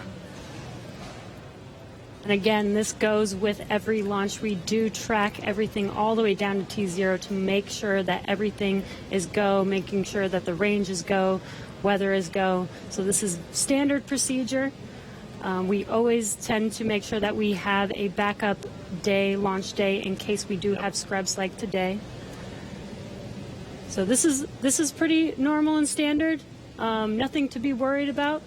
Again, we do this for the safety of our vehicles, as well as today we had astronauts on our vehicle. So even bigger reason for us to make sure that we have safe weather for them to fly. And just a reminder for everyone still tuned in, it takes about 40 minutes for all of this propellant to come off of the Falcon 9. And while it is offloading that launch escape system on Dragon, which is designed to pull the capsule away if there's any issue with the rocket or anything on the pad, that is still armed. So we're going to continue to stay with this until all the propellant's off, and then we'll see the launch escape system get disarmed. Bob and Doug will be able to open up their visors again. The crew access arm will swing back out and link up with Dragon, and they'll make their way off and then down the tower at the pad. But if you're just now tuning in, no launch today. We did have to scrub because of weather. We're going to be moving to our second attempt on Saturday, just a little bit earlier in the afternoon. Just going to continue to stand by as this propellant comes off. We heard a call that everything was going nominally or as expected so far.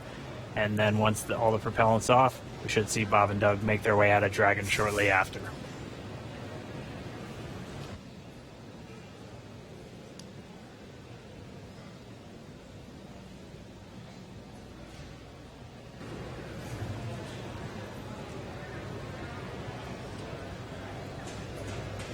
And what you're seeing on your screen is a live view of Bob and Doug on the right side inside of Dragon as they're waiting for propellant to be removed from the vehicle so that it is safe for them to disarm the launch escape system.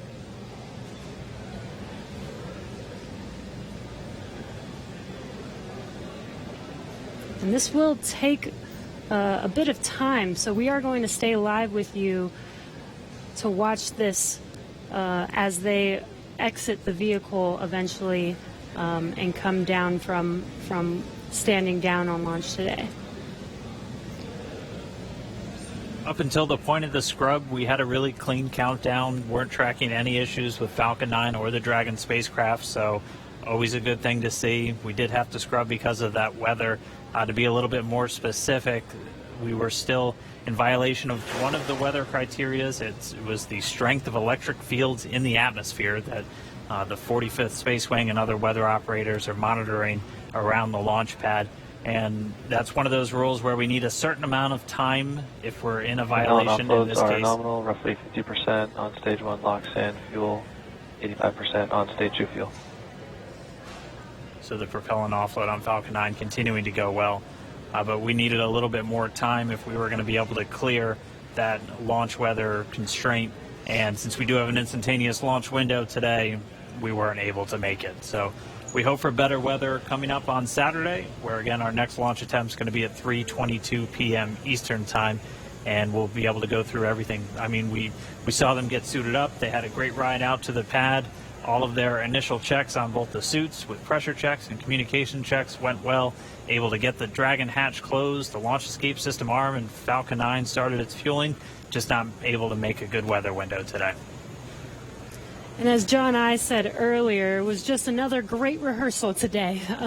I don't think you can get enough practice doing this. So when Saturday comes, or the day that we can actually launch the vehicle, Bob and Doug and the NASA and SpaceX team are fully prepared with just an extra rehearsal on the belt now.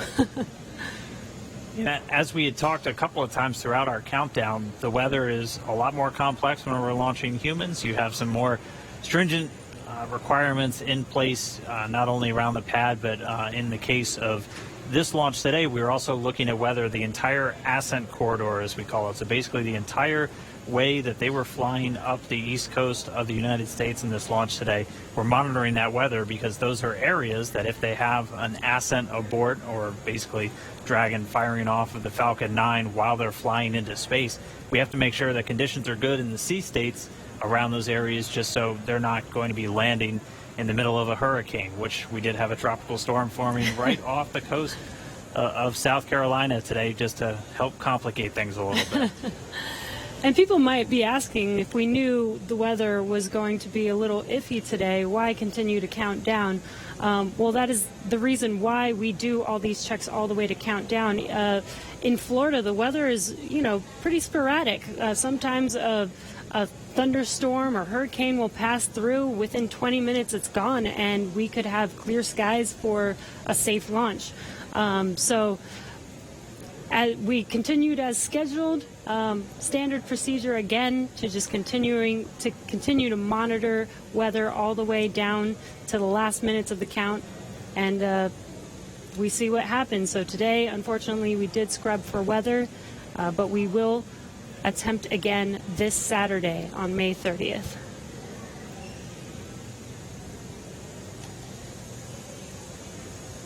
And Dan, Jesse, a couple of things to add on there. Right now we are 11 minutes after the scrub was called. Liquid oxygen and fuel are coming off of the first stage. Hard to tell from the view. It's still a little misty around the tank because there's LOX on board. But we're between half and a third of each of the fuel and LOX tanks filled on the first stage. So propellant coming out right per plan. The second stage fuel tank is offloading. That's going slower, but it's also a smaller tank. It doesn't take very long to either load it or to offload it. The other thing that we're working on is the high-pressure helium spheres, as well as the nitrogen spheres for the landing leg system. The pressure will be brought down on those, eventually getting it down low enough to where people can re-enter the pad area. So right now, the team is preparing, once they get permission, the SpaceX ingress-egress technician team will come back inside the caution area around the pad, make their way up when conditions are right, open up the hatch and assist the astronauts out of the Dragon. I'd like to point out that for those who are wondering whether or not, having gone through this, putting propellant, pressurization gases on, getting fairly close to launch, whether that has done anything to wear out the Falcon 9 or the Dragon, the answer is no. If you can recall, the Falcon 9 is designed for at least 10 flights, and about the time we get up to a 10th flight, we'll be doing testing to find that we probably got enough margin to keep flying. So this is the very first flight of a new first stage and a new second stage. So we haven't even gotten through the first flight. And in all of our margin calculations, we also take into account the fact that we may scrub a launch. So even today's operation, where we have pressurized and we have stressed the vehicle a little bit, that's taken into account in our design and our qualification testing. The other good thing is that the most stressing part of the flight for the Falcon 9 on the first stage is the re-entry. So we didn't even get through that. So we're sitting here on the pad. It's a fairly straightforward situation and not stressing on the Falcon 9. And on the Dragon spacecraft, with the human rating factors to carry crew, there is enough factors of safety, margins of safety, redundancy, that just having two people on board and closing the hatch and even pressurizing the propellant system does not eat into the margins of the Offloads vehicle continue nominally, significantly. 30% on stage 1 So launch, right now everything's 35% continuing to stage 1 offload. fuel. The automatic sequences that we use routinely, both at the launch sites, Kennedy Space Center, Cape Canaveral, even Vandenberg Air Force Base, as well as in our Texas test site for first and second stage. Those sequences are running. Propellant is coming off of the vehicle per plan. And we see Bob and Doug up in the Dragon spacecraft, just waiting when we can get up there, open the hatch, and help them egress and come on back down the tower. And the other thought I had, Dan and Jesse, is right now we are coming up on what would have been T0, and I'm wondering 10 minutes from now whether the weather officer would turn around and say, yes, it turned good. You just didn't have a long enough window. We only had 1 second and we needed 10 minutes. So we'll have to ask offline and say, hey, did the weather conditions improve? And one thing I'll tag on to that Dan was mentioning and Jesse was talking about, the launch opportunities. The launch window does move earlier on Saturday a little bit. So it just happened to be Orbital Dynamics said today, if you want to go to the International Space Station and you want to launch northeast, which is the approved trajectory, you have to go right at 4:35 p.m. Eastern Daylight Saving Time. You pick another day, the T0 moves. It's just luck of the draw. We might have been doing this at 8 in the morning when we were getting lightning, or we could have been doing it a few hours from now when conditions may have been acceptable. So in the end, we can all look at Isaac Newton and Johannes Kepler for Orbital Dynamics telling us when do we launch, and that stuck us right in the middle of a period of bad weather. So there's my science lesson for today, Dan and Jesse. Appreciate that, John. That helps soften the blow of just moving past that T-0 time. But for anybody, if you're just now tuning in, wondering why Falcon 9 is still sitting there on the pad as we move past that T0, we did have a scrub for weather today, just not able to clear all of those constraints. We keep a very close eye on the weather around the pad and their whole way Dragon uphill. SpaceX for weather.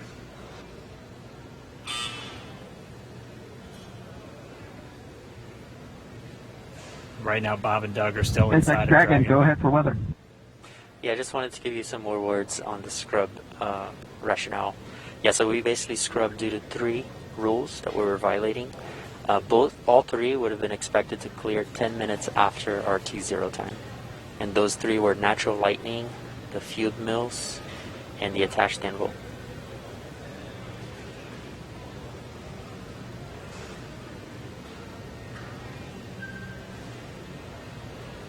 Yeah, we copy, Jay. We appreciate that update. We could see some raindrops on the windows and just figured that whatever it was too close to the launch pad at the time we needed it not to be. So we appreciate that and understand that everybody's probably a little bit bummed out. It's just part of the deal. Everybody was ready today, and we appreciate that, and the ship was great. And we'll do it again, I think, on Saturday. Copy all. And yeah, we concur. And appreciate your resilience sitting there in the vehicle for us. We got the easy job. Nothing better than being prime crew on a new spaceship.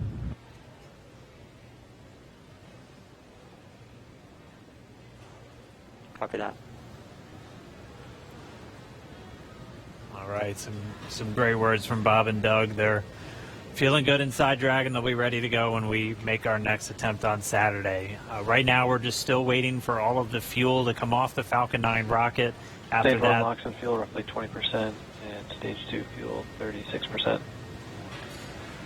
and so that call right there, we're still at a little over 20% on fuel, RP1, and LOX, liquid oxygen on the first stage, and then at about 26% on RP1 on that second stage. So again, it takes about 40 minutes once the process starts, so we should have right around 30 minutes or so until all that fuel's off. And then the crew will get the go to disarm the launch escape system. We'll see that crew access arm swing back into place, and they can begin to egress or get out of the Dragon spacecraft. And you heard it live, that weather update of what we violated. We were just 10 minutes off, unfortunately, but again, today was an instantaneous launch. And as John explained, it's due to the orbital mechanics and making sure that at the time we launch, it will allow us to get to the space station on time and accurately. So you can see on your right screen, Bob and Doug are patiently waiting. They do still have their visors on and still strapped into their seats. The launch escape system is still armed right now as we are offloading fuel and will not disarm until prop offload is complete. And this is just to ensure the safety of Bob and Doug and make sure that they can egress safely from the rocket.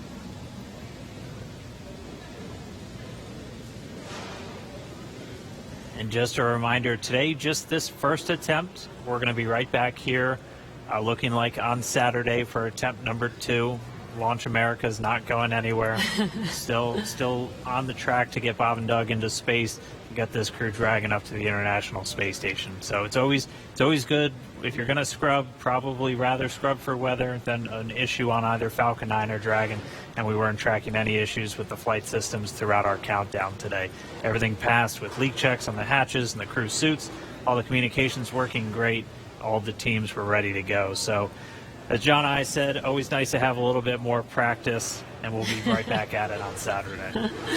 What would this launch be if it wasn't even more exciting to try and launch today, and now we have to push it to Saturday? Really got to build the suspense. Yes. So. Hey, Dan and Jesse. Another thought crossed my mind while I'm watching the diagram here showing fuel is just about off. First and second stage were down under 10%. LOX is also just about off of first stage. 10%. Yep, we're getting the announcement. Fuels roughly 20%. Stage 2 fuels at 20%. Stage 1 LOX is under 10%. So just continuing to come off of the vehicle as expected. On the monitor, Bob and Doug continue with visors down. Their launch escape system is armed, as we've mentioned. If there is anything that were happen to go wrong right now, they still have the viable pad abort means, something that we demonstrated way back in 2015 on one of these webcasts when we fired the Dragon capsule using the 8 Super Dracos off of the launch pad and it splashed down offshore in the Atlantic Ocean. So they're staying there with the system armed until all the hazards are essentially removed and we bring the crew access arm around them. We're standing by a minute. We're going to listen to Launch Director talking to the weather officer.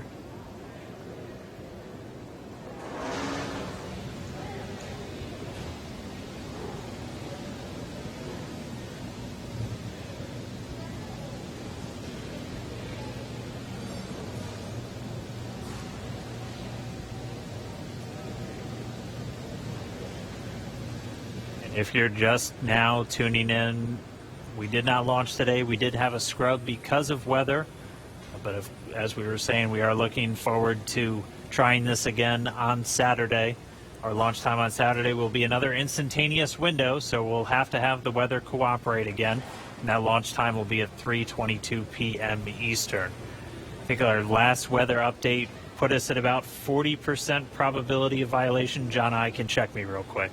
Yeah, Dan, what I saw coming out of the Air Force was 40% probability of violation, I believe. It's always tough because they report in terms of violation, and the optimists have to subtract that from 100% to go, hey, 60% chance, I'll plan my picnic. We were listening, the SpaceX launch director, Mike Taylor, was talking to the launch weather officer asking about the 3 criteria that scrubbed us today. It sounds like in another minute or two, the Lightning and the attached Anvil cloud rules will clear. The field mill rule, charge in the atmosphere, is still bouncing around, and so, hey, we may need several more minutes before that one would clear. So we'd need even longer than 10 minutes in the window today, it looks like, for all the rules to clear.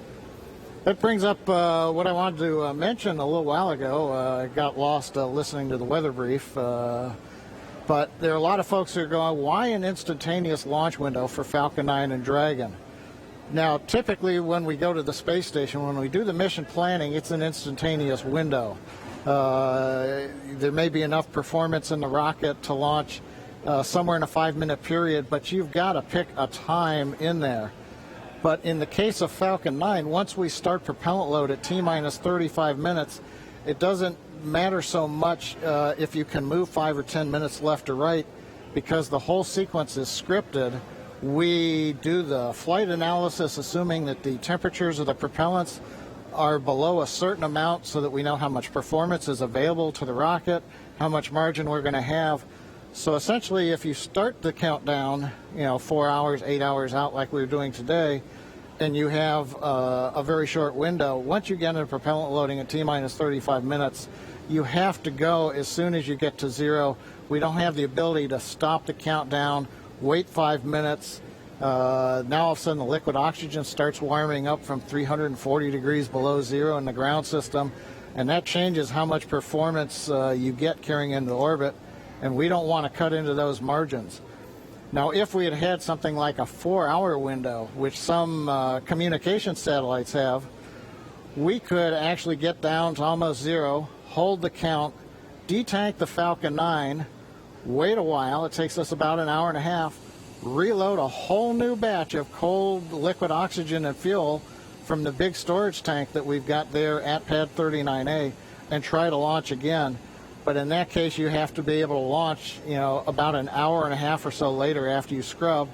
And in the case of the International Space Station, an hour and a half from now, it's nowhere near where we need to be to get to orbit with the performance of the Falcon 9 and the Dragon. So today, it's a combination. We start the day with a 1-second window. Yeah, just informing you, it's but been once 2 we hours, get 30 inside of minutes 35 minutes, it becomes an instantaneous window for the Falcon 9, regardless of what the customer may be able to give us. So there's a little explanation for folks who are wondering why we have such a tight window. Right now, it looks like we are bringing the last bits of fuel off of the stage, and liquid oxygen is just about off of the stage. So things are clocking right along per the 40-minute timeline.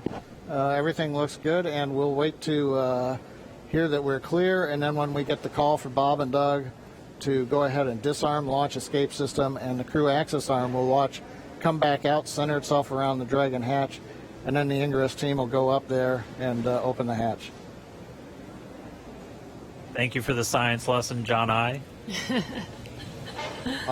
Hey, no charge. Much appreciated. We did hear a quick call to the crew there. We should be just under 10 minutes away from that prop offload completing. It looks like we're just tracking Stage 2 the fuel RP1 offload is complete. And there we have the confirmation. Stage 2 offload's complete. And we should have now just the RP1, so that densified propellant, or the RP1 is kerosene. We should be under 10%, a little under 10 minutes until that's off. And then we'll step through those events we were discussing, where they'll be able to disarm the launch escape system, get the arm back out there, and Bob and Doug can begin to exit the Dragon spacecraft.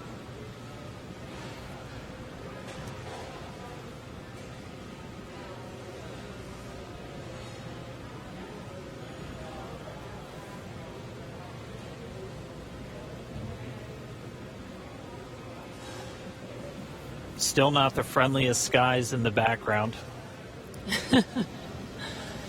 That is Florida, though. The weather is constantly changing over there, which is why we always have to keep an eye on it through every single launch that we have out there. Bob and Doug are patiently waiting. As you can see, that is a live view of them on the Crew Dragon vehicle as they're waiting prop offload to complete. Second stage prop offload is complete. We are just waiting on first stage to complete. Stage 1 box offload is complete. Waiting on stage 1 fuel, roughly 5 minutes or so. And again, the launch escape system is still armed. We are waiting for a prop offload to complete before they disarm that, and then they will be able to egress from the Crew Dragon vehicle. just heard we should be just under 5 minutes away from the last of that fuel coming out of the Falcon 9 first stage. And then we'll see those events start to pick back up, and we'll see the crew arm swing back out. They've been in those seats for a couple hours now. They typically get inside of Dragon a little over 2.5 hours ahead of launch. So they've been strapped into these seats for quite a while.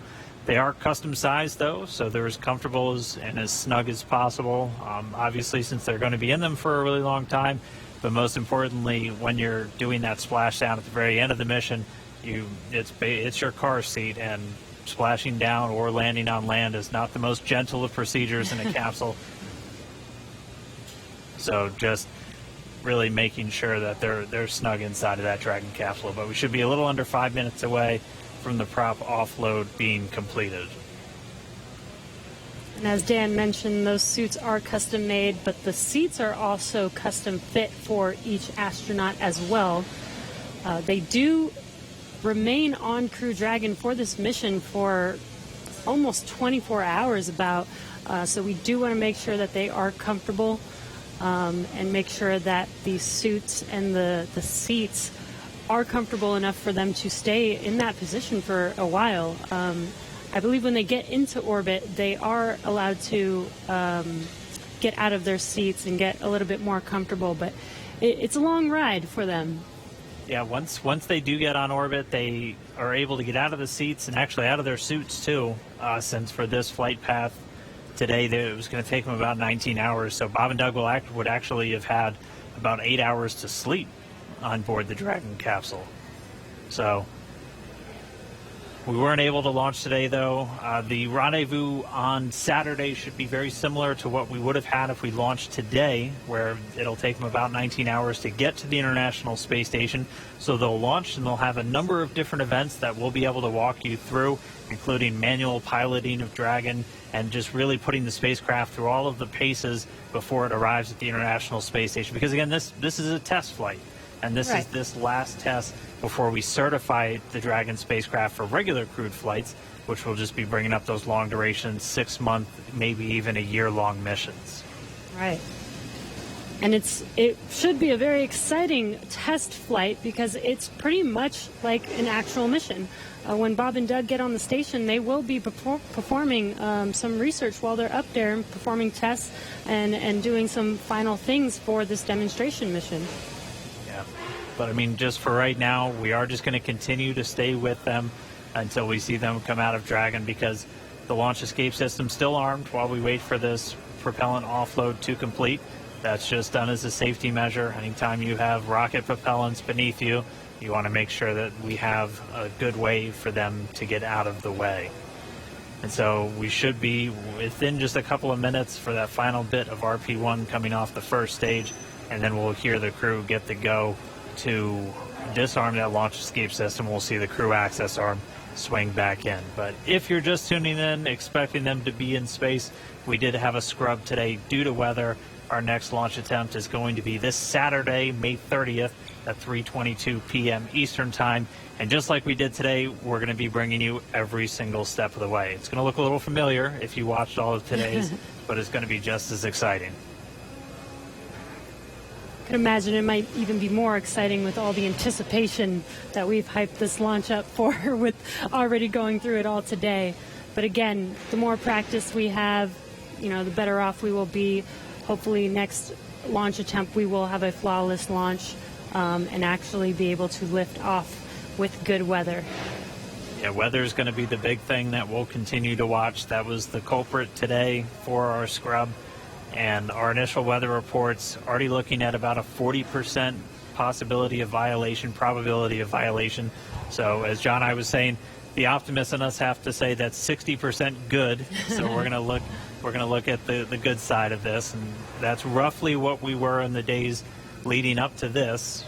We won't have a rogue tropical storm forming off of South Carolina on us on Saturday, but Florida weather will always be dynamic, so we'll just continue to track and hopefully get a good chance hit that window on Saturday.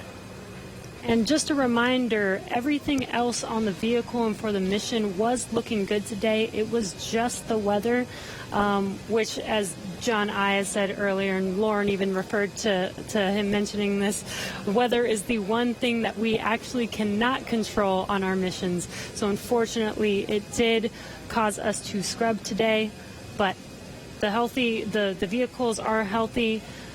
Bob and Doug were ready. And they should be ready to go again with the next launch attempt on Saturday.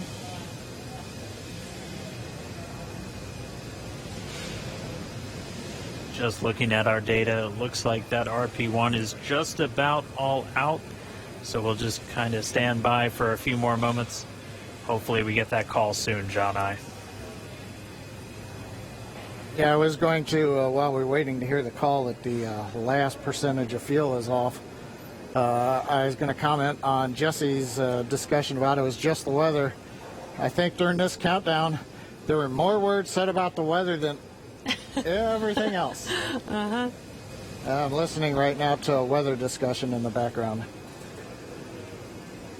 And again, for people wondering if we knew that we did have bad weather, even from this morning, again, we do monitor this all the way down to the final minutes of the countdown. And with Florida weather being pretty sporadic, sometimes we have even hurricanes coming through or bad weather coming through and passing 20 minutes later and having good weather for a launch. So this is why we continued to attempt to launch today, but unfortunately for T0 today, weather was not on our side.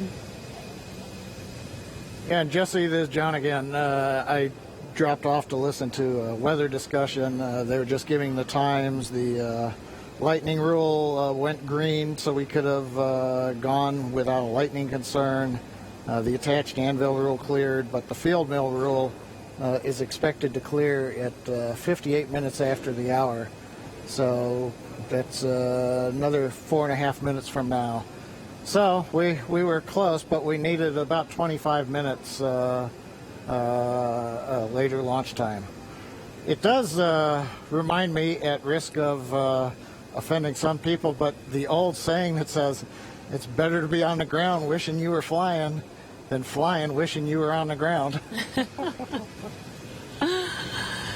Yes, definitely. Safety first, always, and making sure that when Bob and Doug do fly, they are flying safely and as planned.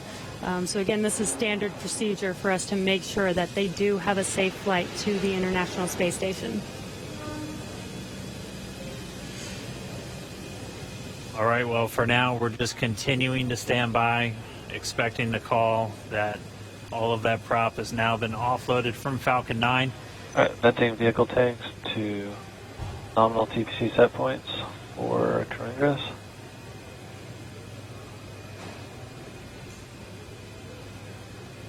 At this moment, the launch escape system is still armed. Once the prop offload is complete, that'll be the next step in our procedures to have Bob and Doug begin to make their way out of Dragon.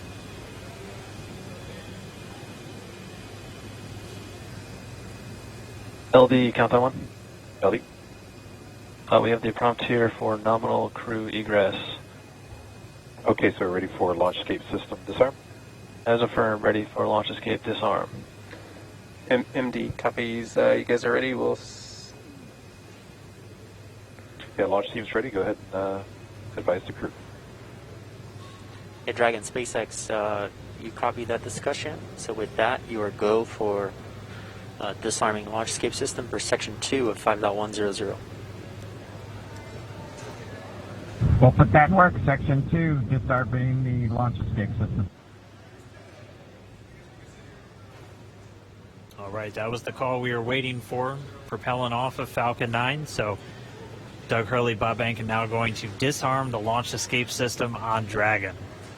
And once that's disarmed, those 8 Super Draco engines will be out of the mix. SpaceX Dragon launch escape system has been disarmed into Alpha Decimal 3. Copy that. We concur. And showing then confirmed the launch escape system has been disarmed. And Dragon SpaceX, with that confirmation, you are go to open your visors and proceed to section 3. we'll open the visors and go to section 3.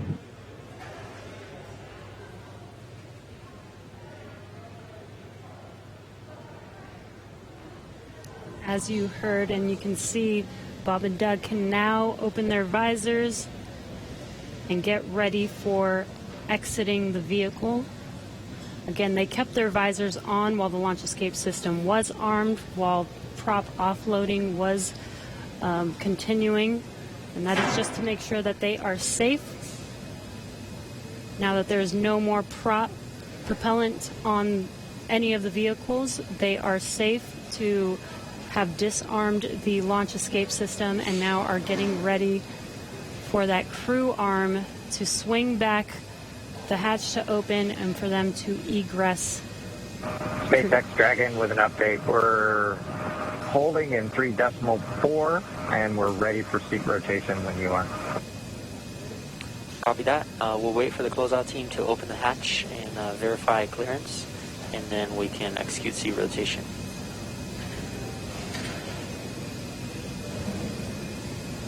Dragon cap.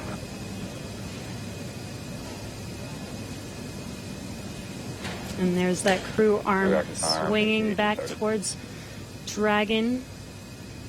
Once that crew arm is in place, they will be able to open the hatch on Crew Dragon. Bob and Doug's seats will rotate back out of launch position so that they can safely get out of their seats and egress the vehicle. And we heard they'll have what they call nominal egress, so just the normal procedures for getting them out of the capsule. That means the same closeout team that was there to get them in will be able to assist as they come out. They'll arrive and get that hatch open, and then they'll be able to rotate the seats. That'll rotate Bob and Doug pretty much forward, where they'll be in the original position that the seats were configured when they made their way into Dragon. It just gets them a little bit out and under the displays and makes getting in and out of the capsule a little bit easier. They've been in those seats for about 3 hours at this point, so definitely a long day for the crew. As they woke up about 6 hours prior to our T-0, had their breakfast, which we confirmed was steak and eggs, at least for Doug Hurley. And then they proceeded through all of the suit up and the trip to the pad, making their way inside Dragon, where they've been for about the last 3 hours at this point. We were on track for an on-time liftoff right at 4:33 p.m. Eastern Time, but did have to scrub a little under 17 minutes before launch due to weather. So for now, we've offloaded all of the propellant off of Falcon 9. The launch escape system has been disarmed. That crew access arm is back right up next to Dragon, as you can see in that view on the left.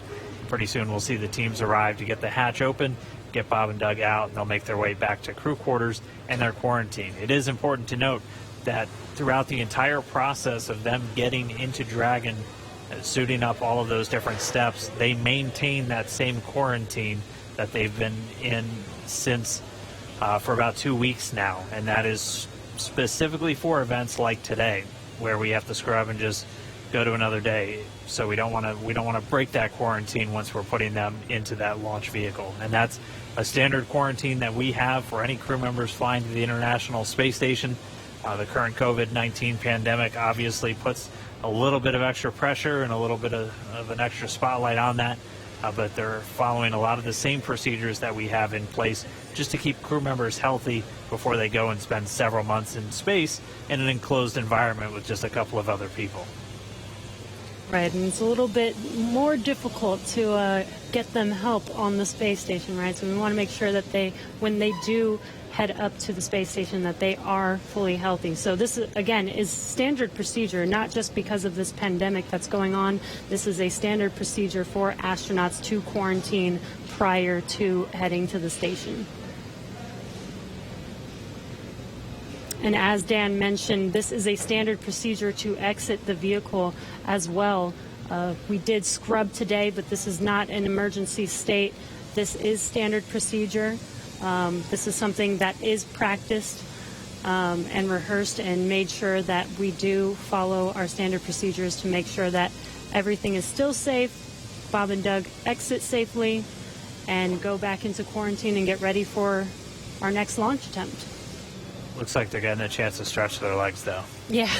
Yeah, Dan, Jesse, I'm monitoring along in the scrub procedure right now. They're getting the goes to get the folks back to the pad, the crew that'll open the hatch. So they have notified the team chief, launch engineering, to return to the pad.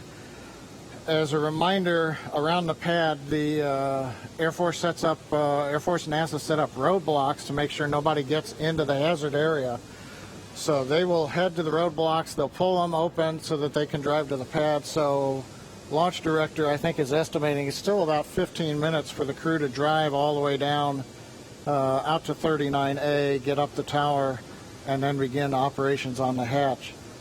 They have confirmed that the purge of the Dragon service section, which is nitrogen during the countdown to avoid an oxygen leak, that is back on air now. The crew access arm is on air, so they're ready for the egress team to get up into the tower. But it's going to take them a little bit still, I think, to drive down the road in the vehicles and go up the elevator.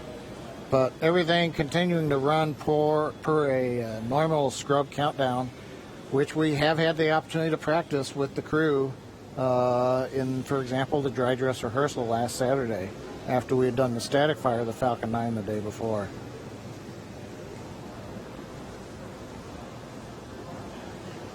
I've been seeing a few questions, people asking why aren't we just trying to launch tomorrow? As John and I was talking us through, there's some very specific times you have to identify when you're going to be able to link up with the International Space Station. You only have so much fuel, which can only generate so much energy to make sure you're going to intersect with the station, which is flying at over 17,000 miles an hour. So you're hitting Dragon one bullet SpaceX with another comms. bullet.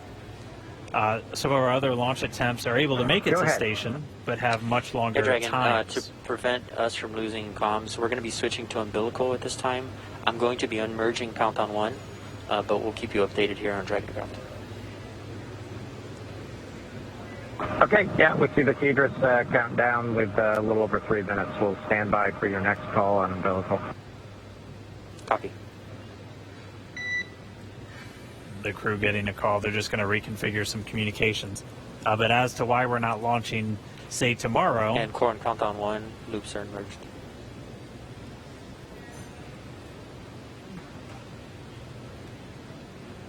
But when we pick our launch attempts, we also have to take in mind some of the human factors of these attempts. Some of these other launch attempts may exist, but it would require Dragon taking in excess of 30 or more hours potentially to reach the station, which could wreak some havoc with the sleep shifts cycles, not only for Bob and Doug, but also for the crew on board station that has to line up their sleep schedule with Bob and Doug as they arrive. And the crews on station and Bob and Doug will be operating off of Greenwich Mean Time once they get there. Dragon SpaceX, comm check umbilical. SpaceX Dragon loud and clear on umbilical. Copy, heavy the same. Still getting good comm between the crew and the core here on Hawthorne. But really, just to sum it up, we pick our launch attempts for a number of reasons, not just can we make it to the station, but just how long is it going to take to get there. And that's why Saturday is going to be our best option. We're going to be targeting that one at 3:22 p.m. Eastern Time for our next attempt. And it'll be a little over 19, maybe a little over 20 hours until we actually arrive at the space station, if we're able to get off the ground on Saturday.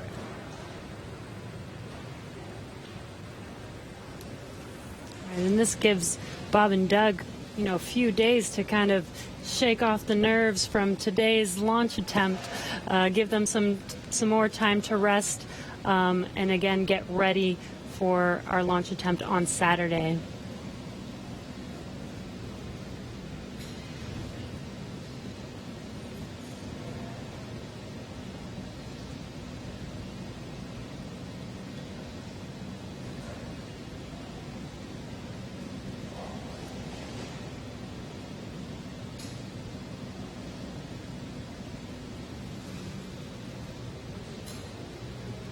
And if you're just now joining us, we did scrub our Demonstration 2 mission today. And as John mentioned, we are waiting for the egress team to make it back to the launch pad head up the tower and help the crew, or help Bob and Doug egress the vehicle.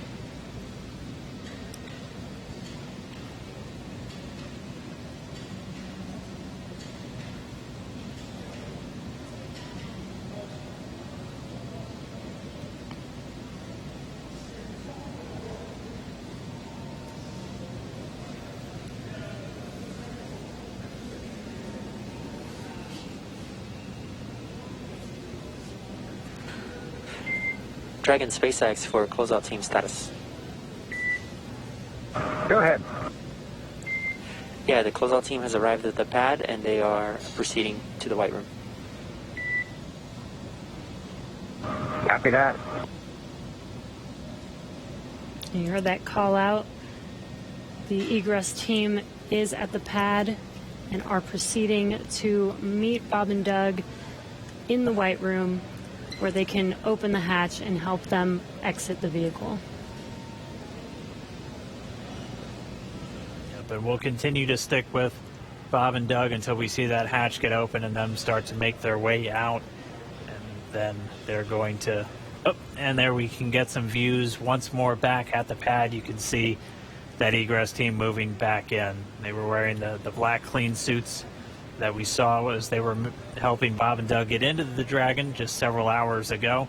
They're now going to get on the elevator, make their way back up, down the crew access arm, and then we'll get that Dragon side hatch opened. And as we saw earlier, this is a very tall structure, but that elevator is pretty quick there. So we saw them enter the bottom of the tower. It should be a very short time before they make it to the top and are able to get to the White Room and open the hatch for Bob and Doug.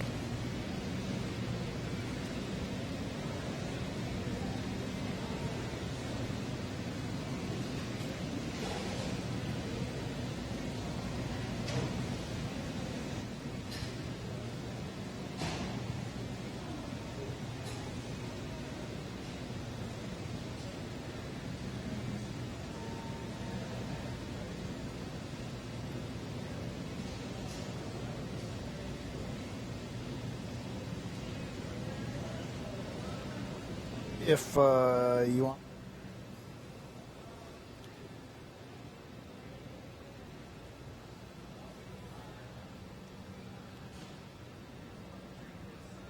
And it should just be a few more moments. We'll see that closeout team make their way back into the crew access arm and down the hatchway. And again, if you are just now tuning in, we did have that scrub just about a little under 17 minutes before launch. Our next launch attempt is going to be this Saturday, May 30th. At launch time, it's going to be another instantaneous launch time. It's going to be 3:22 p.m. Eastern time over there in Florida. And assuming an on-time launch, it'll be a pretty similar flight that we were looking at today, where it'll be roughly about 19 hours before they make that initial contact to the International Space Station. They'll get on orbit and execute a series of 5 different burns to gradually raise their orbit until they're just a few hundred meters below the station and maybe a few kilometers behind. And then they'll do all of the final approach initiation maneuvers. And by that point, the team here in Hawthorne will be working very closely with the team down in Houston in the International Space Station Flight Control Room.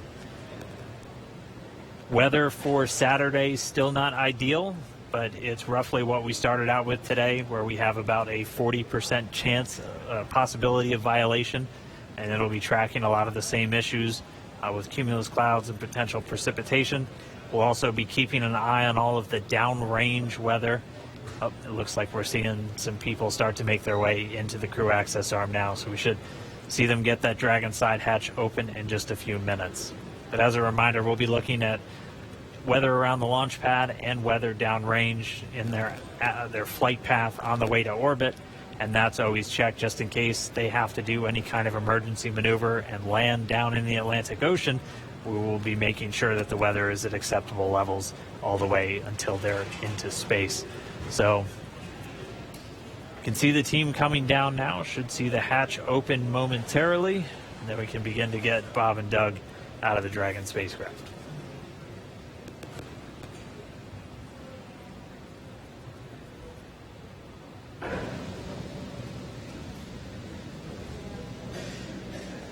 And again, we are staying live until Bob and Doug are safely out of Crew Dragon.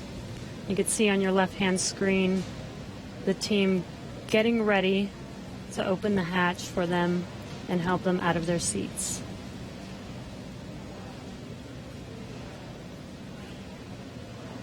And at this point, the launch escape system has been disarmed. That was done after we successfully offloaded all of the propellants from the first and second stage of the Falcon 9 rocket. There are propellants loaded into Dragon, so the teams looked like they were just doing what we call kind of a sniff test, so using a portable detector just to assess the atmosphere around the Dragon capsule itself before they get the hatch open and bring Bob and Doug out.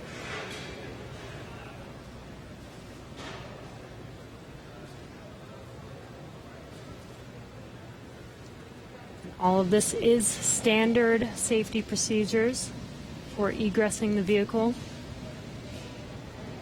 This is to ensure the safety of the crew as well as Bob and Doug. Dragon, SpaceX for status.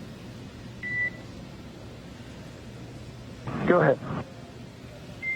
Yeah, the closeout team is at the White Room. They are configuring the crew arm for egress, expected to take no earlier than 10 minutes.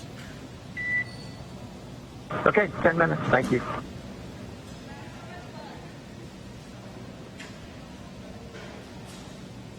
It should be just about 10 minutes. As a reminder, they're in the White Room. We walked through that a little bit earlier in our coverage this morning.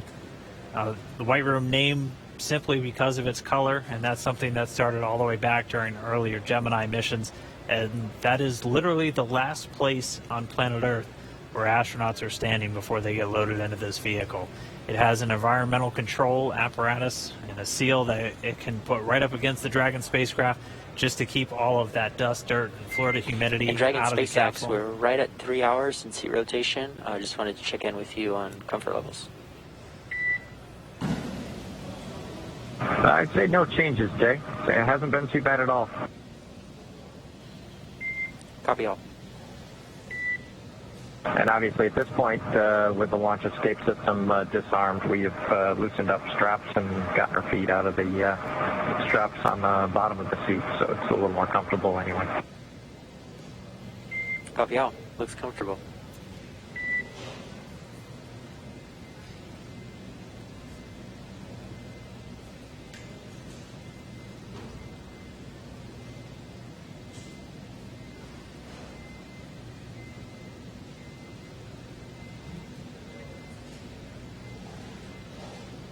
Right now, the closeout team just going to take a couple of minutes to configure the White Room.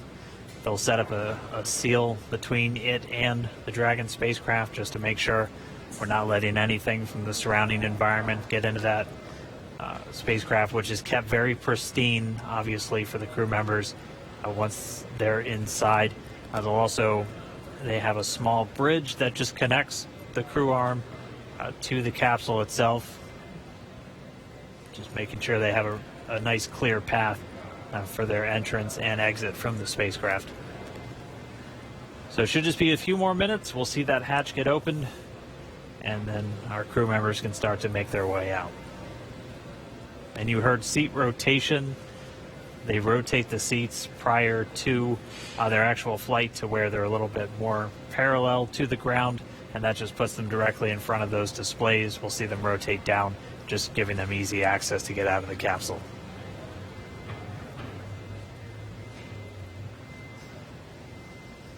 And as Dan mentioned, we want to keep FOD out of the capsule. FOD is foreign object debris, so that's basically anything that does not belong inside of the vehicle. So not just like dirt and dust, but just anything that was not meant to be inside of there should not be there. So we are doing everything as a standard procedure to make sure that we do keep FOD out, especially since this is going to be another attempt and another opportunity for FOD to enter the vehicle. As they're exiting, we still make sure that we keep everything basically like a clean room.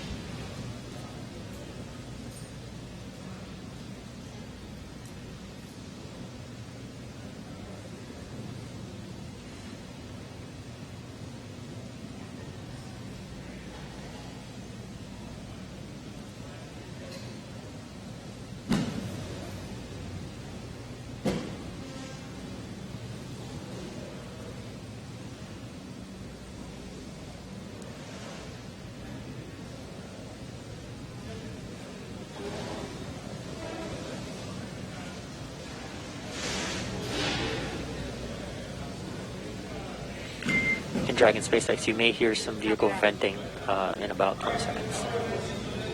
Copy.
John Isberger here with the webcast desk in Hawthorne, California. We are continuing to wait for the crew to open the side hatch.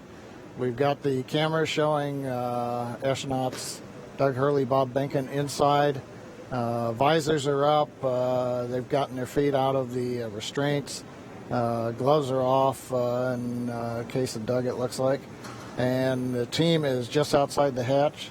They're going through the sequence right now, make sure pressure checks are all good, make sure there are no concerns with gases, be it the propellants of the vehicle or just nitrogen gas that we use as a purge. Currently, we are coming up on about 50 minutes after the plan T0. To just reiterate what Dan and Jesse have been talking about earlier, we had a good countdown. I had a lot of fun saying there were no issues on Falcon 9 or Dragon of a technical sort. The range was ready to support. The downrange weather looked good in case Dragon had to make a unplanned abort splashdown in an escape maneuver somewhere in the Atlantic. And we even had the, once we get on orbit, in case Dragon had to re-enter and come back early, the weather was good in the Pacific in case it had to come down. So everything was looking our way except Mother Nature, the weather. It's Florida, and we got into the back end of the tropical storm that has now gone ashore in the Carolinas. But unfortunately, that left everything disrupted just enough to where we violated several of the weather rules, and we did not have enough time for them to go green. Green meaning where the range says conditions are clear and you are all right to launch. We were still red on those rules. And that was the end of the countdown for the day. Again, we scrubbed at T-minus 16 minutes, 54 seconds. That was shortly before we were due to begin loading the liquid oxygen onto the second stage. That was both the logical breakpoint in the countdown procedure where we could take a scrub without loading one more propellant on the vehicle. And at the same time, that was when the range gave us the final bad news that we weren't going to get green conditions before the clock ran out at T0. So continuing to watch right now as the crew works to get the hatch open. They send final commands, making sure that everything's go.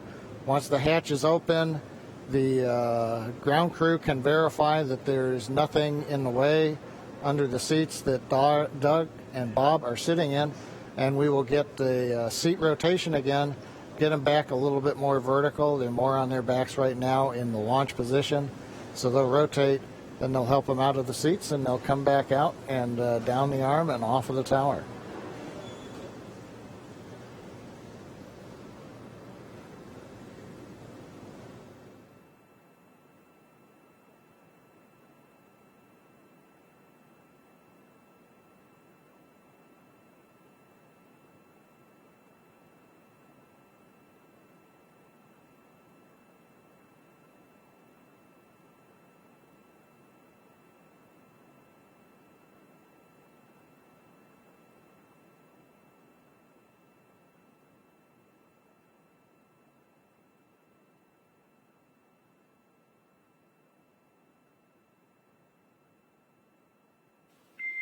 Dragon SpaceX, for status, it looks like the closeout team is inflating the hatch seal, the arm seal right now. Okay, yeah, we can see some folks outside the window.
All right, we've been quiet for a few minutes, but if you're just now tuning in, we did not launch today. We did have to scrub today's mission due to weather. We were just under 17 minutes away from our T0 time at 4:33 Eastern when the call was made. We were still in violation of a few of the weather constraints that just are really there to inform teams when it's safe to launch. So we're looking at weather both around the pad and weather all the way on the way to orbit for them. So we did have to scrub. Since then, we've been able to get all of the propellant off of Falcon 9. The launch escape system has been disarmed, and right now the closeout teams are there in the white room, so right at the end of that crew access arm. They're configuring the big seal that goes around the Dragon capsule just to make sure its environment is isolated from all that nasty Florida weather, and then they'll be able to get the hatch open, and we'll get Bob and Doug back out.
Well, we're coming up on just under an hour since the planned T0.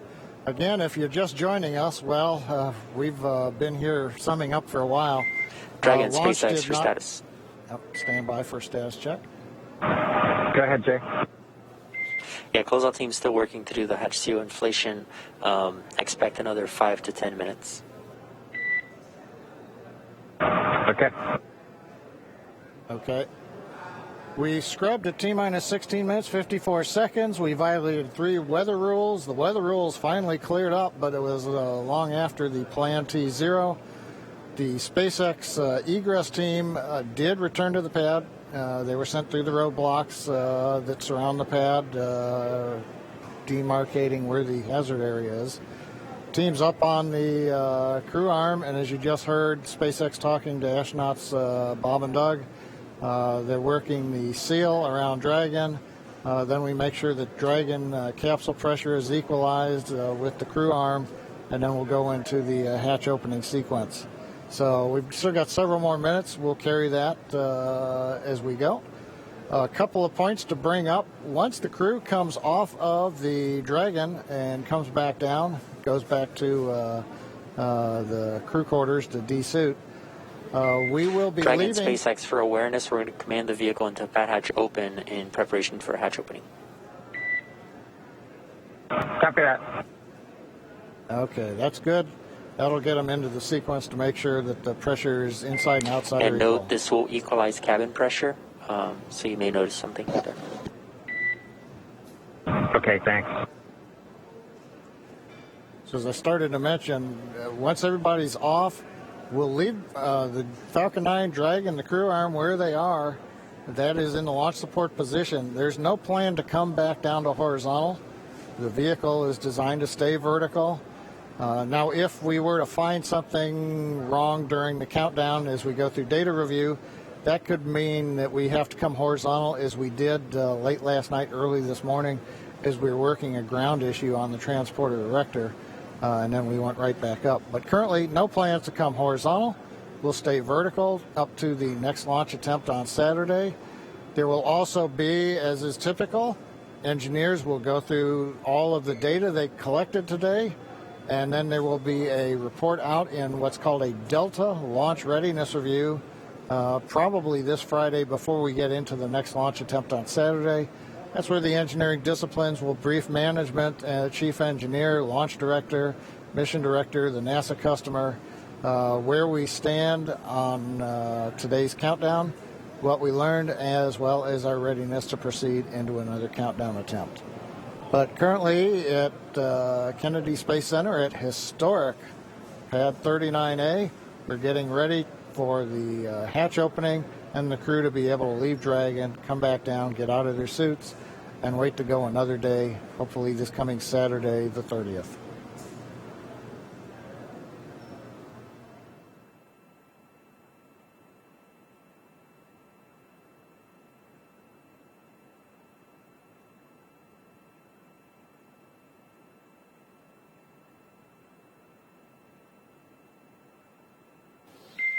In Dragon SpaceX, sure you see the vehicles in pad hatch open. The AVVs are now open, and that nitrox injection is complete. Yep, we felt it and heard it, and copy all.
And Dragon SpaceX, for status, the closeout team is stepping into hatch opening now. Copy.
John Innsbrucker back here at the webcast desk in Hawthorne, California. We've got another camera up, and you can see the side-by-side view on the monitor. Astronauts Bob and Doug inside, waiting for the hatch to come open. We're still in the middle of a equalization step. Make sure that pressure inside the Dragon is equal to the ambient pressure, so that when we open the hatch, it just comes open without any extra force. You can also see the SpaceX team is up alongside the capsule. They are removing essentially the thermal protection devices. You know, for example, if you have a door handle on your automobile, if you're going to have to re-enter from outer space, you're going to have to put a small heat shield over that door handle. Otherwise, any kind of protuberances, cavities could be subject to burn-up. So they have to take their time, make sure that we get all of the thermal protection safety devices off so that they can then get access to the mechanism to go ahead and bring the hatch open. So what you are watching right now on the left monitor is the egress team going through the steps. This is typical. We're not hearing any chatter over the pad net that they're having any problems.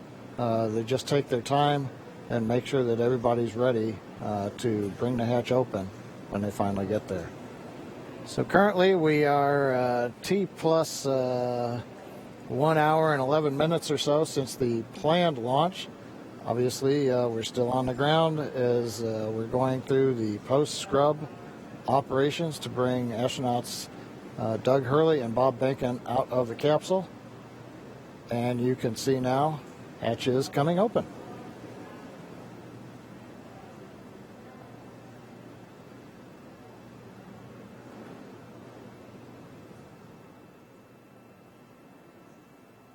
There's a view from the camera inside the capsule. You can see the hatch area. Crew gave a quick wave to the ground crew when it came open. And right now they should be inspecting the area underneath the seats so that we can command the seats to rotate back into the ingress-egress position, make it a little easier on Bob and Doug to get in and out of the seats.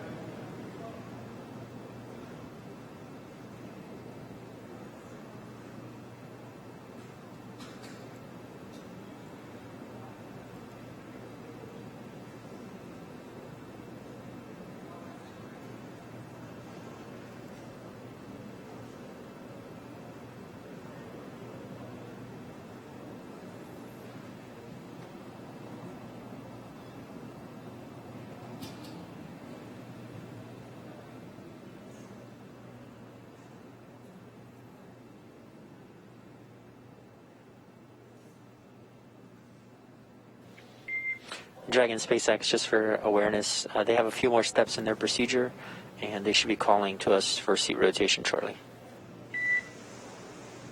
Okay, copy that. Yep, we see them working on that, and just as a lead into that, we are ready for the seat rotation, so just let us know when you're ready to start. We'll go.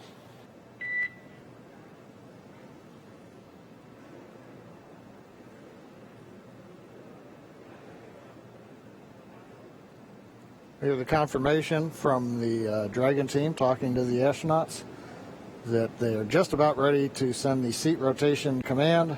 Again, the ground crew is verifying, making sure that none of the cargo that's packed in Dragon underneath the crew, nothing is in the way, nothing came loose. You're looking at one row of crew seating, but there is, as we've mentioned before, Dragon designed to carry up to 7, but on this flight, for example, much of the cargo that we're carrying is loaded in various areas down below where the astronauts are seated. So they're just verifying nothing's in the way so that when they send the rotation command, the seats will pivot without encumbrance.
Dragon SpaceX, we are initiating seat rotation. Dragon copies, we're ready.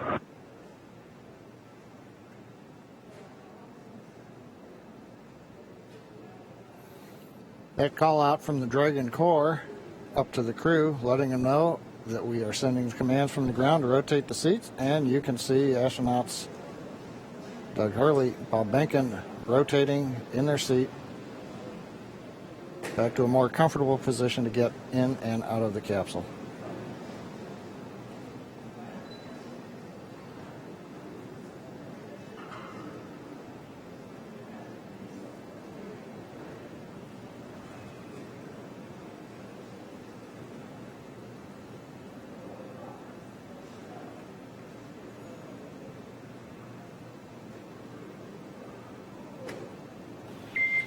Dragon SpaceX, seats are upright. Thanks for the valiant effort today, helping us test our scrub timeline, and we'll see you Saturday. Yeah, we appreciate those words. Everybody did great today. It was a great practice, and we'll do it again on Saturday. Everybody stay safe, and we'll talk to you on the loops. Likewise. Well, Dan, we've heard it. They've got rotated. The hatch is open. The ground crew is going to work to get the astronauts out. The SpaceX Dragon team, like the SpaceX Falcon 9 team, is going to be coming off of console now as we turn it over to the folks on the pad. So while we didn't launch, it was a pretty good countdown and scrub sequence. So we've got that good lesson learned under our belt. We look forward to Saturday having even better results when we get close to T0. That's right. Always great when we don't have any issues with the capsule or the rocket, which we didn't today. Just had to fight that weather. And we'll be doing the same on Saturday. We are looking at about a 50% probability of violation. That's about where we were today. We did see it was all just a matter of trying to line up correctly. And didn't make it today, but we're going to try again on Saturday. Right, and it sounds like we were just about half an hour away from making the launch attempt today with weather, with 50% weather chance on Saturday. Hopefully we have a better day at T0 for liftoff. But we're definitely going to all be back. Jesse, myself, and John I will be here in Hawthorne to take you along every step of the way. We hope everyone else tunes in also, because this is really going to be a monumental moment. We're now going to look towards Saturday for America once again launching U.S. astronauts on American rockets from American soil. With them getting out of the capsule, though, that's going to do it for us here at Hawthorne. We're going to send you back down to Florida for one last check-in with our teams there. So over to you, Marie, Lauren, Leland, if you're still sticking around, and we're going to be looking forward to Saturday. All right, thanks a lot, Dan. Yeah, we're just all sitting here. We watched Bob Behnken just climb out of his seat. Looks like he is out of Crew Dragon now, and Doug Hurley following suit. No pun intended. There we see Bob in the foreground and Doug climbing out of Crew Dragon in the background. Pad closeout team looks like helping them out. So any minute they're going to be basically just reversing course, coming back the way from whence they came. Leland, I know you had a scrub years back. Yeah, Marie, in 2008, we were having breakfast. I never scrubbed while I was in the vehicle, but we were having breakfast, and we got a call from the flight director saying that we had these engine cutoff sensors that were bad. 2 were bad, and the flight rules say that you should have to have 3 of 4 to fly. And so we all said we're not going to fly unless we have them. And I think we all need to know that the flight rules are there to protect, our astronauts and their families. And we got very close today. We sometimes get that launch fever that we want to go ahead and just try it anyway. But we have these rules for a reason, and it's really important to stick to the rules, even in the heat of battle, even with dignitaries here. It's just the way that we have to do it as operators. It's also a good wet dress exercise. Went through, exercised all the systems nearly to T0, which is incredible. I believe this may have been the first time Bob and Doug are sitting on top of in our vehicle with a fueled rocket. So that's pretty cool. For sure. Closing the hatch, exercising the environmental life support systems, doing that flight leak check. I mean, all of this is a ton of learning that came out of here, even if we didn't ultimately go to space today. Absolutely. So we're getting a cool view that we wouldn't have seen if they'd launched. They're making their way back down the crew access arm. And they are going to be turning the corner there, heading to the stairs that are going to take them down to the elevator. Passing the worm. Passing the worm. So, yep, they're heading down the stairs now. It's going to take them down to the 255-foot level, and then they're going to be getting in the elevator, take them down to the ground level. And we'll do it again on Saturday. It's actually very reassuring that all systems were go. You know, there was no problems with the vehicle at all, as Lauren, as you said, and it was just some weather. And I think if we have that same performance on Saturday, and the weather gods give us some good juju there, we'll be good to go. Yes, please. I mean, we were so close today. It hurt my heart. If we had 10 more minutes, it sounded like we probably would have made it, but just was not to be today. And of course, we're going to always do what is the safest thing for the crew. And as they head into the elevator there, we do want to go over to Operations and Support Building 2 now, where the NASA Administrator Jim Bridenstine is standing by. He would like to provide his own thoughts now. We'll go to him. Well, thank you, Marie. I know there's a lot of disappointment today. The weather got us. But I also want to say it was a great day for NASA. It was a great day for SpaceX. I think our teams worked together in a really impressive way, making good decisions all along. So here in this particular case, we had just simply too much electricity in the atmosphere. There wasn't really a lightning storm or anything like that, but there was a concern that if we did launch, it could actually trigger lightning. And so we made the right decision. We had the parameters set ahead of time. The teams worked together. And in the end, the right decision was made. I will tell you, I've done a lot of interviews over the last 2 days. And in those interviews, I get asked over and over again, is there undue pressure here? People say to me, with all of the attention of the world on this launch, with all of the VIPs coming, are you going to feel pressure on this launch? And I will tell you, as I've told our teams, under no circumstances should anybody feel pressure. If we are not ready to go, we simply do not go. And I will tell you, I am proud, so proud of our teams working together to make the right decision in this particular case. We have a lot to look forward to. In just a few short days, on Saturday afternoon, we're going to do it again. Here's what we know. We are going to launch American astronauts on American rockets from American soil. We're going to do that. We're very close. I also want to say that this was an important milestone just today. We did a wet dress rehearsal. We haven't done a wet dress rehearsal with our astronauts full gear before. We've done a dry dress rehearsal. Now we've done a wet dress. So we learn a lot every time we do these things. This is no different. And we get a lot of great data from doing what we just did. So today was a good day for NASA. It was a good day for SpaceX. And we've got a lot to look forward to. So I want to say congratulations to both of the teams. And let's go. Let's go get this done. I know we're up for it. Saturday is going to be a great day. And here we go again. So thank you to everybody for all the great work. Marie, back to you.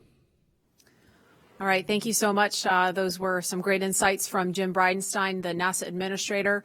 The crew's making their way back to astronaut crew quarters, where they're going to remain in quarantine until Saturday. They've been in quarantine for 2 weeks, and there they will stay to keep them safe and healthy for our next launch attempt.